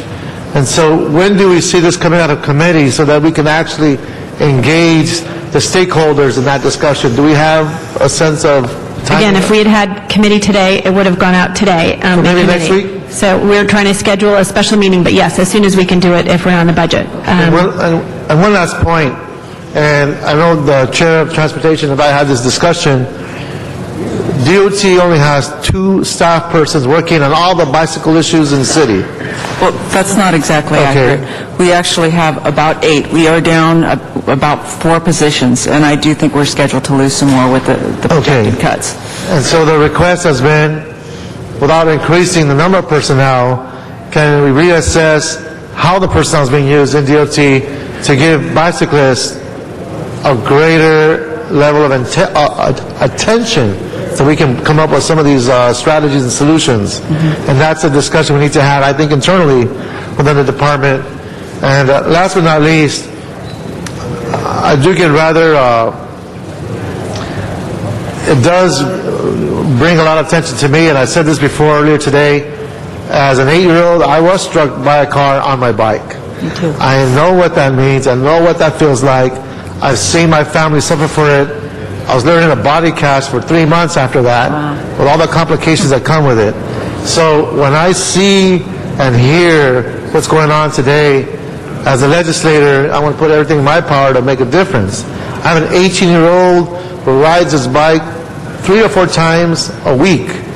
He goes from Cypress Park to Burbank to Alhambra, throughout the city. He rides his bike. And I pray to God, I tell him, get my business card on you, get your ID, because I'm waiting for that phone call because it's so dangerous in Los Angeles. So at many different levels, I'm trying to emphasize how important this is. So thank you very much. Thank you. And you've been an incredible leader in it, Mr. Reyes. Mr. Zine, followed by Mr. Labange. Call the question. Okay. There's a request to call the question. Are you fine with that, Mr. Labange? You were the only other speaker. I just want to see what are we doing. But Mr. Labange, if you keep, he's called the question, so we're going to have the discussion committee, or we can vote no on calling the question. Does this go to committee, though, the motion here? But the motion that was introduced by Ms. Hahn indicates they wanted a report back on this. We can refer the item to committee so we can have further follow-up, if that would be the indication of Ms. Hahn. Thank you. So what we'll do is refer it to our committee for further discussion as well. That will be the order. Okay? Thank you. Thank you. Thank you. Last item? Last item, item 33, and that was called... That we invite everybody who's in Van Nuys to those meetings, because I don't know if they all got notification. Thank you. Our last item is item number 33. Yes, and that was called special for cards. Is Mr. Zumadog still in the San Fernando Valley? Yes, and I'd like to say you haven't reconsidered item 26 yet. So let me tell you how it works, people. When you screw up, you reconsider it right away. I didn't want to have to listen to Janice Hahn. You know how annoying the sound of her voice is? Mr. Zumadog, this is the item that is before us. Item 33. And are you going to go back and reconsider 26? You should have done it when you did it. Now make me wait 2 hours for it to do it again. Now track maps. You must not approve any more track maps. You cannot certify the water. DWP can no longer certify the water of these projects. Regarding also the infrastructure, I've been contacted by DWP whistleblowers that work inside DWP, and the transformers cannot take it. It cannot take it. You do not have the infrastructure. You have screwed up the city beyond repair. There's going to be blackouts. There's going to be death. There's not enough water. There's not enough transformers. You people are stupid dummies who are screwing things up. Zumadog, we have warned you. This is about an issue that is before us, and to watch the way what you're doing, Mr. City Attorney. Item 33 is now before us. Madam Clerk, open the roll, close the roll, and tabulate the votes. 10 ayes. Mr. Zumadog, we will continue. We will ask on item number 26. I've been indicated that we would go back to item number 26. Your card was filed in another number. And Madam President, do you wish to adjourn the special meeting? We will adjourn the special meeting and go back to item 26. Mr. Zumadog. Yes, thank you, and Ms. Gruhl, for doing such a fantastic job. I'd like to say that the dentist was aware that the card was not properly filed at the end of the item. He made me wait an hour and a half having to sit through the insufferable Janice Hahn. Mr. Zumadog, if you would please, this is about special events. That is your final warning. Thank you. Thank you. This is very important, special event fees, because if you read the Daily News or any newspaper, the mayor has declared fiscal emergency. He's asking you to approve it. Firings, layoffs, worst thing ever, much worse than expected. There's going to be massive pain, massive cuts of city services. Yet when I look on this, I see $100,000 being spent again on things like parades. Here we go. We got $100,000 for a run walk. We got $7,600 for a fun run. There's nothing fun that's going to be happening in the streets. You're going to be running from the crisis that's going to be happening. At what point do you stop approving parades, fairs, festivals, cookie cutters when the mayor's declared a fiscal emergency and all hell's about to break loose? I really don't know much how more emphatic to be. You really disappoint me. Thank you, Mr. Zumadog. Item 26 is now before us. Madam Clerk, please open the roll on item 26. Close the roll and tabulate the votes. 10 ayes. Thank you. Next item. Council has motions for posting and referral. Those will be posted and referred. And that clears the desk. Thank you. Any announcements, colleagues? Any announcements? Mr. Parks?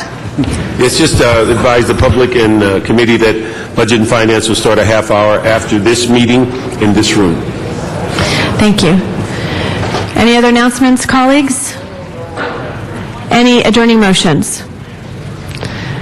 No adjourning motions. Madam Clerk, then we will adjourn the meeting. Please call the roll. Alarcon, Gruhl, Hahn, Weezer, Labange, Parks, Reyes, Rosendahl, Wesson, Zine.